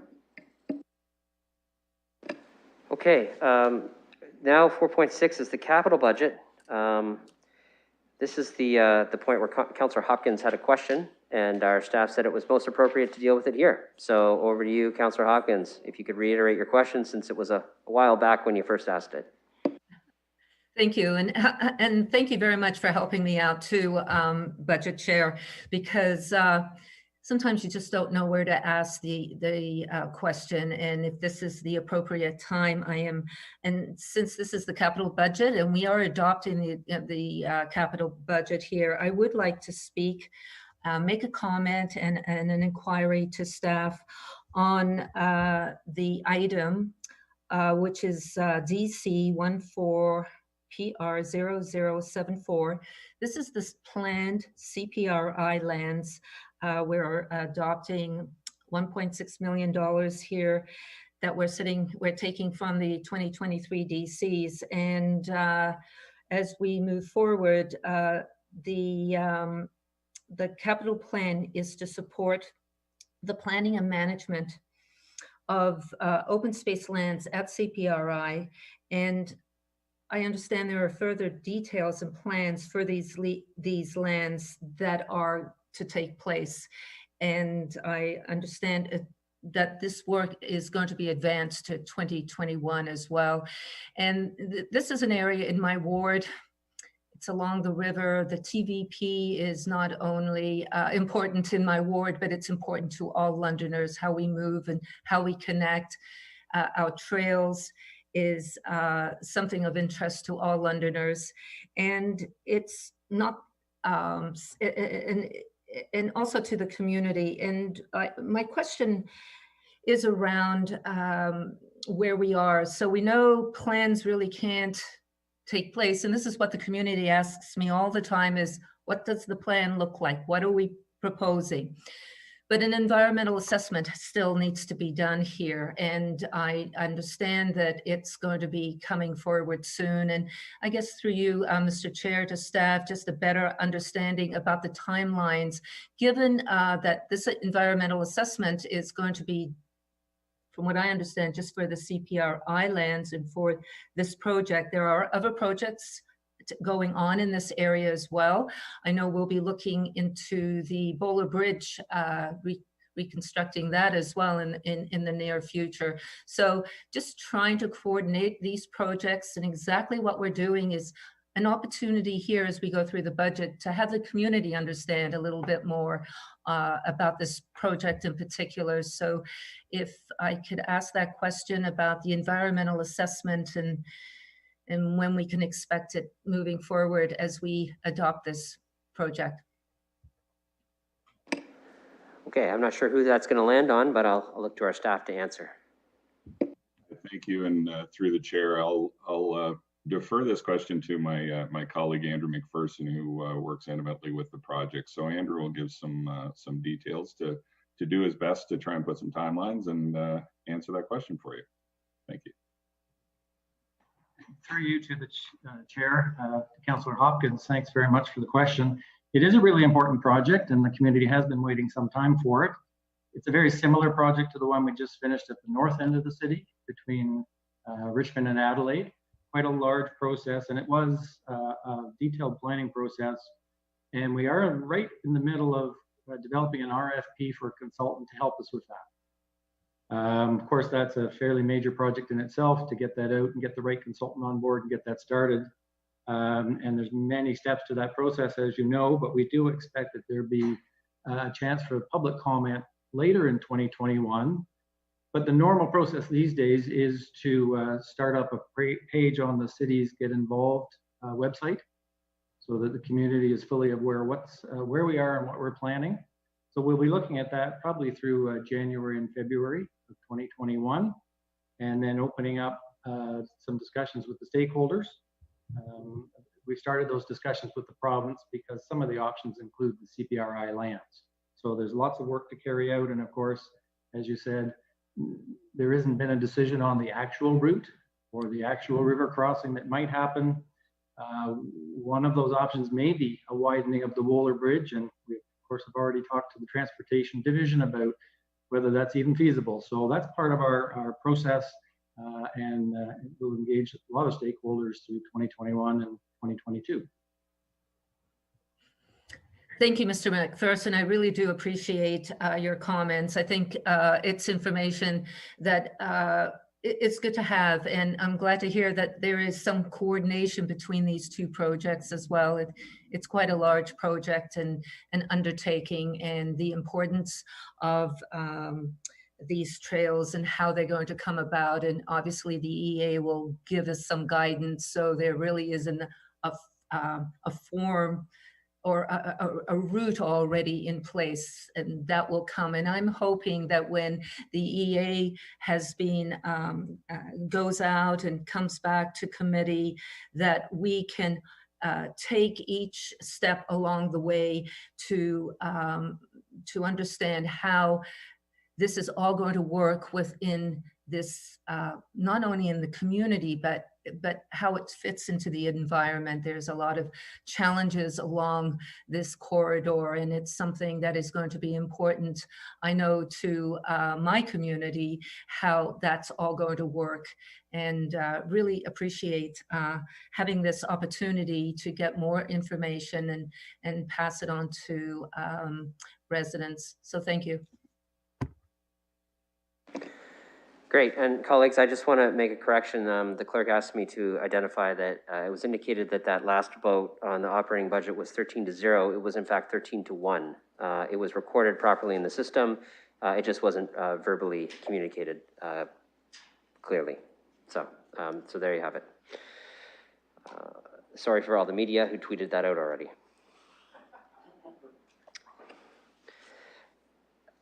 So we're on the capital budget.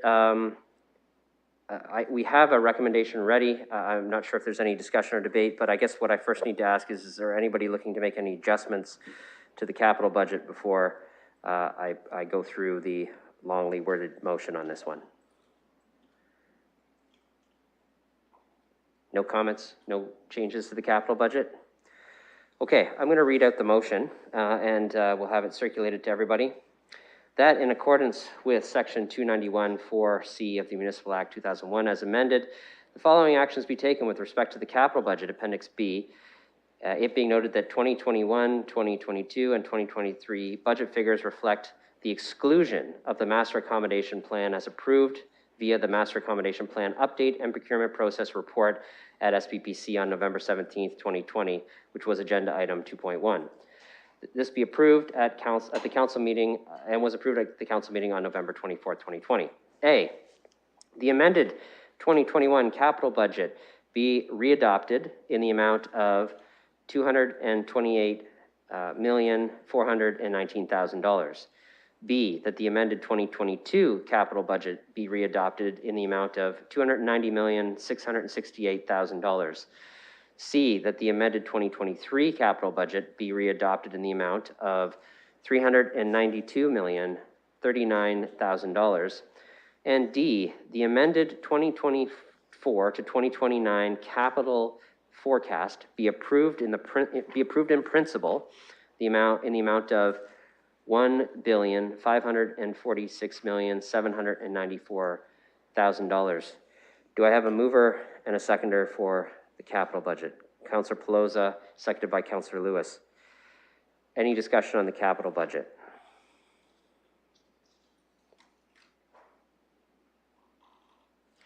Okay, seeing none, I will open the capital budget for voting.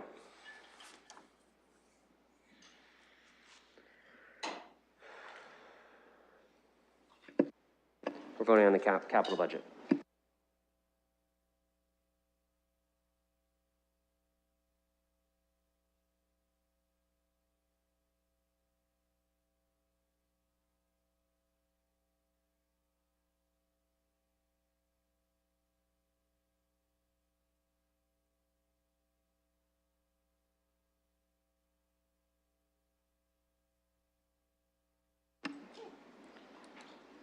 Closing the vote, the motion's passed 13-1.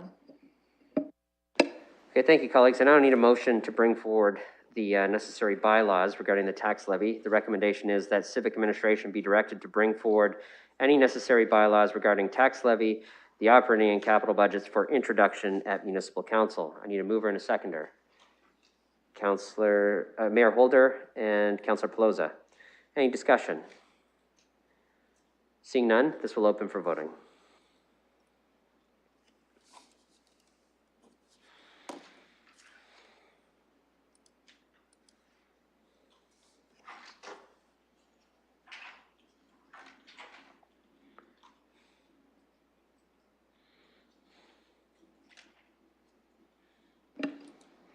Closing the vote, the motion's passed 14-0. Water and wastewater and treatment services budgets. I'll just ask colleagues if there are any changes to these particular budgets that are being contemplated. Otherwise, we can lock in the number amounts and I can get the motion on the screen. Is there any possible changes that are going to be proposed? No? If not, 4.8 you'll see is a motion with an A through F. My intention is to move all of that together unless any colleague would like that dealt with as separate components. If you would, now is the time to speak.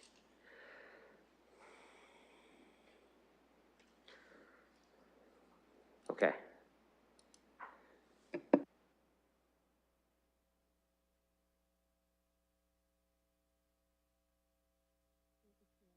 We're just waiting on the amounts to fill in the blank portions of the budget.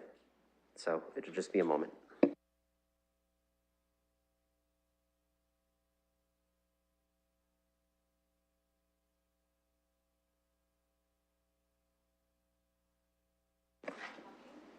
Ms. Barbone, are you looking to speak? If you are, I think you're muted. Thank you, through the chair. We're just probably need a minute or two to be able to just validate those numbers and provide it forward to the clerk. Take all the time you need. I think it's important to get the numbers right. So let me know when you're ready.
Okay, colleagues, in the interest of time, I have the I have the numbers that are populated. You won't be able to see the motion yet because the clerk is just typing them in, but I'm going to let you know what the numbers are in the blank sections. Oh, okay, everybody's got it emailed to them. Well, then I'll read them out for the public who may be following along. So you're following along in 4.8. These are the numbers for the blank sections. In 4.8 Part A, the number is $271,713,000. Part B, the number is $157,289,000. And Part C, the number is $278,507,000. Part D, the number is $341,149,000. Part E, the number is $280,300,000. Part F is $599,818,000. Everything else is as included in the wording on the agenda. So as soon as that gets populated, we can open that for voting. But for now, I'll look for a mover and a seconder for the water and wastewater budgets. Moved by Councillor Lewis, seconded by Councillor Helmer. Any discussion on these?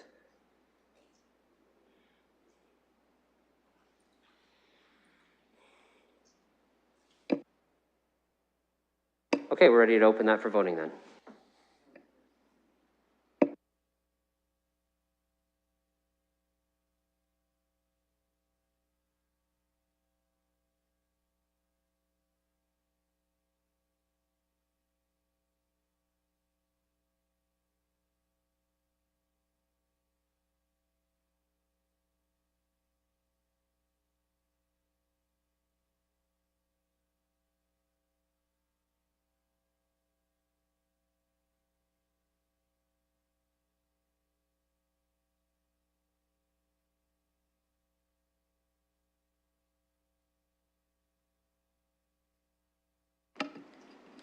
Closing the vote, the motion's passed 15-0.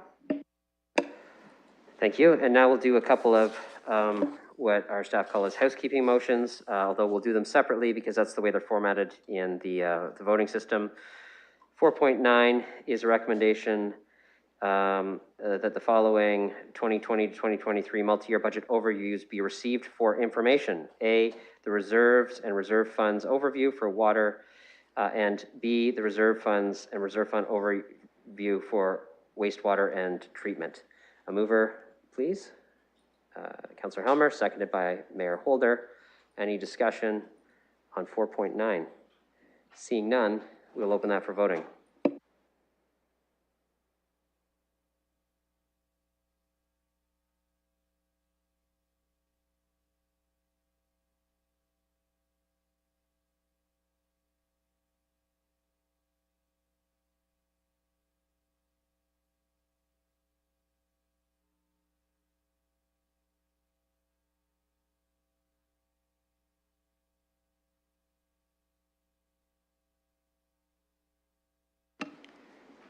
Closing the vote, the motion's passed 15-0.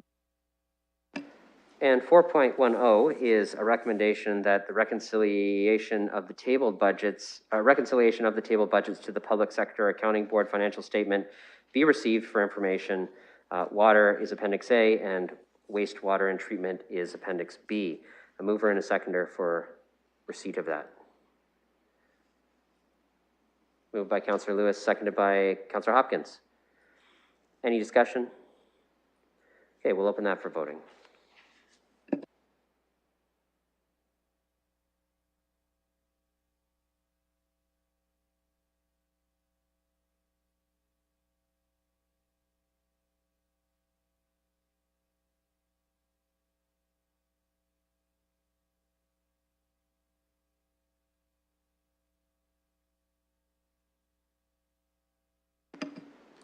Closing the vote, the motion's passed 15-0.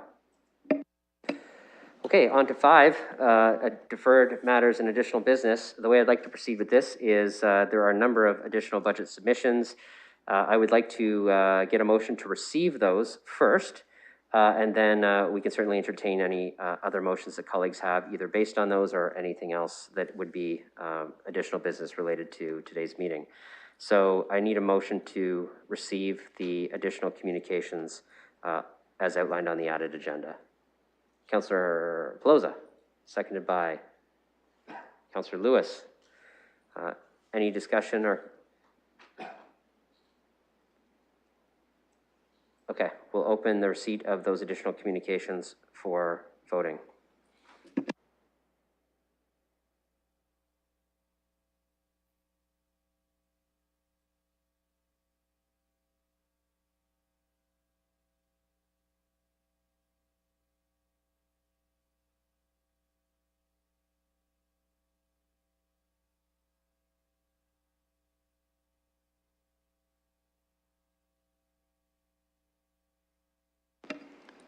Closing the vote, the motion's passed 15-0. I'm now looking for any additional business that colleagues have related to today's agenda. Councillor Helmer. Thank you very much, Chair. As we heard in the public participation meeting, we had a lot of people speak to us about the police budget. And I think it is important that we follow up on the request that we made of the London Police Services Board back in June. Colleagues will recall that back in June, we passed a motion that requested both from the health unit, the police board, and the school boards, response to some of the issues that were raised during the Black Lives Matter protest back in June. I know from being on the London Police Services Board that the board has been doing a number of things, and we really just haven't got an update from them about what is underway, what they have done so far, and what they are also continuing to work on. So I think a motion essentially following up on that request would be appropriate. I also think it's important to recognize that when we were developing the multi-year budget last year, that the Police Services Board did reduce the budget by about $1.4 million over the course of the 4 years.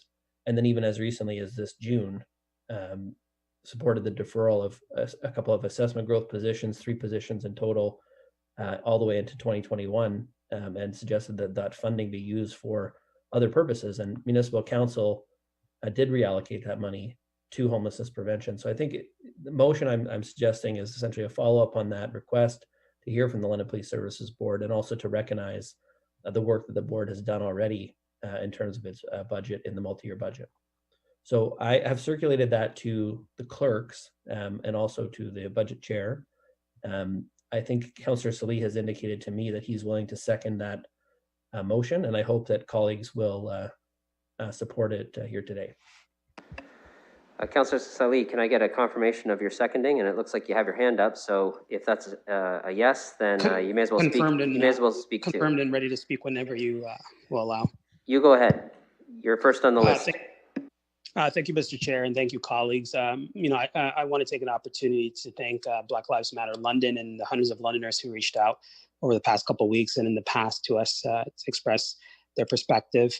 And I want to also kind of note, separate from this discussion, but BLM London and many Londoners have pushed us and encouraged us to do more. And I think we've delivered on some fronts, but we recognize we still have a lot more work to do. I know in my many conversations over the past weeks and months, I know there's also a gap in where people know London is at and what London has done. So I think this is an opportunity through this motion where the police board can provide a better overview for the public of what work has been done, because as a former chair of the police board, I know we've done a lot, and maybe to some it'd sound a surprise to know that London is actually leading the way, and we're way ahead of the curve in many other communities. Just to give a very quick history of a recap, these budget discussions, in particular the police budget, in the form of being difficult conversations, go back to at least 2014, before even I was on council. And then even, in 2016 with who many of us who are still on this council right now, we've had difficult discussions around there. And, there was a proposal for a budget reduction of $4 million at that time. And that led to London being the first city in 2 decades to have to have a conversation with the province's Ontario Civilian Police Commission.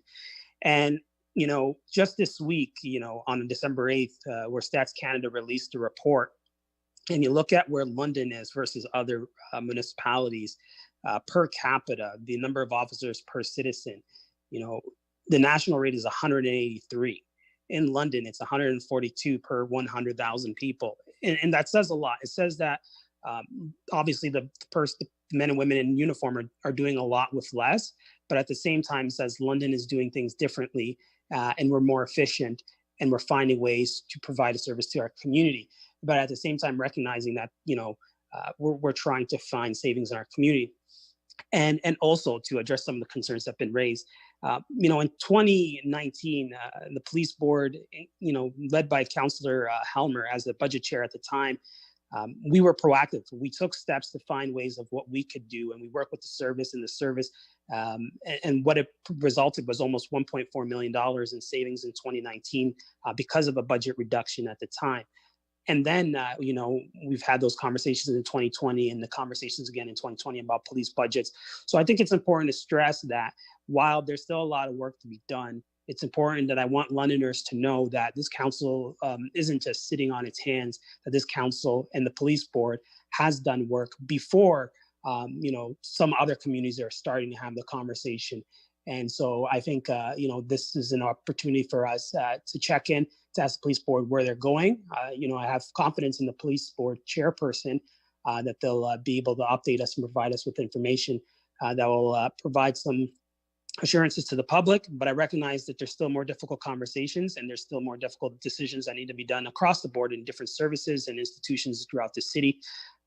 So I encourage my colleagues to support this motion. Thank you. I have Councillor Hopkins and then Councillor Squire. Yeah, thank you, Mr. Chair, and thank you, Councillor Helmer, for bringing up police services in our budget deliberations today.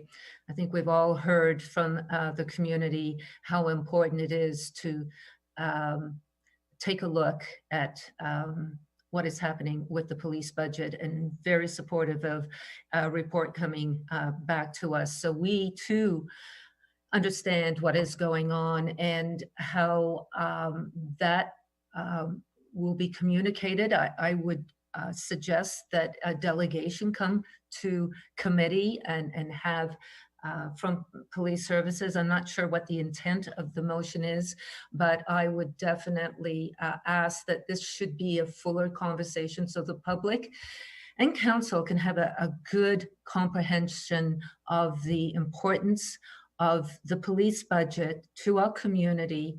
And so we are all understanding and need the words that I hear about defunding, not funding enough. It's created a lot of confusion and we need clarity over it. So definitely supportive of that. And I would definitely urge you to add a delegation from the police board to come to council. I have Councillor Squire next. Sometimes less is more. I just want to thank the two councillors for coming forward and bringing this motion, and that I think should be wholeheartedly supported by council. And it's always nice to have colleagues on boards who do the heavy lifting. So thank you very much. I'm happy to support this.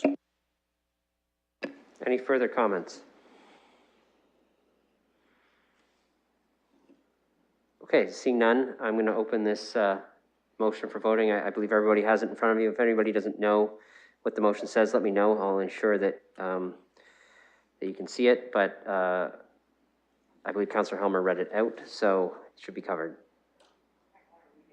Okay, do you want me to read it out? Okay, the clerk says, I've been reading things out all day, so read this one out too. Following up on Municipal Council's resolution on June 16th, 2020, the London Police Services Board be requested to update Municipal Council on how it has responded and is responding to the issues raised during the Black Lives Matter protest. It being noted that the London Police Services Board reduced its multi-year budget request in 2019 by a total of $1,362,960 over the 4-year period and supported the deferral of 3 additional 2020 assessment growth positions to 2021. The funding for which was reallocated by Municipal Council to homelessness prevention in June of 2020. Moved by Councillor Helmer, seconded by Councillor Salih. If there are no further discussion, I will open that for voting.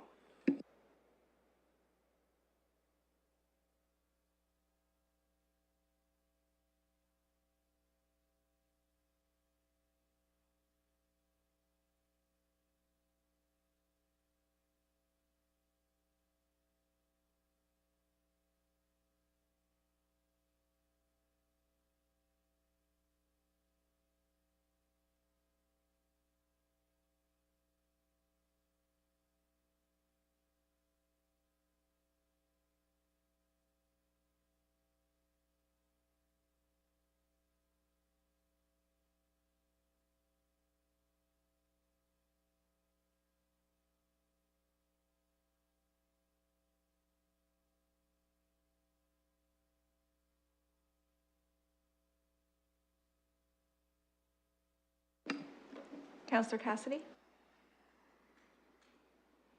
Waiting for it to come up. Closing the vote, the motion's passed 15-0. Okay, are there any additional, other matters of additional business? Seeing none, let me just make a comment then. I want to thank the clerks in the room, as well as the finance team and all of the civic administration departments who support the budget process. I know there is a team of people at the EOC, properly social distance, providing support to those who you've heard from today. This is a process that requires support from all civic administration departments to ensure that colleagues get their questions answered quickly and accurately, and I do believe that that was done today with great expertise. So thank you to all those involved in supporting the budget process. Thank you to my colleagues for what were excellent debates on a number of important topics, and I appreciate that we were able to get through this budget in one day, and we don't have to use tomorrow. So the next step is this goes to the January 12th council meeting. And with that, I just wanted to say thank you. I don't know, Mayor, if you have any final comments before I adjourn, but I would give you that opportunity. No, I think you've covered it very well. Thank you for taking the lead on this as well, Deputy Mayor, and your responsibilities, Budget Chair. I know we all appreciate it. Okay, with that, I need a motion to adjourn. Councillor Lewis, Councillor Cassidy seconds. All those in favor, this is a hand vote, so raise them high if you want to adjourn. Keep them down if you don't. The motion's carried. All right, thank you. We're adjourned. Thank you.